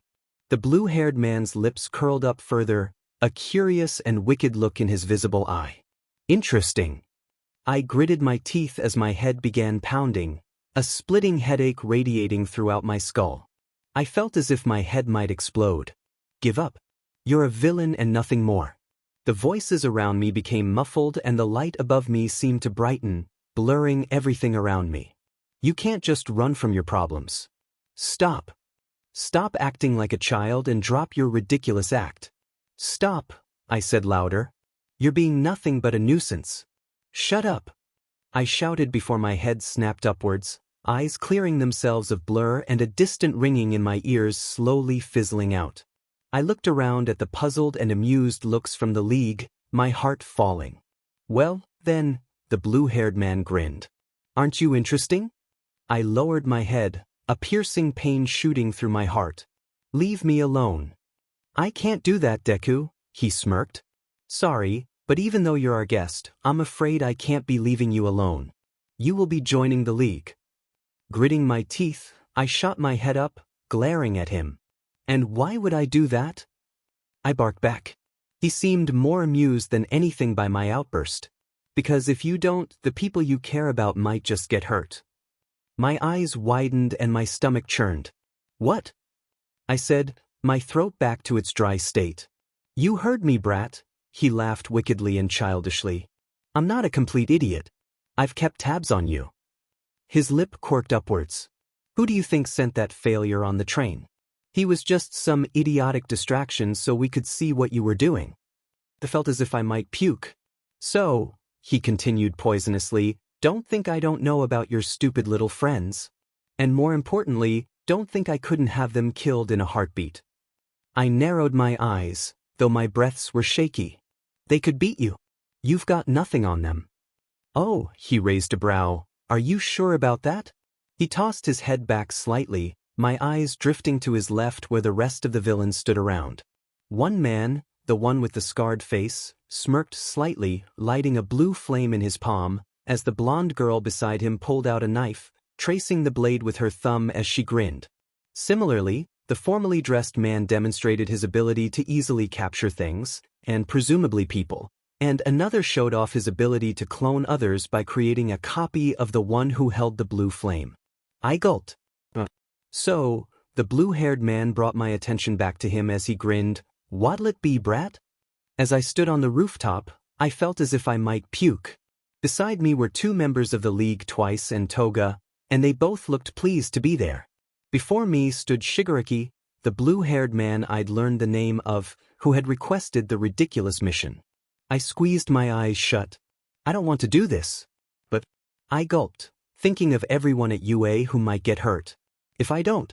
Now, Shigaraki grinned, stepping forwards and grabbing my attention. Your mission will be simple as you're new to this whole thing. I've even provided you with 2 of our best. My stomach churned. What horrible thing will they make me do? Shigaraki's smile was wicked as he spoke. Your mission will be dealing with a nearby gang. I blinked. Huh. Don't act so surprised, brat. Shigaraki rolled his eyes. They're a nuisance around here and they're stirring up more trouble than I care for. Plus, he scratched his neck absent-mindedly, their leader is a D. I hate him. My face twisted into one of confusion about the whole situation, having figured I'd be doing something much worse. This didn't make any sense. They were villains. So why would they be having me do something so mundane, and, in all honesty, a bit helpful to the area? It must have been Deku-kun. Toga tapped on my shoulder suddenly, causing me to jump. What? I sputtered, eyes wide. The girl raised a brow. Geez. I just wanted to tell you to stop zoning out. We've got to start going now. Shiga left like forever ago. I turned slightly, confused to see that Shigaraki was gone. You mutter a lot, you know, Toga pointed out, shaking her head. I guess I can't judge though. But we've better start going before Shiga-kun gets super mad. I gave a slight nod, glancing towards Twice, who shrugged before nodding. Sorry, I mumbled. Afterwards, Toga motioned for me to follow her, and I did so along with Twice. So, Deku, how's life been treating ya? She grinned as she ran. Not well, I replied with an edge to my voice. To my surprise, she smiled slightly. Sorry about that, but we didn't really have a choice. It's not like you would have come willingly. After getting over my initial shock, I scoffed. Of course I wouldn't. This is horrible. I don't want to be a villain. She giggled and smiled. It's not that bad once you get used to it. Right, Twicey? She turned towards him. He shook his head. It's awful. However, he almost immediately made his voice a bit higher and replied. With a completely different response. Right, Toga? I furrowed my brows. What? What's up with this guy? You know, people don't accept you very much if you're kinda weird, Toga said, still grinning but with a more serious voice. Like, my quirk is totally villainous, wouldn't you say? I didn't really have any other choice. People judge. After a moment, she became a bit more bubbly again. Besides, living all free like this is really fun. These personality changes are giving me a headache. I see, I mumbled. Oh. Toga suddenly skidded to a stop, causing me to nearly fall into her. Stop. I barely kept myself upright, holding my breath as I straightened myself. Why did you do that? Shoo, she whispered, pressing her finger to her lips. Her eyes then shifted to the side. They're right there. I glanced around the corner and, sure enough, there was a building with a few guards standing out front. Oh, I said, my voice lowered. Welp, she grinned, time to go stab some guys? My eyes widened. Wait, what? I yelled. Oh, be quiet, Deku-kun, she brushed me off. We're just injuring them to make sure they never try to mess with us or anyone else again. We're not killing them, or else we'd get noticed or whatever. That doesn't help your case, I wanted to say, but I just ran my fingers through my hair, letting out a sigh. All right, I mumbled. Then what's the plan? Who? She raised a brow. Plan. We have a plan? Twice piped up confusedly. I blinked. You're kidding. We came here and we don't have a plan. Stabbing guys was the plan, basically, Toga shrugged. I so badly wanted to facepalm. All right, I sighed, motioning for them to come closer. Then here's what we'll do. Ready? I asked with emotion, eyes sharply trained on the building. If Toga was right, the gang should have been hosting some sort of private party for the day. Toga gave a thumbs up from her station, while Twice nodded from his. Well, he shook his head as well, but I assumed he was ready nonetheless. I nodded as well, giving the signal to begin. Smiling, Toga skipped over to the front, and I strained my ear to hear. Hey guys, she grinned gleefully. Is this like the party place or whatever? The guards looked between each other. I heard there was a totally awesome party here, you know, she smiled sweetly. The two men began to converse before turning towards her. What's your name? One asked. Toga Himiko, she grinned. One of the guards glanced down, scanning through his list. You're not here, he said after a moment. I'm going to have to ask you to leave. She furrowed her brows. What? But the bossman told me I was invited. You must have been mistaken, a guard said. Now leave. Toga gritted her teeth. Are you telling me that I'm lying? God, who even pays you idiots? Let me in. One of the guards nodded at the other, causing him to reach for his weapon. Leave or we'll need to use force. Oh my God, she said, eyes widening. Are you threatening me? She shrieked. I can't believe you do that. My eyes flicked over to where a man stood, watching the whole encounter. Are you two threatening someone? He raised a brow. The guards froze before glancing between each other again. We're just asking her to leave, one answered. The man ignored them. Do I need to call the police, ma'am? He turned towards Toga. She gasped. Oh, thank you. Someone reasonable. God, these two threatened me and told me I was a liar. Now wait, one of the guards said. You just weren't invited. We're not Dash. Call them now. Toga yelled towards the man. He simply nodded, pressing a phone to his ear. The guards must have panicked as the one with the clipboard from before glanced back down at it. I must have been mistaken, he lied through his teeth, smiling. It says your name right here. I'm sorry for the misunderstanding. Toga put on a smile. God, finally. Thanks, boys, she winked before stepping behind them. They both let out a sigh of relief before Toga turned around quickly and swiftly knocked the two out. Twice and I both stepped out of the light as Twice's clone turned into a pile of goo. That took way more effort than it was worth, Toga said annoyedly. I could have done that in like 2 seconds if you just let me attack them. Hey now, I said, if you would have done that, they would have alerted everyone else that we were here. Toga sighed. I guess. Anyways, we should be able to get inside now. Ugh, Twice groaned. Oh yes. I gave an awkward smile before the three of us pushed the door open, wandering into the building. The thumping from outside had instantly transformed into loudly blasting music, with a large amount of likely drunk, or on some sort of drugs, people danced about, hollering and chatting. We each put on a smile as we pushed through the crowd. Do we even know where the main guy is? I asked through my fake smile. Toga glanced up for a moment. I'm pretty sure he's on the top floor hanging out in his office or something. There'll probably be some guards though. I sighed. That's fine as long as we can get around them. I spotted the stairs, pushing towards them. Let's just dash. Hey there, Kick, a girl about my age smiled. I frowned at her drunkenness, especially due to her age, but I quickly turned my expression back into a friendly smile. Hello. Wanna like kick dance or whatever? She slurred, smiling. I laughed awkwardly. Oh, I don't dance. I tried to turn her down politely. Come on, buzzkill, she elbowed me, causing me to wince slightly. She then grabbed onto my wrist and began dragging me away. Let's just go. I shot a look towards Toga and Twice, both of which were already on the case. Toga put on a strained smile, grabbing my other hand. Sorry, creep, but he's already with me. The girl shot Toga a mean look. Don't hog him. Now, ladies, Twice attempted to calm the two, just dash. Shut up, you masked weirdo, she raised her hand, attempting to slap him. However, Toga quickly caught her hand, giving her an evil glare. Don't you dare hit my friend.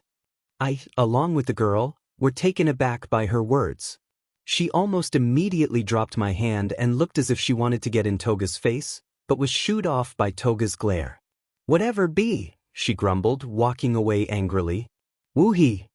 Toga suddenly exclaimed, letting out a sigh of relief and dropping my hand. She then looked up at me and twice, grinning. Glad that's over. My eyes were wide. Now, she cut me off, let's get upstairs. The weirdos are putting me off. Before I could attempt to speak, her and twice headed towards the stairs. But did she help us? Isn't she supposed to be evil? Deku-kun, Toga called out, aren't you coming? I glanced up confusedly before realizing where I was. Oh yeah. I awkwardly followed behind her and walked up the stairs. What's going on? As we headed up the floors, Toga and Twice were easily able to catch the guards, ironically, off guard and bring them down without incident with the help of my tips. Aren't you going to take anyone out yourself, Deku-kun? Toga asked curiously, throwing her head back as we headed up. I stiffened slightly. No. Oh, you're no fun, she giggled before turning back around. I gulped. But they're still villains. I can't be letting my guard down around them. You've said guard like 3 times in your thoughts now. Shut up. Just saying. My eye twitched. Why are you even here? But I let out an annoyed breath, and I'm sure my thoughts would have continued pestering me, but by then we'd made it to the stairs to the top floor. Ready, Deku-kun? Twicey. Toga grinned. I gave a slight nod and Twice replied. Nope. Of course. All right then, she giggled, licking her lips. Time to go stab some guys? Please stop saying that, I mumbled, but she likely didn't hear me as she didn't reply. We all quickly made it up the stairs and stood outside the door. Alright, so we should PR dash. However, before I could continue, Toga burst through the door, grinning. Hey there, Mr. Bossman, she said after a moment. My hand instinctively flew up and smacked my face before I dragged it downwards, sighing. All right then, I mumbled, nodding toward Twice. We then joined her as she pointed accusingly at a man who sat before us, a confused look on his face. What's going on? Toga grinned smugly, placing her hands on her hips. We're here to stab you. I laughed nervously, covering her mouth and noticing his narrowed eyes. No. We're just here to ask you to stop causing trouble. He growled, standing. What does that mean? I gulped at his full height. Shiga-kun totally hates you. Toga laughed, wrenching my hand from her lips. And Twice piped up, we're here to help. I mean to help take you down. I wanted to curl up and die. They certainly weren't being smart about the whole issue. That's what I'm saying. I don't need you here too. I ignored my weird mind voice thing and nervously smiled at the man. Listen, all we need is for you to calm down around the area. Or, preferably leave, I said awkwardly. Who are you brats? He spat. He turned towards his guards. Get them out of here. Wait, I gulped. We can work this out, can't we? The man simply narrowed his eyes, and his guards charged towards us. Come on, Deku-kun. Toga grinned, running forwards with her knife in hand. Stop waiting around and do something. I stared, eyes practically popping from my head as Twice created a copy of her, the two running for separate men and taking both down with knives to their throats. W-hoots.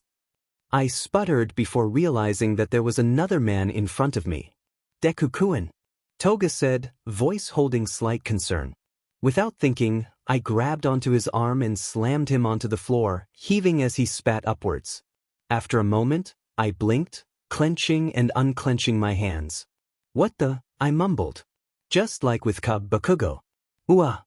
Toga grinned. Good job, Deku-kun. I looked up at her, a slight, bewildered smile spread across my face. My joy was short-lived, though, as the boss himself stood before the three of us. I suggest you urchins let my men go, he said sharply, cracking his knuckles. Toga snorted, causing me to die internally. No chance, Buster. His eye twitched. What? We're supposed to make sure you don't cause any more trouble, she grinned, clearly having no idea what self-preservation was. To my surprise, God, there's so many surprises, though, Toga actually had some sort of plan, knocking out the man below her before shooting upwards with her knife. Strangely, it was as if she disappeared from view before suddenly reappearing behind the man, latching onto his back. "Now," she grinned, talking into his ear as she held the knife towards him, "what's it gonna be, Mr. Boss Man?" The man growled, attempting to throw her off. Toga simply giggled, drawing blood from his neck as I staggered to my feet. Suddenly, the man broke of her grasp, throwing Toga to the ground. "OF," she let out, groaning. I looked at her, worried, until she mumbled, "Avenge me." I blinked. "She's fine." A simple nod towards Twice tipped him off, and he created a clone of me, the two of us rushing forwards and, somehow, toppling the man. I breathed heavily, barely able to comprehend what was going on. "Why, you better do what we asked." The man snarled. "Or what?" I glanced around, seeing a tired Twice and a fallen Toga. I sat still for barely a moment when my clone grinned. "Or else you'll regret it." I stared in a silent awe at my counterpart. "What Kodash?" My clone giggled, snatching up Toga's knife and pointing the tip where his heart was. "What'll it be?" Bile began to rise in my throat at the sight of the man's fear and my clone's sadism. Fine, he quickly said. "Just dash." My clone cut him off. "Oh? You think you're getting off that easily?" His lips were pulled upwards. "You're dead wrong." With no hesitation, he snapped the man's arm, a sickening crack echoing throughout the room. The man let out a pained shout, but I could barely think. "Chow." "Why? Fine." I said fine, he yelled, biting his lip and letting out shaky breaths. My clone grinned. "A man like you resorted to being nothing but a mere child. How disappointing." His eyes trailed downwards before his lips curled further upwards. "What happens if I—" Snap. If his broken arm weren't enough, he also broke the man's wrist, causing him to let out another pained shout. My heart raced, ears ringing as I heaved. Stuff. And suddenly, he was gone. Deku-kun. Toga yelled worriedly, my eyes focusing on her as she stood above me. "Are you okay?" I blinked, breathing heavily. What? I glanced around, seeing that the man was now passed out and that Twice stood nearby, hand over his mouth. "I'm sorry, Deku-kun. Your clone went totally crazy," she said, surprisingly worried. I swallowed the acid in my throat. "This is my fault," Twice mumbled, ripping his mask off and biting his nails. "I did this. It's my fault. It's my fault." Toga suddenly stiffened. "Twice." I looked at the man confusedly as he panicked, two voices coming from him. "You failure," he yelled. "I did it again." Toga quickly sat up and pulled Twice's mask back over his face as he hyperventilated. "It's okay," she soothed, "calm down." And, soon enough, the man calmed down enough to be mostly coherent. After a moment, he looked at me. "I'm sorry. What?" He dug his fingers into his head. "I hurt someone again with my quirk. I won't clone you anymore. I swear." I forced myself upwards, although wobbly, and stared confusedly. "He's sorry. And he's being serious." It's okay," I replied quietly. I suppressed my heavy breathing. "It's fine." "No, it's not," he said, pressed his hand against his forehead and squeezing his eyes shut. "Don't forgive me. Please forgive me." Although I felt awkward and as if I might puke, I walked up to the man, offering an awkward yet uneasy smile. "It's okay." The man stiffened before placing his hand on my head. "Yeah. We're back," Toga said cheerfully, though there was a slight edge and tiredness to her voice. I took in deep breath as I stumbled inside, Twice looking guilty beside me. "What happened?" Shigaraki asked. "You all look like us." "Thanks for being kind," I mumbled absent-mindedly, falling onto a chair. Toga sighed. "It's not important right now." "Even crazy is toned down?" Dabi asked, walking in. "What a wonder." "Hey," I gave him a pointed look. "Don't." Shigaraki grinned, though I didn't really notice. "I see. Your creepy grins are concerning." Dabi rolled his eyes and sighed, sitting down at the opposite end of the bar. Shut up, he grumbled, mood having dropped after the comment. Anyways, he turned towards me. We need to talk about your next mission soon. I stiffened, turning towards him with an obviously worried look. What?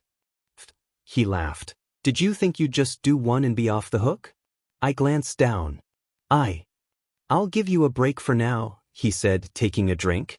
But keep your friends in mind. He made a not-so-subtle throat-slitting motion with his finger, sending a chill down my spine. Fine, I said through gritted teeth. Just tell me what's next. Running my hand through my hair, I sighed, cold air blowing past me. Will I ever be able to go back? Do you really want to? My head slightly raised in surprise, as I hadn't heard the voice in a while. After a moment to process, I furrowed my brows. Why wouldn't I? It seems like you've been having a perfectly good time here, haven't you? I froze. I've been forced to comply. I don't have a choice. You could have easily escaped ages ago. I scoffed. Then they would have hurt my friends. Friends? You mean the people who haven't even bothered to find you? I'm sure they're trying. You must have seen the news. Stop trying to lie to yourself. You're a villain. Look anywhere, you'll see it. Shut up. Stop trying to mess with me. The voice snorted. You think I'm lying? Why would I, you dunce? I'm just telling you the truth. Spittin' straight facts. It's hard to take you seriously when you talk like that. You're talking to yourself. Most things can't be very serious. Anyways, you've been labeled as a villain and the police are hunting you down everywhere. I know you've noticed. I gritted my teeth. Just be quiet. I'm sure there's a good reason.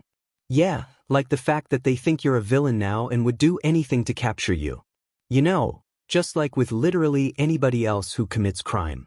You're not special, sis. I turned my head despite the fact that it wouldn't keep the voice from speaking to me. Just be quiet. Deku, you talking to yourself again? Toga asked, peeking around the corner. Slightly caught off guard, I stumbled backwards before straightening. I guess. She giggled. Great that we've got something in common. Her eyes were wild for a moment. The voices tell me to do crazy things all the time. After I stared at her with a concerned and undeniably freaked out expression for a few seconds, she broke out into a fit of laughter. Oh come on, Deku. I'm just joking around.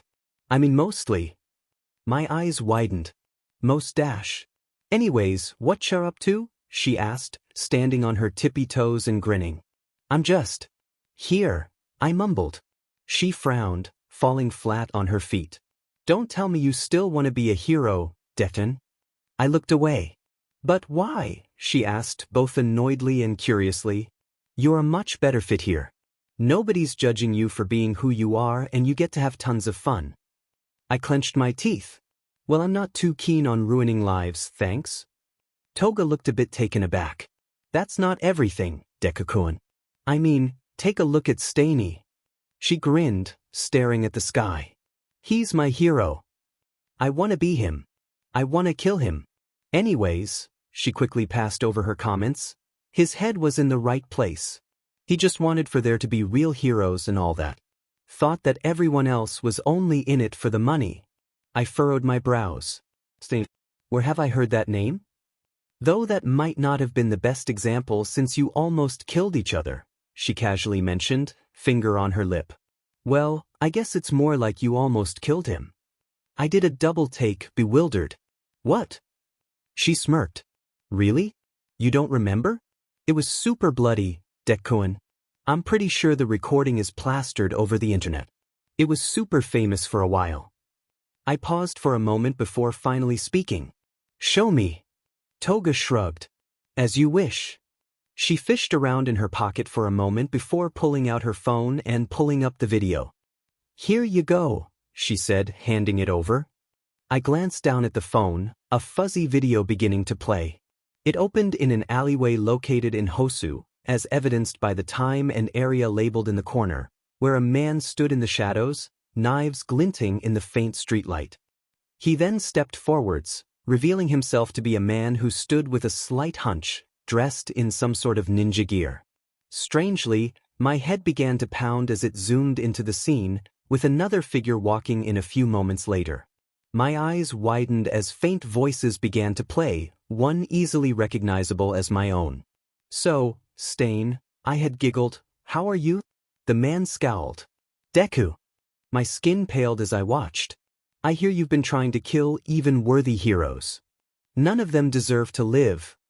Or so I had labeled my counterpart as grinned, a sort of sadistic glint in his eyes. "They're all a blight, wouldn't you say?" Stain took a battle stance. "I determine who is fit to live or die." Deku pouted. "Who put you in the position of a god?" The man produced an annoyed sound before stepping forwards. "Get out of here, dumb kid. You don't know what you're messing with." Deku smirked, snorting, and my blood ran cold. "You think you can beat me? Stainy, I think you're underestimating me now." "Fine then," Stain growled before running forwards. "I gave you a chance." With no hesitance, Stain bolted past Deku, narrowly missing him as he dodged. Deku, however, didn't look scared at all. In fact, when he turned, there was a wide grin present on his face. "That's all you have?" Stain narrowed his eyes. "What are you playing at?" Deku smirked, straightening himself. "I did my fair share of research, Stain." His voice was much more serious by this point, sending a chill down my spine. "You do know that I'm recognized for my ability to analyze, correct?" "Quit your monologuing," Stain replied annoyedly, rushing forwards again. Stain," Deku easily dodged, seeming to have been toying with the man. "I heard you were much calmer and skilled in battle. I don't suppose I was wrong, then? Or," his eyes flicked towards the man mischievously, "are you frustrated by me?" Deku continued laughing as Stain made several futile attempts at his life. "I'm not going to let you hit me, Stain." He grinned. "I know exactly what your quirk does. I'm not an idiot like your other targets." Stain seemed to have dropped his guard slightly by that point, simply trying to focus on his attacks. Of course, this was an awful mistake on his part.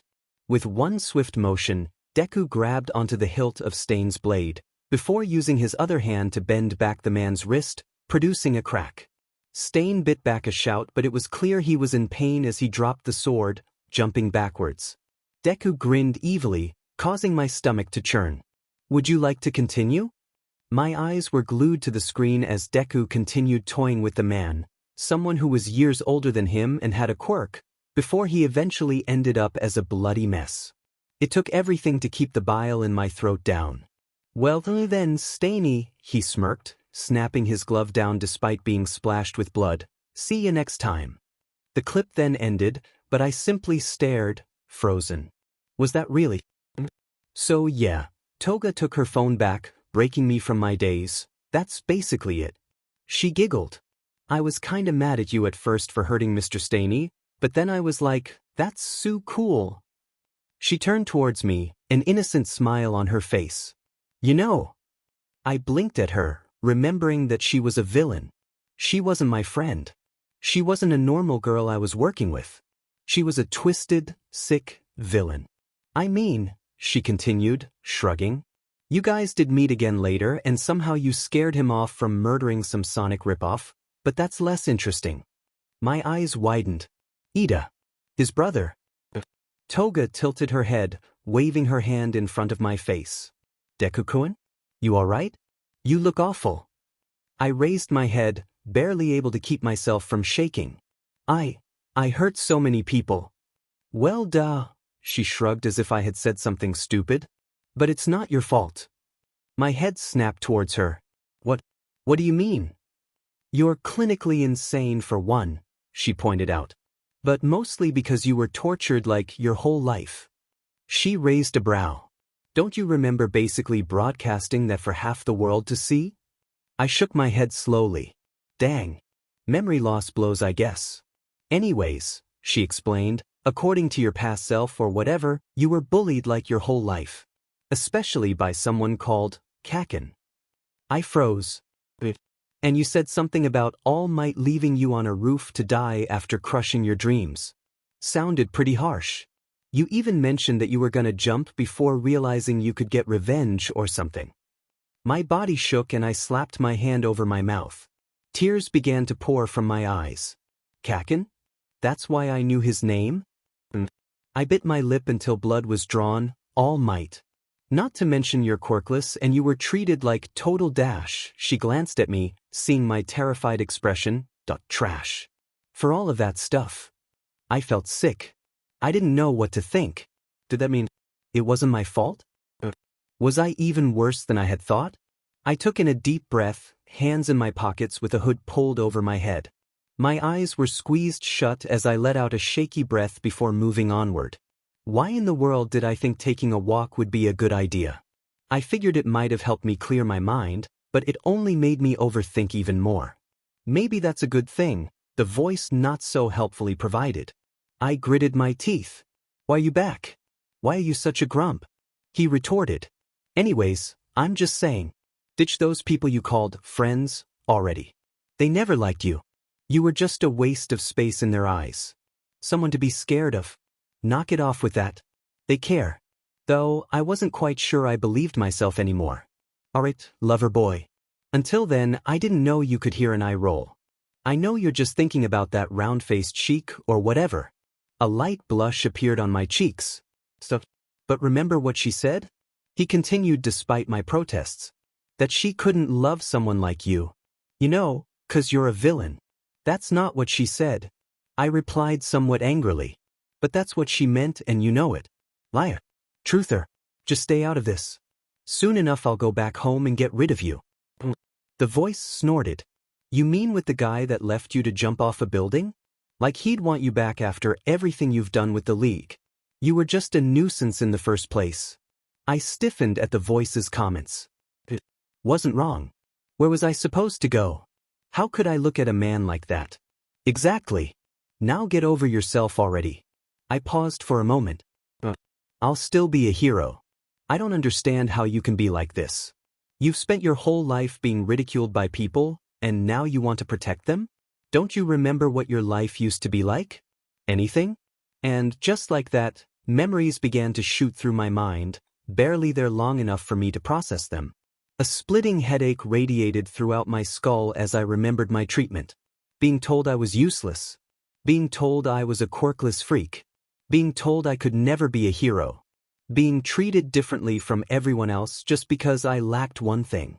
But could still. The voice seemed ticked off. You're hopeless. I was about to respond when, suddenly, I heard a familiar voice. I sprung back around the corner, peeking only my head out to see what was going on. Any sign of him yet? All Might asked, looking more tired than I had ever seen him. Tsukachi shook his head.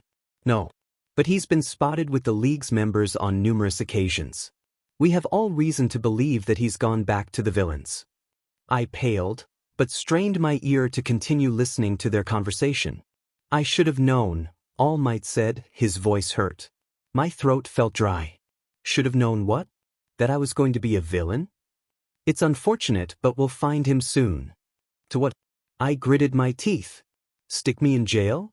All Might remained silent, causing a sharp pain to shoot through my heart. It really doesn't care. What if they're forcing him to do this? Uraraka piped up after a few words, panicked.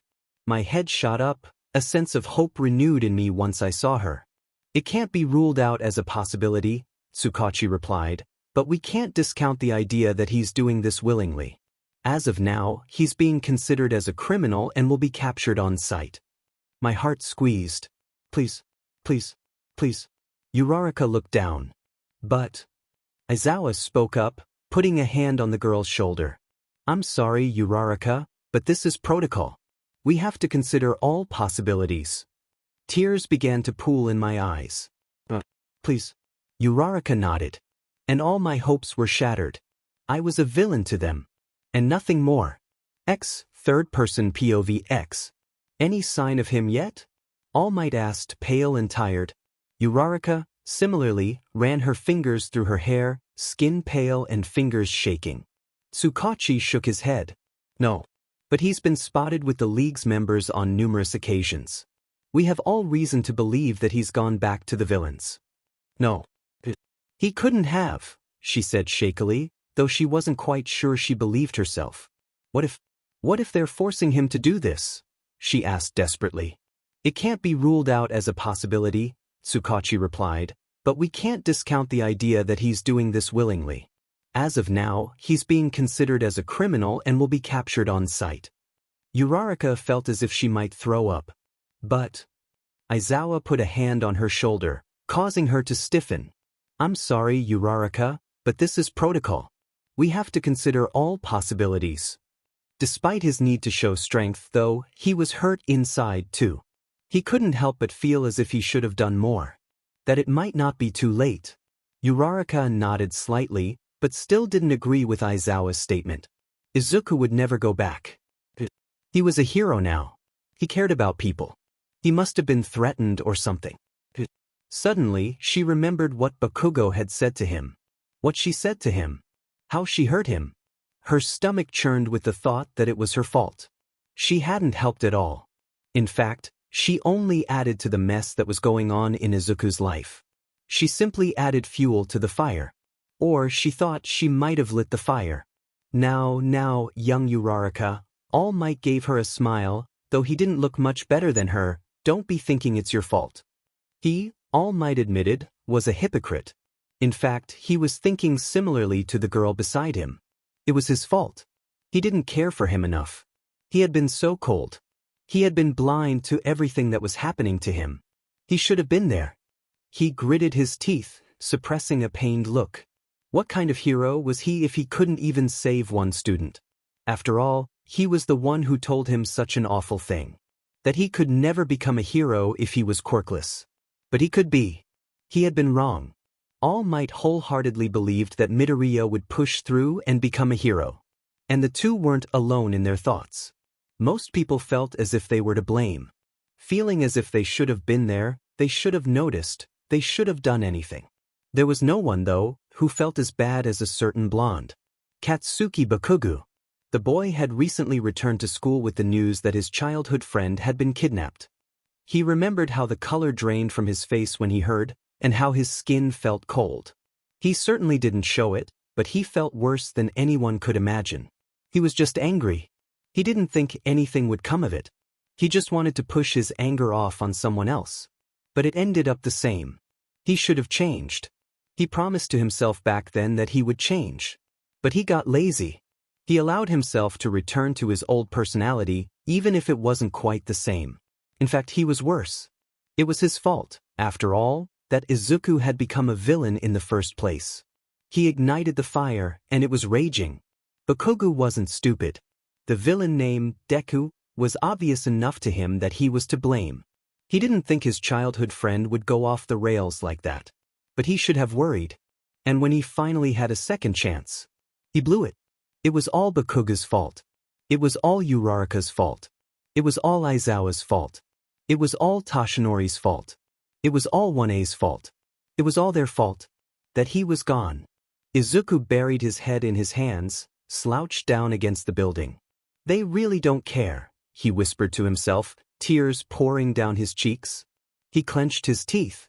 They don't believe in me. His mind began to fill itself with invading thoughts. He wondered if everything was really his fault. He wondered, should he be blaming himself like he always had? Was it his fault that people were worried? Was it his fault that he had disappeared? Was it his fault that he had to do these stupid missions? Was it his fault that he was a villain? Or was it theirs? Did they make him this way? Who was to blame for all his misfortune? Was it him? Or them?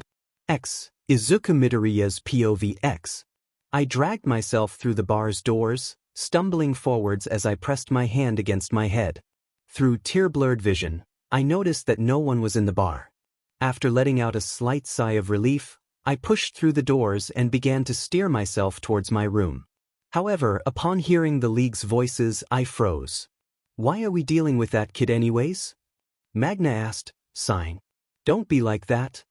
Toga said as I peeked into the room, heartbeat quickening. Deku is our friend. Dabi rolled his eyes. He's more like a nuisance. Toga was about to protest when Shigaraki put his hand up, keeping the other from rising to his neck. The brat may be trouble at the moment, but if we can get him to regain his memory, he'll become an invaluable asset. A lump rose in my throat. Why would I be so helpful? Toga raised a brow. Why are you talking all fancy like, Shigakuin? The rest of the league ignored Toga, and Mr. Compress spoke up. We all know he was quite the villain, but Dabi's right. At the moment, he pointed out, he's only causing trouble. Is it really worth going through all of this just for him? Shigaraki sighed before his lips curled into a bone-chilling smirk. Honestly? This was Sensei's idea. But you have to be honest, it's entertaining. I mean, he laughed, raising his arms, the brat was our biggest problem, and now he's joined us. My throat felt dry, and my eyes were wide. Was their biggest problem? What do you mean? Toga asked curiously, resting her chin on her hands. Shigaraki rolled his eyes. The brat always stirred up trouble when we least needed it. Not to mention that he ruined a number of our plans. Dabi smirked. So you're angry because he was better at being a villain than you? Shut up, Shigaraki rasped angrily. He was an annoying problem, I'll just say that. Besides that, he was becoming more popular or whatever, taking away the publicity with his grand-scaled plans. I must admit, Mr. Compress placed his hand on his chin, they were quite spectacular. I can't discount him for that. Toga raised her head, a grin on her face. Like that one time he kidnapped a hero and hacked into all the city's TVs to broadcast it? Exactly, Shigaraki sighed, absent-mindedly scratching his neck. No, I whispered breathlessly, barely able to keep myself upwards as I ran my fingers through my hair. They're lying. And that, Deku suddenly appeared, is where you're wrong. My head shot upwards and I slumped against the wall, albeit stiffly. What? Izuku, you didn't think you were a top villain for no reason, did you? Deku snorted. You had all sorts of huge plans. Publicized murders, kidnappings, hero-exposing scandals, everything. Actually, you were way worse than the League. Worse than... I glanced into the room, tears dripping down my cheeks. Worse than them? They deserved it, remember? Deku replied somewhat angrily. Stop fantasizing about being a hero and get your head in the game. I don't want to be here as much as you don't, believe me, he snarled. Those League idiots annoy me more than anyone. But, he sighed, I'm even more annoyed by your recklessly stupid persistence. Facepalm over there may be a freak, but he's right. Nobody cares for you, is he? And crazy? You know, the blonde chic? She's right too. You might as well have been forced to be a villain with how horribly you were treated throughout your life. I gulped, lowering my head. Your so-called friends? Deku continued mercilessly, they're hero students. They know how to deal with villains, and that's by tricking them. In no way are you special to them. All you are to them is a villain that must be dealt with, no matter what that means doing. They couldn't have been. You heard them today. All Might, the man you looked up to for years? The one who left you to die on top of a roof? He's already given up on you. Even your ridiculous crush doesn't love you, and she sure as hell knows that you're nothing but a villain. Deku practically spat. Knock it off with your idealism. It's plain stupid and more than annoying. My heart felt as if it might shatter. As my hands raised to fall upon my head, I gulped, a burning pain resounding throughout my dry throat. A villain? And nothing more. I squeezed my eyes shut, barely suppressing a yelp as a sharp pain shot through my skull. Gritting my teeth, I opened my eyes and let out a slight gasp upon finding myself in a doctor's office. I'm sorry, but your son doesn't have a quirk, the doctor said, one hand placed in the other. My vision drifted towards two figures, eyes widening upon seeing my mom and a younger version of myself sitting on the chair. My stomach churned as his face fell, toy dropping onto the ground before, without any warning, the area around me swirled and transformed into a classroom. I glanced around once again, seeing students and teachers crowding around a young me, whispering and laughing about my quirklessness. I squeezed my eyes shut before feeling as I was thrown onto the ground, a gasp escaping my lips as I saw Bakugo standing at the door. Go take a swan dive off the roof, he laughed. Maybe in your next life you'll be born with a quirk. As he walked out the door, my heart fell and my eyes dragged themselves to the right before spotting my middle school self sitting on the ground, tears running down his cheeks. I took in a shaky breath, unable to tear my eyes away. Suddenly, I found myself upon a rooftop, fingers running through my hair. My jaw tensed as All Might's voice filled my ears. No. I don't think you can be a hero. Tears ran down my cheeks. Please. I grabbed at my skull, the corners of my vision darkening as UA's classroom slowly appeared in my sights. I don't want to see any more, I whimpered, grasping at my hair and attempting to hide myself. Despite my protests, though, the scene began once again. Where's Midoriya? Kirishima asked a disheveled Aizawa. The man sighed. He's been captured by villains. Most of the class stood, worried looks on their faces that caused my heart to flutter with hope. What? How? Mina asked, panicked. The scene then suddenly distorted and darkened. Teach, Bakugo appeared in his seat, drawing my attention. I told you he'd go back to them. Yeah, Kaminari sighed. It was kind of obvious. My heart fell as I stood, reaching out. Guys? I croaked. However, my hands simply passed through them, a lump rising in my throat. I knew Deku wouldn't change, so you shook her head. He always was a villain, Kirishima nodded, rolling his eyes. I knew I was right not to trust him. I curled my fingers into fists. Stop. Serves him right, Ida looked away, clenching his fist. After what he did to Tensei. Please, I whispered, unable to stop my tears from falling. How did you even like him, Uraraka? Mina asked. My stomach churned as Uraraka shook her head. I don't know what you're talking about. I could never love a villain like him. I began hyperventilating, nails digging into my hands. No, no, no, I mumbled to myself, teeth grinding together. It's not true. Everyone's figures darkened, reduced to nothing more than shadows as. They laughed and jeered at me. Deku is nothing more than a villain. Upon hearing those words, I fell to my knees. It's your fault. I shouted, tears pouring from my eyes. I didn't do anything wrong. You did nothing but lie to me. Torture me. I screamed, body racking with sobs. Deku dash. Stop. I shouted, heaving. Deku. I shot my head up, reaching out my hand. Stop calling me that. My vision suddenly focused, heavy breaths escaping my lips as I looked around. My eyes widened in horror upon seeing that my hand was wrapped around Toga's throat, her fingers desperately trying to pry mine away. After snapping out of it, I dropped my hand, watching as she gasped for air. No, I mumbled. Deku-kun? Toga raised her head, still panting with reddish eyes. What happened? Tears rolled down my cheeks as I gritted my teeth. Nothing. What's wrong, brat? Shigaraki asked annoyedly. I don't especially appreciate you suddenly assaulting one of the League's members. Shut up, you chapped-lipped man-child. I barked back, heaving. He, along with the rest of the League, looked taken aback. My heart sunk as I realized what I had said, but I simply stood, looking down and shoving my way past the crowd. I'm leaving. Without looking back, I forced open the door to my room and fell on top of my bed, heaving. You liars.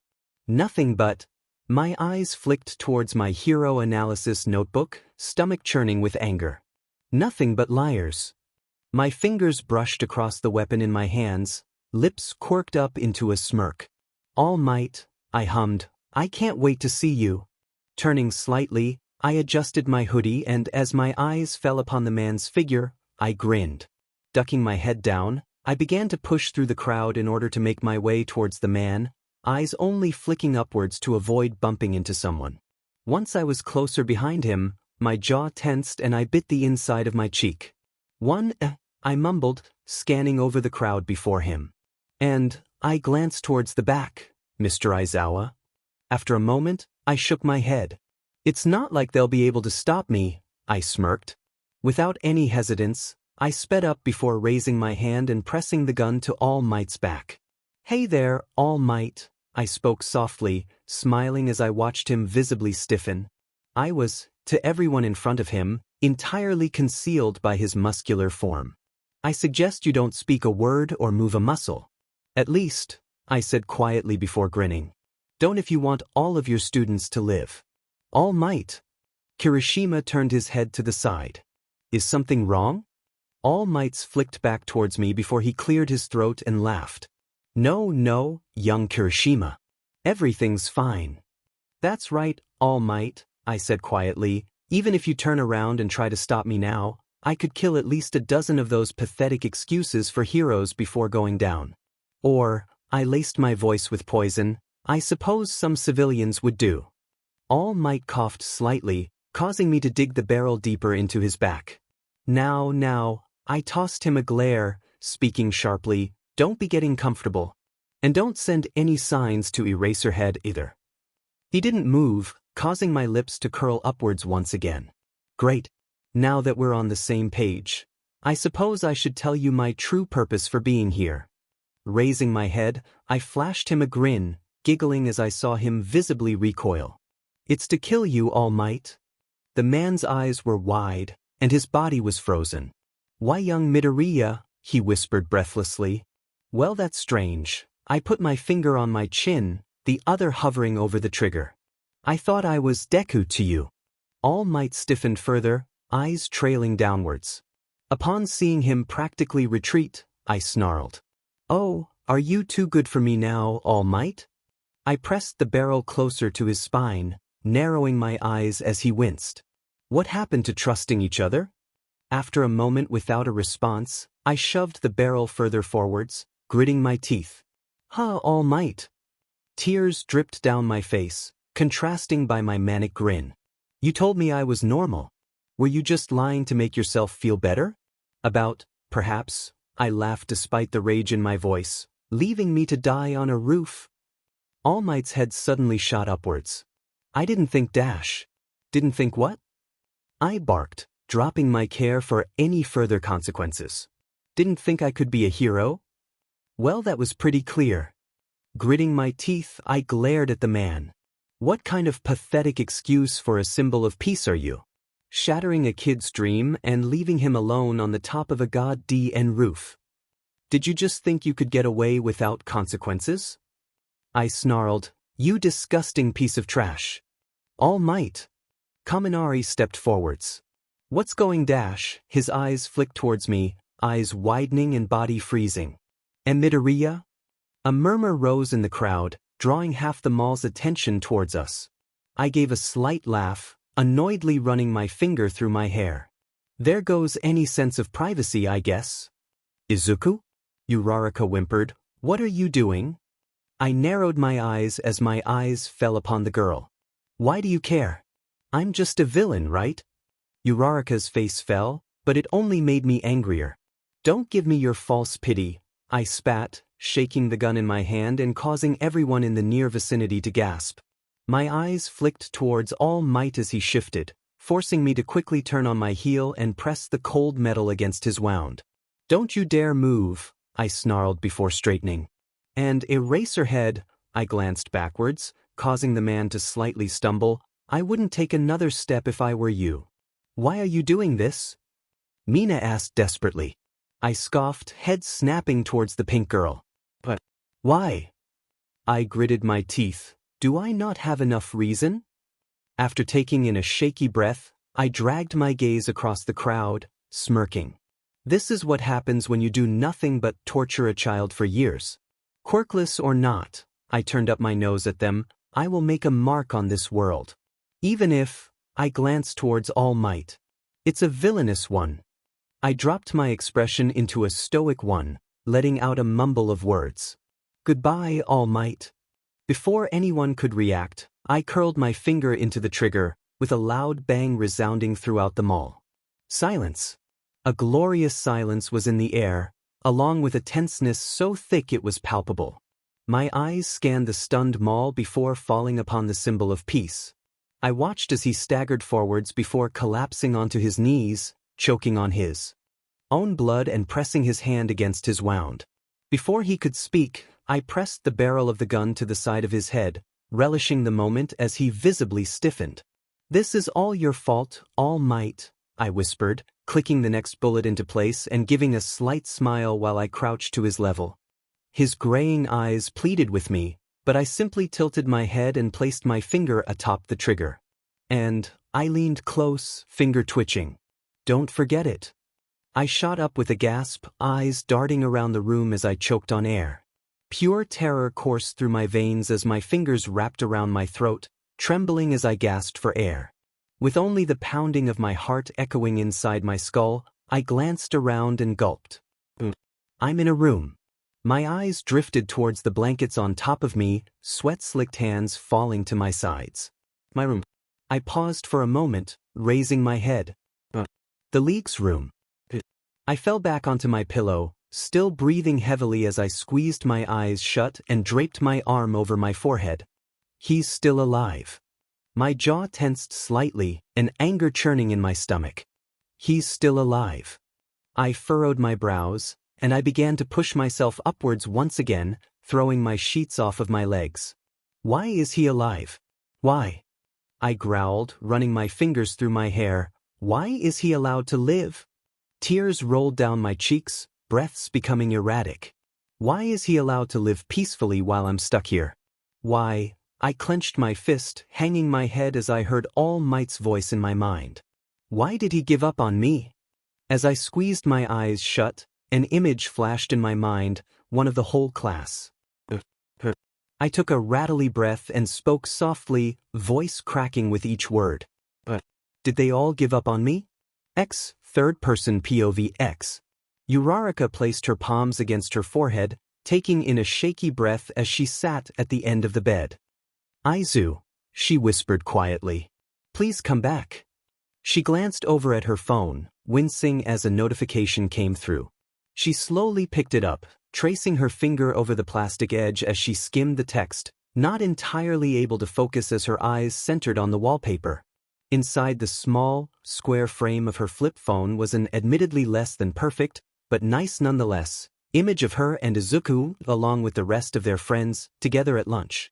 Uraraka's fingers trembled as she stared, vision becoming blurred as tears began to well in her eyes. Strength fading, she dropped the phone back onto the bed before lowering her head and letting out a rattly sigh. I was so stupid, the brunette whispered, tears running down her cheeks. I was worried about my own embarrassment and didn't even stop to think about how Aizu was feeling. She put her hands over her face, pushing back her hair. I didn't deserve to be his friend. And now, she tried to swallow the lump in her throat, he's. Another message came through, drawing Uraraka's attention. She stiffened for a moment before shakily reaching for her phone and reading over the text. Guys, check out this article. Mina sent to the class group chat, another text quickly coming in with a link. Confused, Uraraka tapped the link before scrolling past the ads and to the headline. As she read the line, her eyes widened, breath caught in her throat. Villain continues to be spotted in the streets. With a newfound sense of something akin to urgency, she began to scroll further, getting lost in the tangle of words and merely skimming, until a picture. Among the rest of them, there was a picture of Izuku in a hoodie, sitting quietly behind a wall. Although only his green tufts were visible, she was certain it was him. Uraraka supposed she should have been relieved in some way. That was at the very least alive. That he wasn't doing anything bad at the time. But looking at the picture simply made her stomach churn. Although pixelated, she was sure she knew where the scene was set. If she looked close enough, she could see her figure, along with All Might's and Mr. Aizawa's and the brim of Detective Tsukachi's hat, standing behind him. In the picture, Uraraka glanced downwards, a sullen look on her face. She knew exactly what they were talking about during that time. She choked back a sob. I did it again, she whispered breathlessly, burying her head in her hands, ignoring the explosion of texts buzzing from her phone. Why do I keep ruining everything? If Izuku overheard, there's no doubt he saw her say nothing in his defense, backing down immediately as if she didn't care. And she took in a shaky breath as her mind raced with thoughts. He must have heard them talking about his villainous status. It wasn't true, but only Uraraka knew that. Only she knew that she still believed in him, and that she knew he was still a good person, and that she knew. Tears rolled down her cheeks and into her palms. Only Uraraka knew that she loved him. Uraraka ran her fingers through her hair, squeezing her eyes shut. Okay, she whispered to herself. I'm doing this to help. It's fine.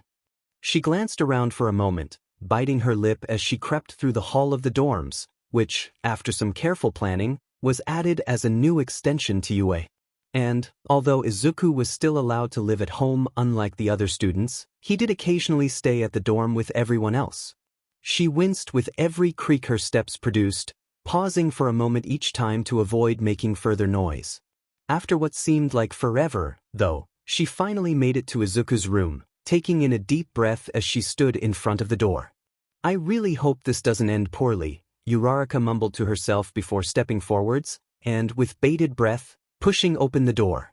Raising her head slightly, she watched as the door opened into the darkness, glancing around before quickly slipping inside and closing the door behind her, absent-mindedly flicking the lights on. Steps light, Uraraka began to glance around Izuku's room, clenching her fist on top of her chest as each item came into view. It especially hurt, though, when she noticed something like an All Might figurine or some other hero-themed merchandise.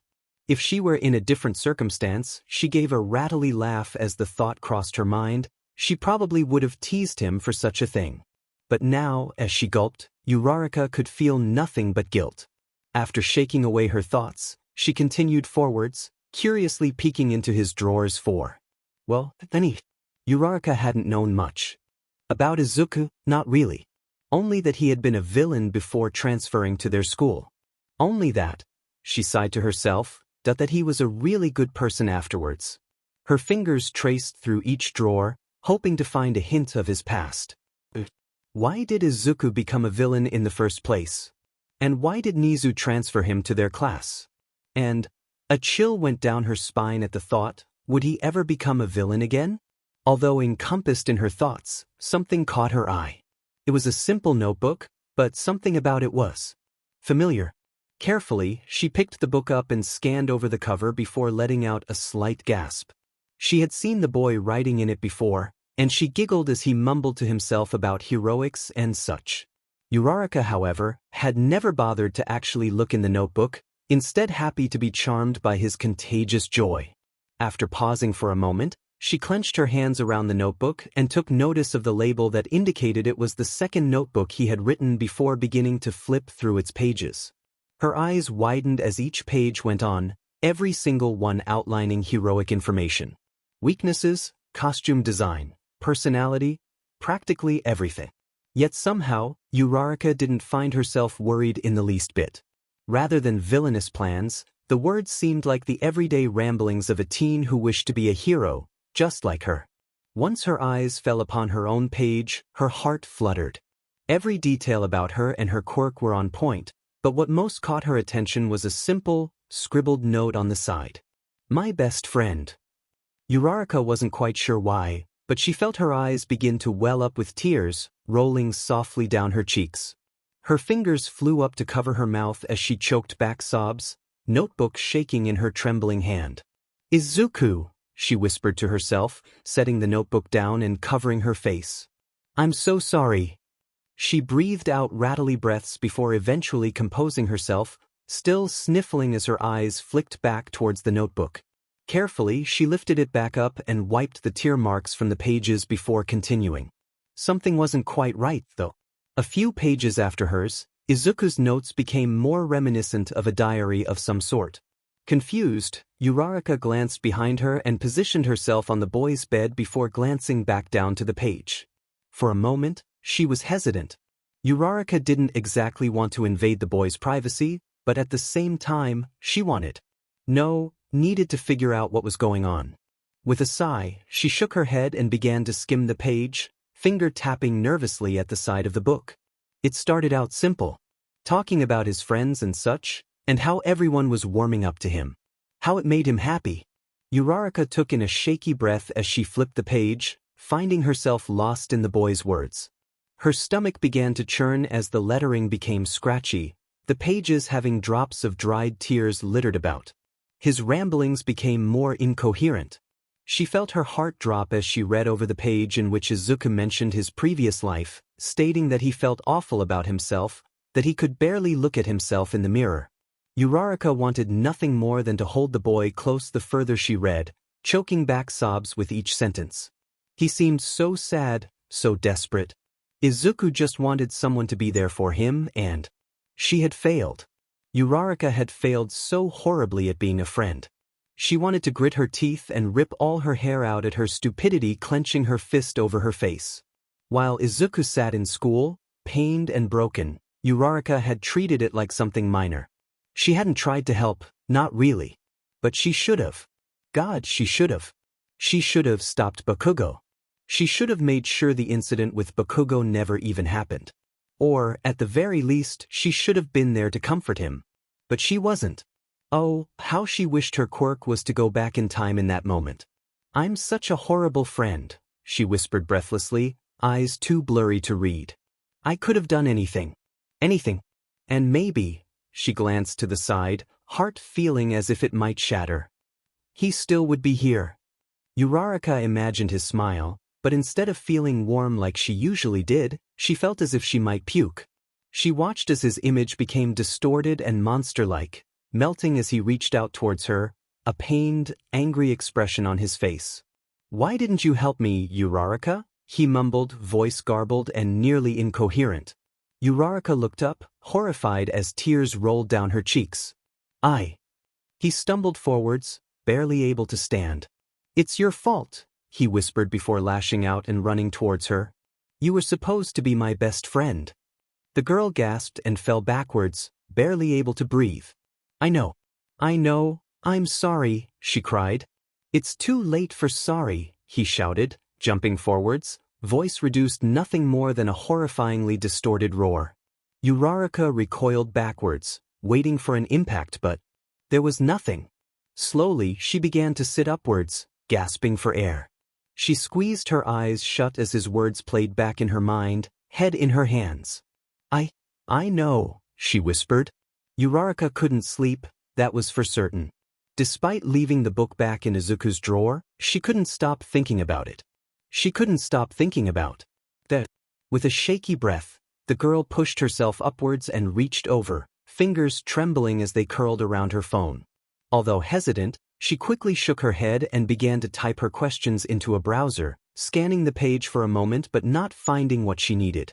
Furrowing her brows, she began to look through the pages before, finally, she found an article buried beneath the rest. After waiting a moment for it to load, Uraraka began to look over the page, one headline immediately catching her eye. "Villain Deku broadcasts life." Confused, she mumbled to herself. What does that mean? However, as she read through the article, she only became more confused. It seemed as if Izuku, when he was originally a villain, had explained his life circumstances on live television.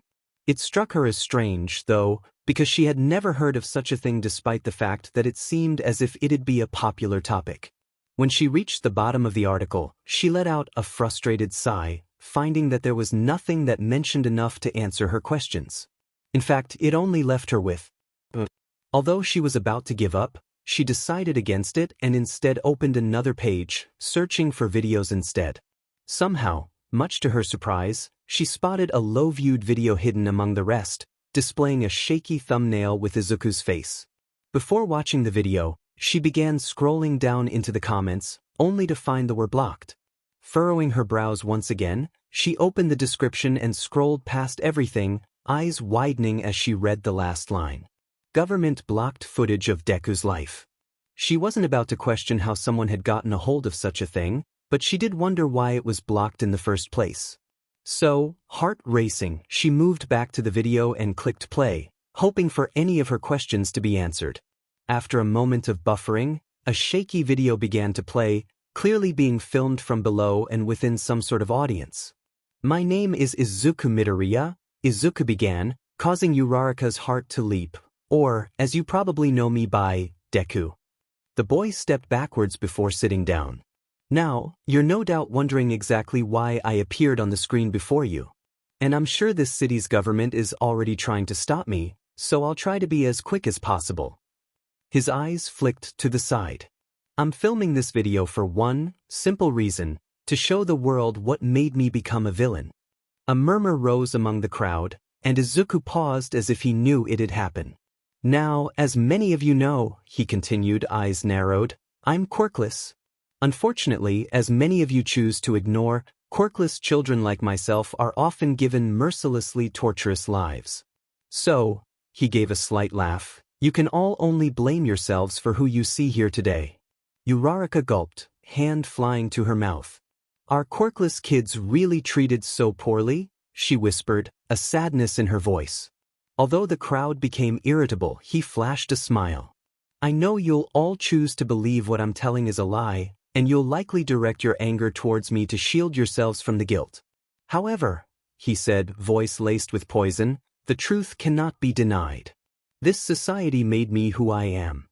The boy sighed, boredly glancing to the side as Uraraka's stomach churned. When I was young, I was bullied relentlessly when my quirkless status was revealed. Even by my best friend. Uraraka froze for a moment, the image of Bakugo passing through her mind before. She thought of herself. She took in a shaky breath, fingers trembling. She couldn't believe she was any better than the blonde. After all, she never did anything to help.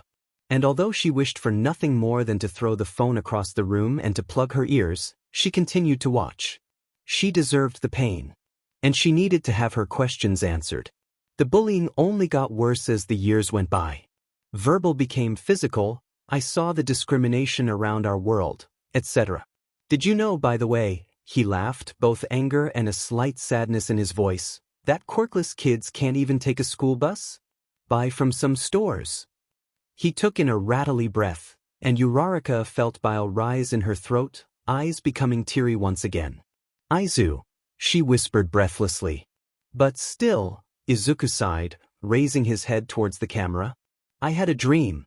One to become a hero. Uraraka's heart dropped once the lines slipped from his mouth, her state only worsened as he continued.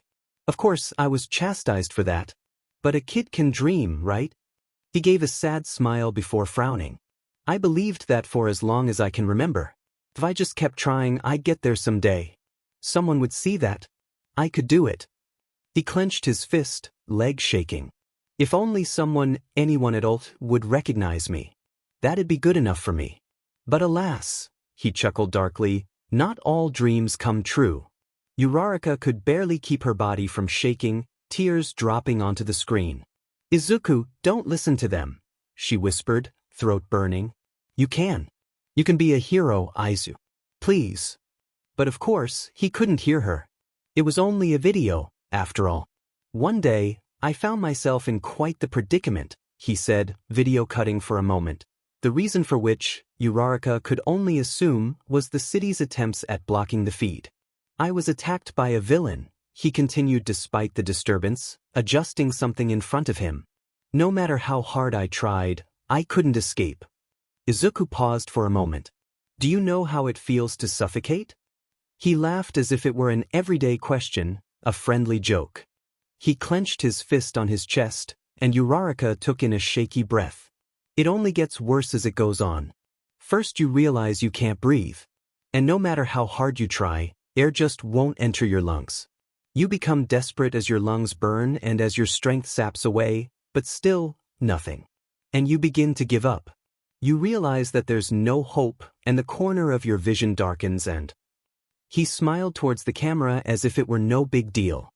You get the idea. Uraraka wanted to cry. She wanted to hold the boy close. She wanted to tell him it'd be okay, and that his dreams were possible. She just wanted to help him. But she couldn't, and it was killing her. He had to go through so much, and yet she could do nothing. Izuku's words interrupted her ongoing thoughts. I was lucky though. Uraraka's head raised up confusedly, now listening intently. Just as I had given up, a light appeared. It was warm and kind. He sighed softly. It was none other than the number one hero, All Might. Uraraka stiffened, throat dry. Then why? The camera flashed again, cutting away for a longer period of time before he was back. Izuku simply laughed at the inconvenience, shaking his head. Of course, he said, a sort of maliciousness in his voice. After a brief pause, though, he continued his story. My biggest hero saved me. It was wonderful. I had the chance to ask the man who had inspired me all my life a question I had been dying to know the answer to. The boy laughed again, though it was pained. Angry even. He insisted that he had to leave, but of course I was desperate and followed him. And finally, I was able to ask. The screen flashed once again, leaving Uraraka to process what she had just heard, tuning out the audience's confused chatter. If All Might had been there, she wondered, then why had Izuku turned towards villainy? Don't worry, Izuku laughed, speech garbled before his full image reappeared. I won't expose your little secret, All Might. The boy said, inciting confusion among all those who watched. Uraraka's jaw tensed. What was he talking about? What kind of thing would All Might need to keep secret? However, Izuku said coldly, drawing her attention once again. I won't hesitate to tell what you did to me that day. Another chilling thought crossed Uraraka's mind. Why does he sound so resentful? The boy straightened, voice raised as he laughed angrily. Remember, All Might? What you told me that day? That I couldn't be Dash. The feed cut out, and Uraraka watched with bated breath for it to return. However, much to her disappointment and confusion, the video ended there. She could only guess as to what the boy was going to say, the flurry of emotions swirling inside of her. What could make Izuku so bent on hurting heroes? On hating heroes? What would make such a seemingly kind child become one of the world's most recognizable and one of the worst villains? He'd been treated poorly his entire life. He'd been discriminated against his entire life. But he had one hope keeping him grounded. A single wish that he so desperately held onto. And although she wished she could ignore it, Uraraka's stomach churned as one possible answer appeared in her mind. All Might had told him that he couldn't be a hero. Deku, Shigaraki rasped, eyes flicking towards me as he took a drink.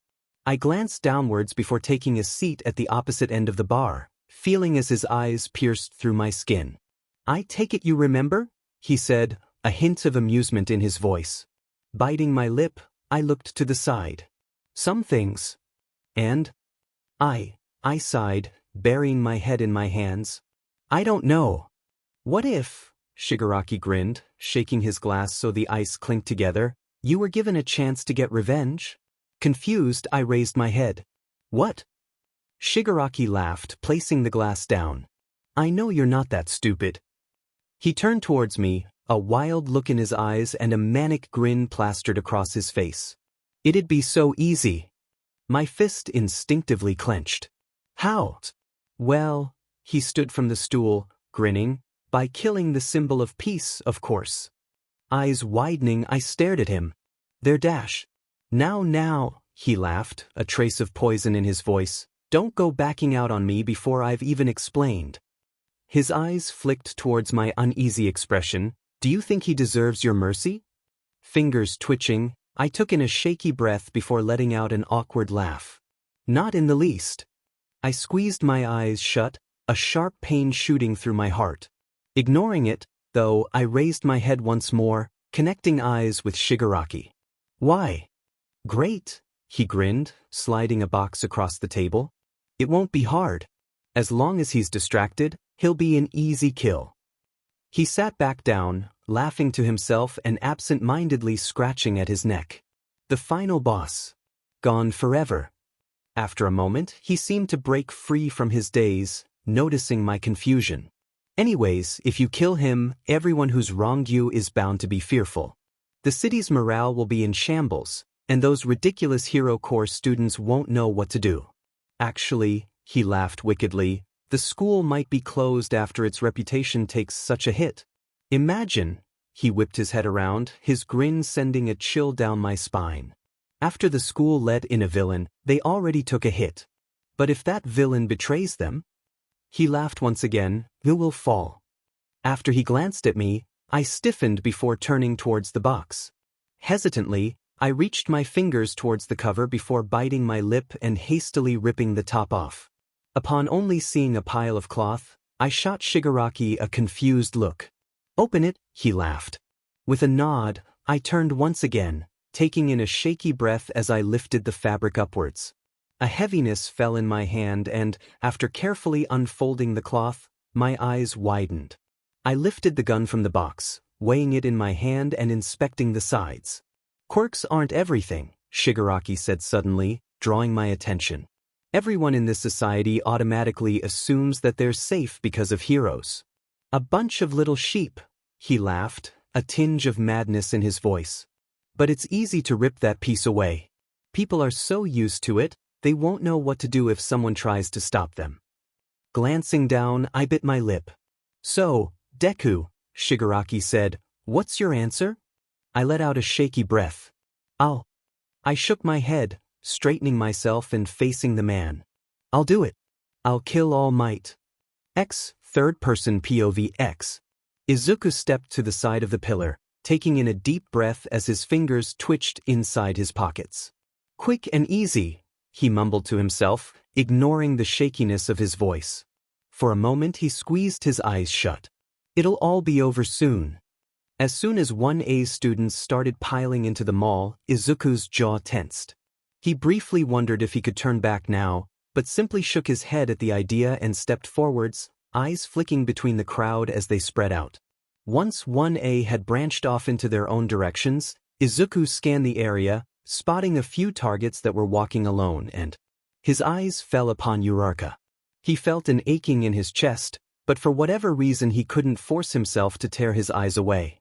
So, sighing to himself, he headed off in her direction, running scenarios through his head. Izuku pushed through the crowds, making sure that he was subtle while still remaining on her trail.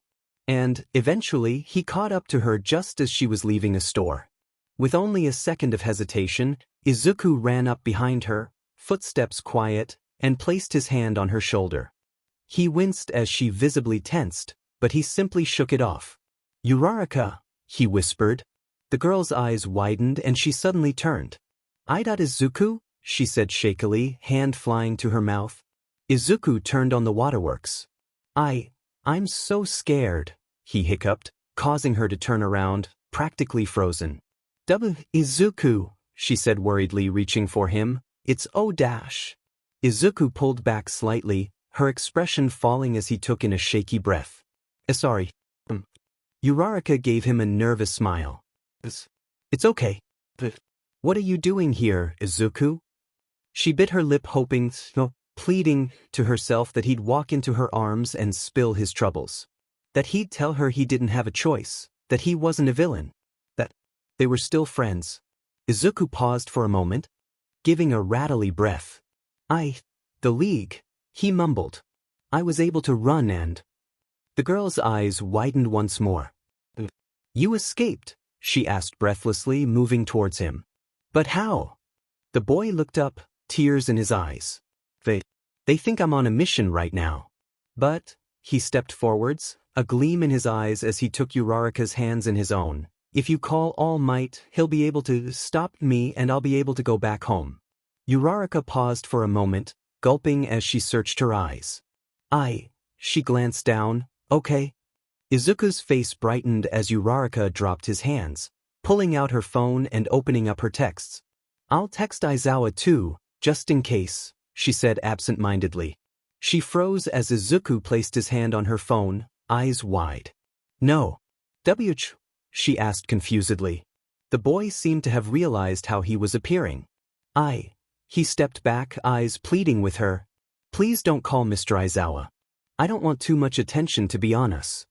Uraraka's brows furrowed. But All Might dash. Please, he said once again, the desperate look plastered on his features causing her stomach to churn. All right, Aizu, she said, nodding. The girl bit her lip as he visibly relaxed before typing a message quickly to All Might. After a moment, she glanced up at Izuku, putting the phone in her pocket. He's on his way. Did you tell him what was happening? Izuku asked. Uraraka shifted her hand back and forth. For the most part. I made it as quick as I could. He knows it's urgent, though, she reassured him. Izuku smiled softly, and Uraraka felt most of her worries wash away. Thank you, he said kindly, wiping the tears off his cheeks. Uraraka nodded, lips quirking up into a nervous smile. Of course. A chill went down her spine as she glanced at Izuku. And she didn't know what it was, but something was off, and the thought wouldn't leave her mind. While the boy turned around, she thumbed in a few more words into her phone before tucking it back into her pocket. Why don't we? Her eyes flicked to the side, falling upon a bench. Sit over there? Izuku nodded, and Uraraka began to feel guilty for doubting him. Still, she reassured herself that it was better to be safe than sorry. As the two walked towards the bench, Uraraka's thoughts raced, eyes darting around as she tried to locate her classmates. However, before she could spot any, Izuku spoke up. "Thank you, Uraraka," the boy whispered. He turned slightly, a sad smile on his face as tears fell down his cheeks. I don't know what I'd do without you." Uraraka's eyes widened, a lump rising in her throat. "Yeah, I wouldn't let you down. Not again." The girl couldn't ignore the twitch of the boy's lip, but chose not to mention it, instead taking a seat next to him. "Are you okay at least?" Uraraka asked softly. Izuku glanced over. "What do you mean?" She took in a shaky breath, eyes flicking towards his curious expression. "Were you hurt or anything?" Uraraka swore she saw disgust in his eyes. Just like an image of the video flashed in her mind, fingers twitching. "No," he replied after a moment. "They didn't hurt me." The girl scratched at her thumb and nodded. "That's good." The two sat in an uncomfortable silence, a tenseness blanketing over him. After a moment of squirming, Uraraka faced the boy. "Are you Dash?" However, before she could continue, she watched as the boy's eyes flicked forwards as he straightened. "All Might," he mumbled. Uraraka winced at the tone in his voice. "Izuku, are you Sue Dash?" Ignoring her, the boy stood up, motioning All Might over. The man looked as if a ton of weight was lifted from his shoulders, a sigh of relief escaping his lips as he hurried towards the two. Uraraka simply looked down, eyes only flicking up nervously as he neared them. All Might pushed past the crowd, ignoring his fans as he rushed towards Izuku, becoming more relieved as he continued. And soon enough he was face to face with the boy. Izuku took in a small breath before offering the man a shaky smile. "Hey, All Might." All Might paused before returning the smile. "Young Midoriya," he said, letting out a breath, "you're all right." I am," the boy laughed, wiping away his tears. He stepped forwards, falling into All Might's arms. "Thank you." All Might stiffened before relaxing and patting the boy's head. "It's fine, my boy. You're safe now." "But," he whispered in a chilling voice, causing both Uraraka and All Might to freeze. "You aren't." W-. All Might stiffened as he heard the click of a gun, a gasp escaping Uraraka's lips. "Izuku!" she yelled out before slapping her hand over her mouth. Her eyes trailed down the boy's arms, one of which held a gun to All Might's side. A chill ran down her spine as his eyes lazily glanced over to her, a smirk spread across his face. "W," the girl whispered breathlessly. "Surprise," Izuku giggled, ensuring that nobody was noticing the spectacle by covering the weapon with his sleeve. All Might's voice shook. "But why?" Izuku paused for a moment before he gritted his teeth. "You should know why, All Might," he said, voice laced with venom. Uraraka recognized that voice, she realized. Her stomach churned as she remembered what Izuku had said in the video, the same poison in his tone. But her eyes trailed upwards, heart fluttering. "There's something else." He took in a shaky breath. "You said I was normal, don't you remember? You lied. What happened to trusting each other, All Might?" Tears began to fill All Might's eyes. "Young Midoriya, Don't young Midoriya, it's me," he lashed back, albeit quietly as possible while his own eyes began to well with tears. "I'm just Deku to you, right?" A lump rose in All Might's throat. "Of course not." "Why?" Uraraka looked down, a pained expression on her face. All Might's eyes immediately flicked towards her, a realization setting in his chest. "Oh." Izuku laughed angrily. "Yeah." All Might paused for a moment before opening his mouth to speak. "But Don't," Izuku whispered, teeth gritted to force away any further tears. "Don't lie to me. I remember what you did to me." "What?" He cleared his throat as his voice cracked. "What you told me." Uraraka's fingers trembled over her lips. "The roof." "You was wrong," All Might said. "I was wrong, young Midoriya." Izuku's eyes widened before they narrowed. Once more. It's too late for your pity, All Might. Or, his eyes flicked towards Uraraka, who winced. Is this just some sort of pathetic attempt at a distraction? Neither, came another voice, each member of the group's eyes widening. Eraserhead, Izuku mumbled, fist clenched. How? All Might isn't always the most responsible, he sighed. But he doesn't just leave in the middle of a meeting for no reason. At the very least, he'd say something. Besides, his eyes flicked towards Uraraka.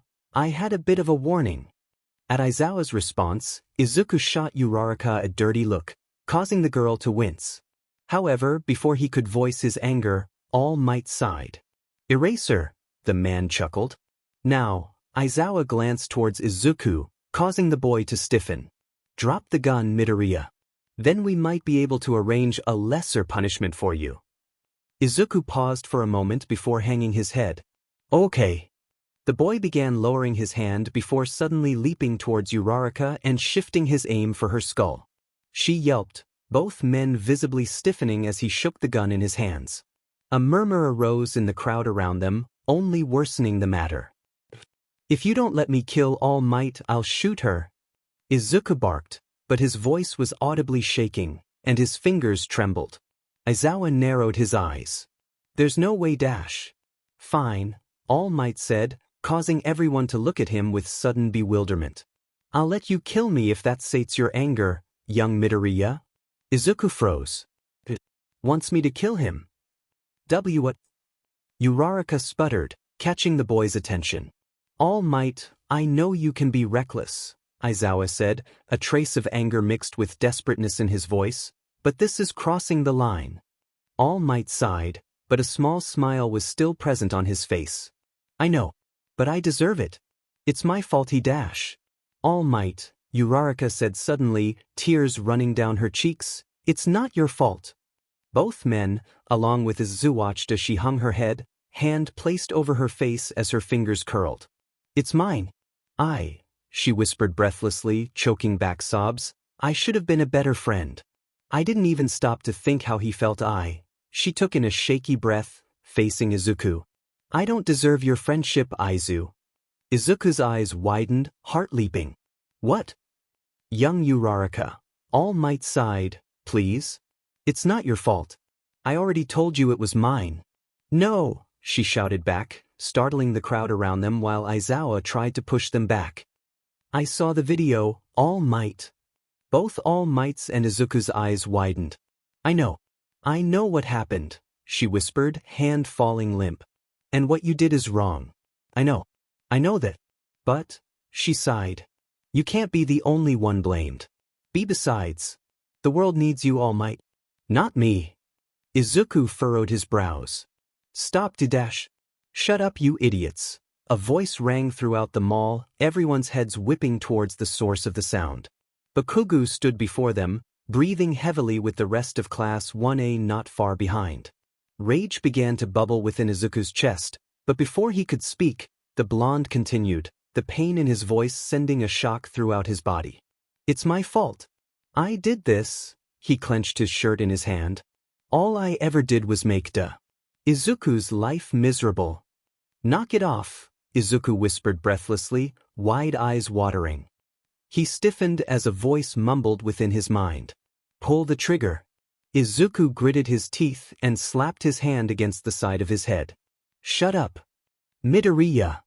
Kirishima stepped forwards, catching the boy's attention. I'm sorry. It wasn't manly of me to treat you badly.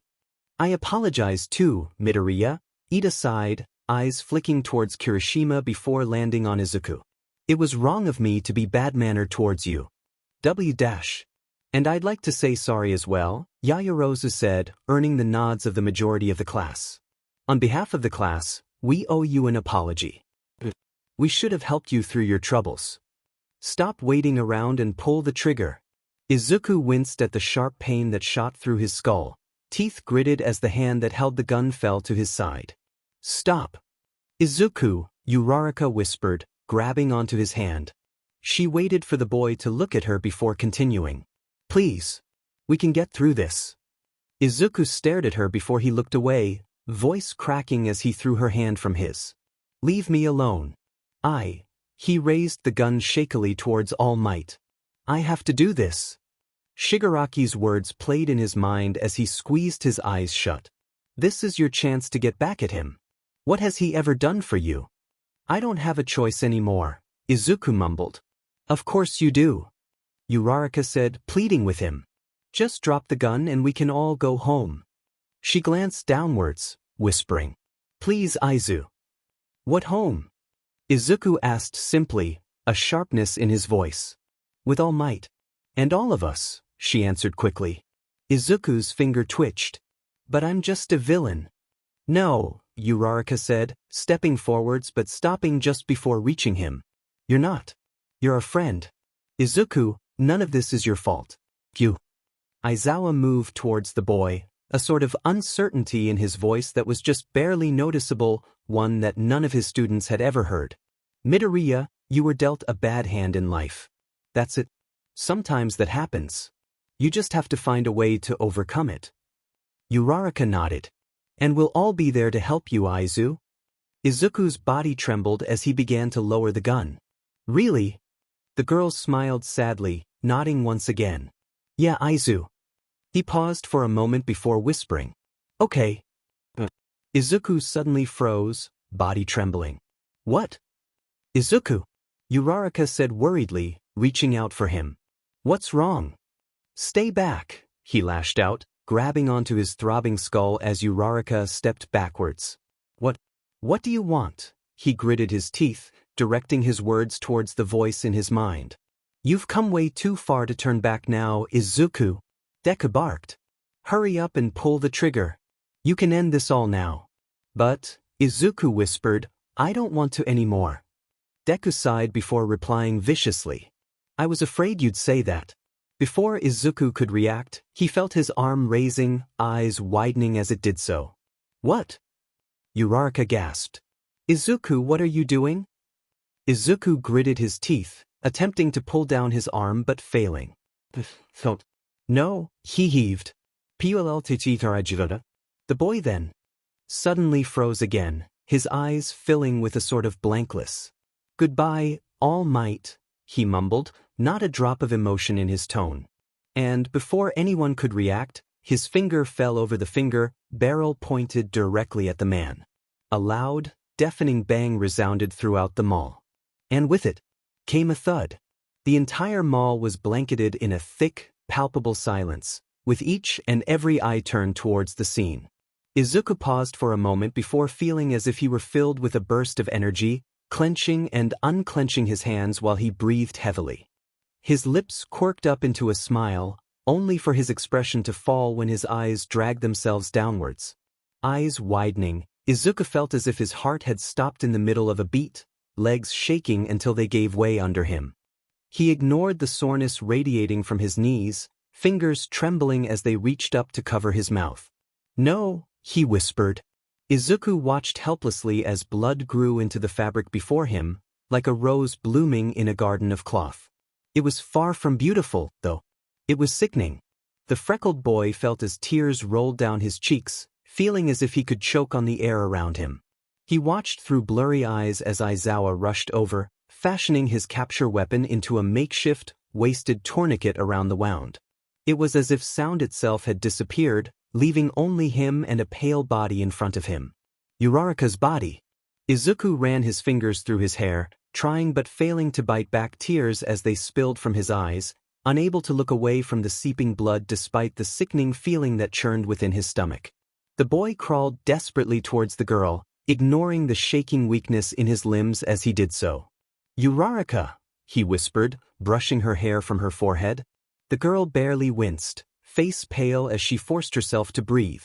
Her fingers were curled into claws, wishing to swoop towards her wound, only to be batted away by Aizawa as he attended to it. Ignoring the man behind him, Izuku inched closer. Please, he mumbled desperately, tears wetting her clothes. Don't die. He let out a shaky breath as Uraraka's eyes traveled upwards, just barely able to focus on Izuku's face. Idatsu, she whispered, lips curled into a pained smile. I finally, she breathed heavily, saved you. Huh? Stop talking, Izuku replied quickly and frantically. I don't want you to dash. Despite his protests, Uraraka allowed further whispers to escape her lips.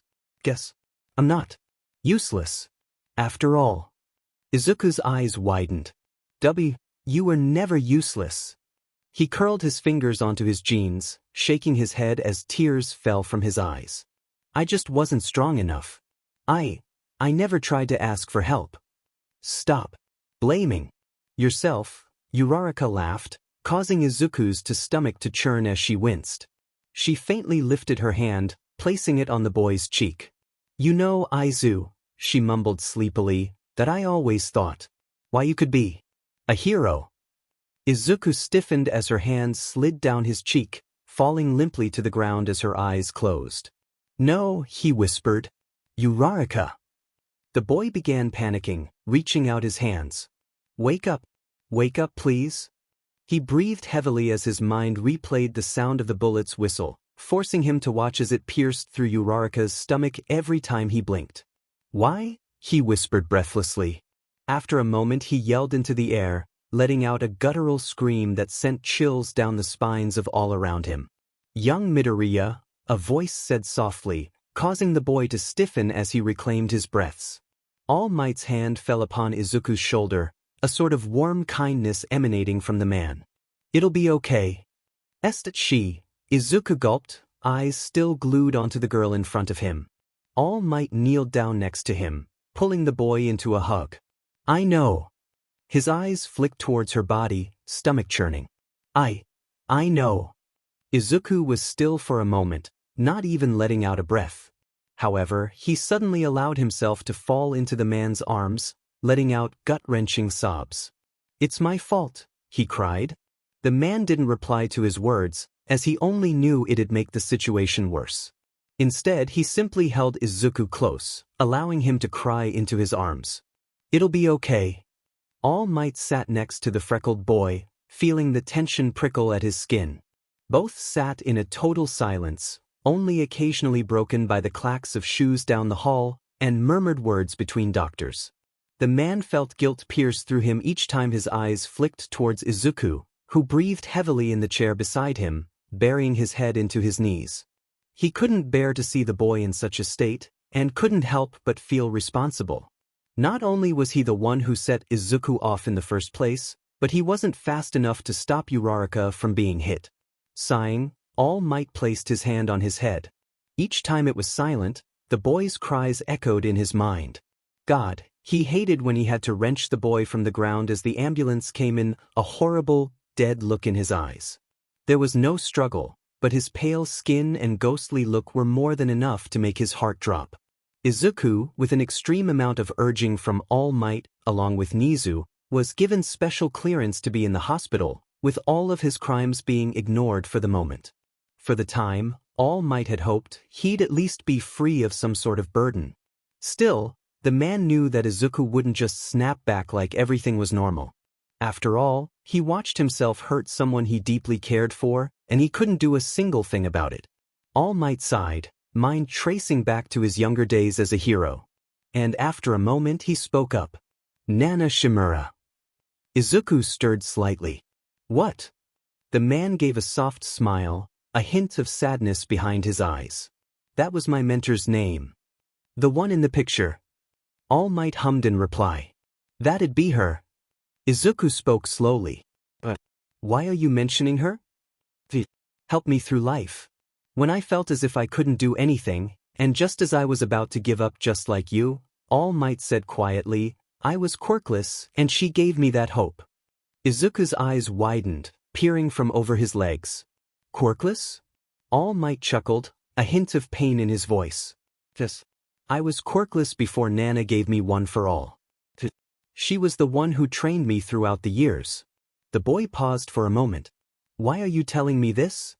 Because, he replied with a fondness in his eyes, I thought you'd need it. He squeezed his eyes shut, trying desperately to hold back his weakness. I wasn't able to save her when it counted. But, his eyes flicked towards a wide-eyed Izuku, she was able to save me. I was so angry at her for doing what she did. All Might said, laughing slightly. But more than that. He paused, looking up and sighing. I was angry at myself. I was so convinced that I could have helped if she had just let me.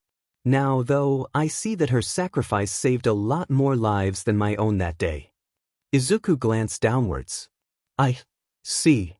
What I'm saying, my boy, All Might caught Izuku's attention, placing his hand on the boy's shoulder, is that you shouldn't feel guilty over what young Uraraka did to help you. The freckled boy bit his lip, looking away. But I was the one who hurt her.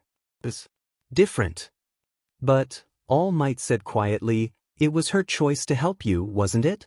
He waited before catching the boy's attention. Young Midoriya. She cares about you. That's why she did it. Not over some sort of obligation. And she didn't do it so you'd sit around feeling guilty about it. It's still my FA-. God, the man chuckled. If I hear anyone say that it's their fault again after that whole mall display, I might have to retire early. All Might turned slightly, smiling softly at the boy's embarrassed blush before continuing. Anyways, the point is that, yes, you could have done more, and yes, you will regret that you didn't. But even when you make those mistakes, friends you care for will always be there to back you up. If they didn't care, they wouldn't put themselves in danger for you. Izuku sighed, allowing his legs to fall off of his chair and onto the floor. I guess you're right. Don't look so down in the dumps, young Midoriya, All Might smiled. Young Uraraka will be all right, I promise. And when everything's done and over with, you'll be able to see that everyone cares, they really do. The freckled boy stared at All Might for a moment before giving a slight laugh. Thanks, All Might. The man chuckled. Call me Tashinori. W-huts. Izuku suddenly sputtered. Great. All Might grinned. You're already doing better. Izuku blushed. I really couldn't dash. Calm down, young man, All Might chuckled. Do whatever makes you comfortable. Though, I'd prefer if you'd be more relaxed around me. The boy glanced downwards. Sorry, All Dash. Tashinori. Izuku's green curls were pressed against the bed sheets, small droplets of drool below his cheek as he slept. And ever so slowly, the girl beside him fluttered her eyes open, head just barely turning towards the boy. A small, soft smile crept onto her face despite her tiredness, heart fluttering with indescribable relief. Aizu, she whispered quietly, pausing as she watched him stir. She let out a slight laugh when he nodded back off, ignoring the burning numbness in her stomach. After a moment, she fell back onto her pillow, staring up at the ceiling with a sad smile on her face. Just as she was about to allow herself back into the dream world, though, her eyes were drawn back to Izuku as he hummed, lifting his head slightly and blinking sleepily. Uraraka? He mumbled as his eyes met hers. After a moment, the situation truly seemed to register, and Izuku's eyes widened. You're okay. The girl smiled softly, pushing herself into a sitting position. I am. Oh, wait, he said frantically. Don't move too much, I don't want you getting hurt. The doctors said that if dash. Izuku, I'm fine, Uraraka laughed.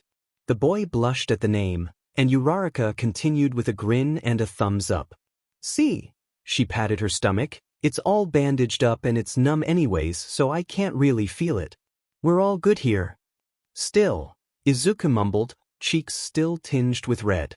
Hey, Aizu, Uraraka caught his attention, causing the boy to hum in reply. You know that I'm not mad at you, right? She searched his eyes for a moment, watching as his face shifted. I promise, I'm really not. Okay, he replied awkwardly. Izuku, she sighed. I'm serious. You need to stop blaming yourself. People have been telling me that lately, he mumbled. Uraraka laughed slightly. Well, clearly that means something. He sighed, running his fingers through his hair. Still sorry though? I forgive you then, the girl replied with a grin, bringing a pink flush to Izuku's cheeks. So stop feeling bad about it. If I was really mad, I'd say so, alright? Izuku playfully raised a brow. You're really sounding like a therapist, you know. Uraraka's eyes widened, her own blush appearing on her cheeks. After a moment of awkward eye contact, The two fell into laughter. Sorry, Izuku, Uraraka giggled. I just wanted to make sure you were all right. It's fine, he replied, giving a laugh of his own. I was being kind of stupid. She, however, couldn't ignore the touch of pain in his voice. Uraraka. Ida burst into the room, appearing by her bed in an instant. I heard you were awake. Uraraka stared at him confusedly. How? Ida instantly brushed the question off, instead releasing a barrage of his own as more worried classmates poured in. Are you okay? Does your stomach hurt? How much rest do you need? Unfortunately for Uraraka, the questions didn't end there, and she awkwardly laughed as she was swarmed by her classmates, attempting to answer the questions with haste. Meanwhile, Izuku found himself behind the rest of the class, sitting silently in a chair as he fiddled with his thumbs. Raising his head to see everyone, he sighed, giving a sad smile as he stood. I'm glad you have so many friends that care, he spoke quietly, placing his hand on the door before leaving. After a bit of aimless wandering, Izuku found himself on the hospital's rooftop, pressing his back against the covering of the staircase as he looked through the railings and towards the city.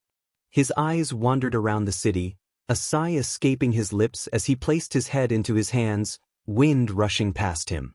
I know what you said, but, Izuku whispered quietly, it'll be better if I just disappear. A loud door suddenly slammed before a voice came from his side, the culprit breathing heavily. That sounds ridiculous. Izuku glanced to the side, freezing once his eyes met hers. You Uraraka? He stood, panicked. What are you doing up here? You should be in bed. I should be asking you the same thing.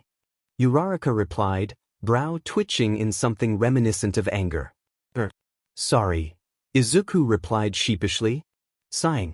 Uraraka paused to catch her breath for a moment before taking a seat next to Izuku. Really? Why are you up here? I didn't want to bother you, he admitted. The girl sighed. Izuku, you weren't bothering me. But Uraraka took Izuku's hands in hers, forcing him to look into her eyes. Listen, Izuku. I don't know how many times I'll have to tell you this, but I'll say it as many times as I have to. I am not mad at you, and there's absolutely nothing wrong with you, okay? The girl raised a brow. If you're just going to put yourself down again, I'm not going to let you speak. Izuku's mouth snapped shut, causing Uraraka to sigh. Izuku, she mumbled, glancing to the side. I'll never understand how you feel. I can admit that. But, she looked back towards them, both of them blushing lightly, I want to try. I don't want you to be in this alone. Uraraka dropped Izuku's hands, but didn't miss the fact that they lingered in the air for a moment as she ran her own through her hair. You don't need to be afraid of me, because I'm not afraid of you. And, she bit her lip, blushing, you don't need to try to convince me to like you. Because, she raised her head, trying her best not to laugh nervously, I already do. Izuku's own cheeks reddened. Izuku, she squeezed her eyes shut. I really like you. And I mean, she laughed awkwardly, internally scolding herself at her absolute inability to speak. Me too, Izuku replied quietly, glancing downwards. I like you too. Uraraka's blush reached ungodly levels. Wait, like? Izuku gave a slight laugh. More than a friend. Uraraka swore she heard Mina's ghost cackling. Oh, she mumbled in reply. The boy's eyes widened. Wait, is that not what you meant? I'm so sorry Uraraka laughed. No, that's what I meant. She sighed, smiling. I'm sorry, it's just, I've never. Yeah. So, Izuku said after a moment of silence. What now? I don't know, the girl mumbled. I really didn't think I'd get this far. Izuku snorted, causing Uraraka to laugh as well. After a moment, the boy spoke up again, nervously brushing strands of hair from his forehead. Just, one more thing. Uraraka hummed in reply. Did? He took in a deep breath, glancing at the girl before him. Did you really mean it when you said I could be a hero?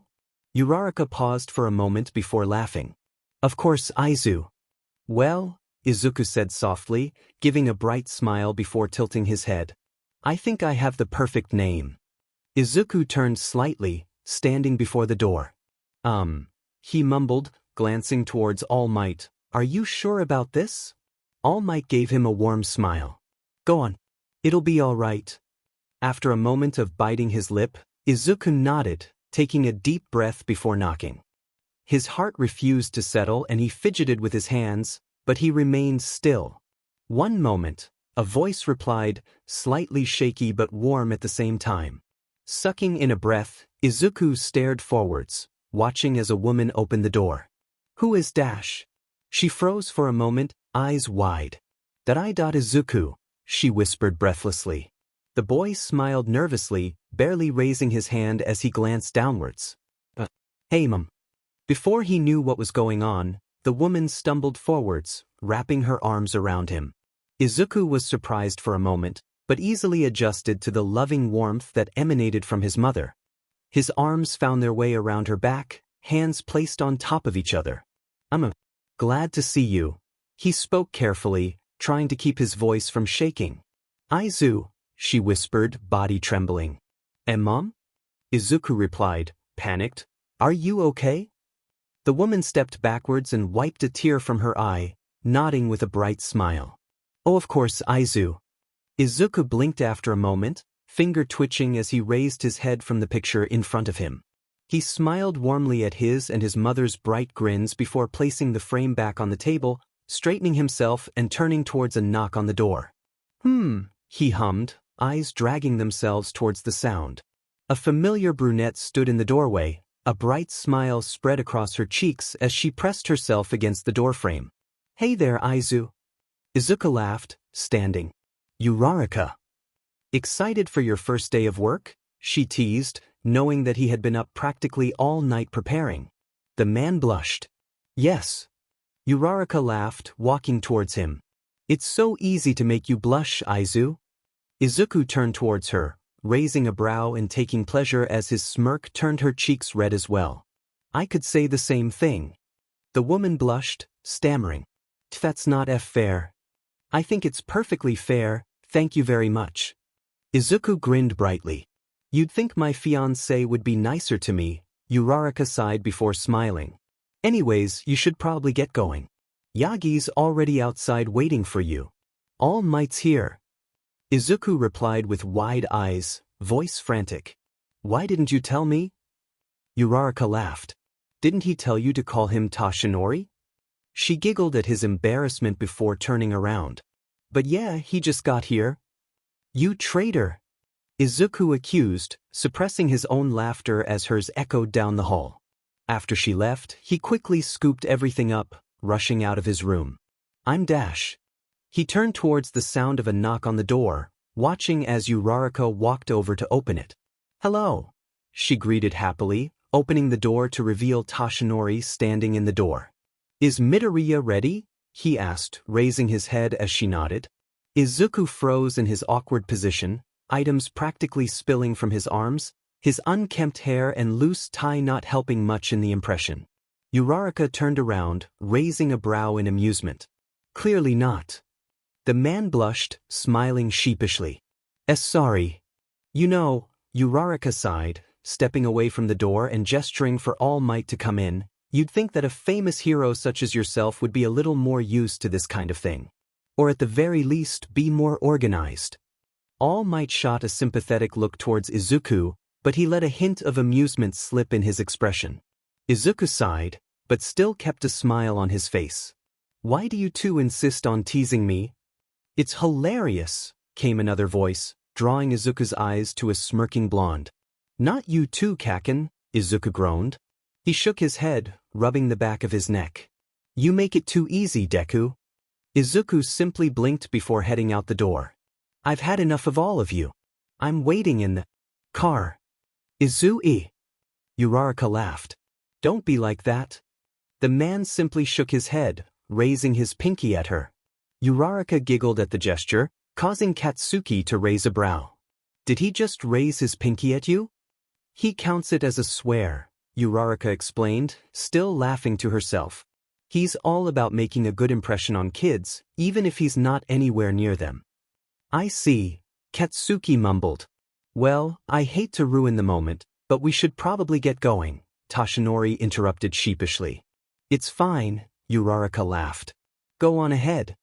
Katsuki turned towards her once again. Aren't you coming? Aiza's mom is coming over today. Besides, she shrugged, it's just orientation. I don't have anyone to teach or anything. Not interested in seeing the test? Toshinori questioned. I assure you, Aiza will tell me in full detail. Besides, she smiled dreamily, Inko is teaching me her cookie recipe. See ya, then, Katsuki nodded, yawning. Don't explode on anyone this time, all right? Uraraka teased. Wsh, the blonde shot her a dirty look. What did you say, round face? Uraraka whistled innocently. I don't know what you mean. Just as Katsuki opened his mouth to speak, All Might chuckled. We really should get going, Bakugu. The blonde tossed back an annoyed look before mumbling a fine and walking out the door. He, however, didn't bother to censor himself, sticking up the middle finger for all to see. Uraraka grinned, stepping towards the door with Toshinori. Bye, Yagi, she said as he left. The man nodded, smiling. Hope to visit again soon, Uraraka. Also, he glanced from side to side, I expect some of Inko's cookies when we come back. The woman laughed, nodding before shutting the door behind him. After a moment, she turned around, sighing with a smile on her face. Good luck, Aizu. Your fiancé is A.B., Katsuki grumbled, arms crossed as they left the car. Izuku looked offended. Kaken. He glanced around at all the students. There are children. They're all teenagers, you dunce, he replied, rolling his eyes. Still. Izuku scolded him. And I don't exactly appreciate you talking about her like that. Ever so defensive, nerd, Katsuki sighed, unable to hide his smirk. By the way, he mumbled, I'm sorry. Izuku raised a brow, annoyance dissipating. What? I know it's a dumb time to say this or whatever, the blonde said with a low voice. I'm sorry for treating you like a total. His eyes flicked towards Izuku, causing him to, painfully, force himself to censor his words. To you. Kaken, Izuku said worriedly. Don't be getting all worried, nerd, Katsuki groaned, turning to the side. I just thought you should know. After a moment, Izuku playfully punched him in the air, surprising the blonde. It's all right, Kaken. I'm sorry too. What? Katsuki yelled back. Why are you apologizing? Because No, God. Dang it, he twitched. Stop saying sorry for everything. It's annoying. But All Might glanced towards the two men, chuckling. There are people watching, you know. Who cares? Katsuki mumbled, but he quieted down nevertheless. After a quick laugh, Izuku laughed softly. Thanks though, Kaken. It means a lot. Before Katsuki could reply, Izuku quickened his pace, brightly looking at the scenery around him. Instead, the blonde simple grumbled under his breath, sighing and just barely repressing a smile as he watched the man fanboy about his surroundings. Whatever. Izuku grinned as he turned the corner, only to stop suddenly in the hallway as he heard soft crying. Pausing for a moment, the man looked at the clock. Only a few minutes till class. Sighing, he shook his head and turned towards the source of the sound, finding himself in an empty classroom, causing his stomach to churn with painful memories. Still, he pushed through, eyes scanning the room until they fell upon a boy in the corner. Hello, he said cheerfully, causing the boy to stiffen. Why are you here? He grumbled. Well, Izuku laughed slightly, trying to lighten the mood as he took a seat near the boy. I heard you crying. The boy turned, wiping his tears. I don't know what you mean. Izuku paused before smiling softly. What's your name? He hesitated for a moment before replying quietly. Hakai. The freckled man hummed in reply. And what's wrong, Hakai? He sighed, burying his head in his knees. I didn't get into the hero course. Well, he asked curiously, what course are you in? General education, Hakai replied hesitantly. Izuku offered the boy a smile. I'm sorry that you didn't get into the course you wanted. But, he mentioned, grinning brightly, you still have a chance after the sports festival. Hakai paused, curling his fingers into fists. No, I don't. The freckled man's smile fell. He knew that tone. Why is that? Because I'm just some villain, Hakai replied, hints of anger and sadness in his voice. Izuku bit his lip, but forced himself to smile. Of course you're not. That's what everyone says. Well, that's Dash. Hakai turned. I don't need your pity. They're all right, I know. And you'd think so too if you knew my quirk. May I ask what it is?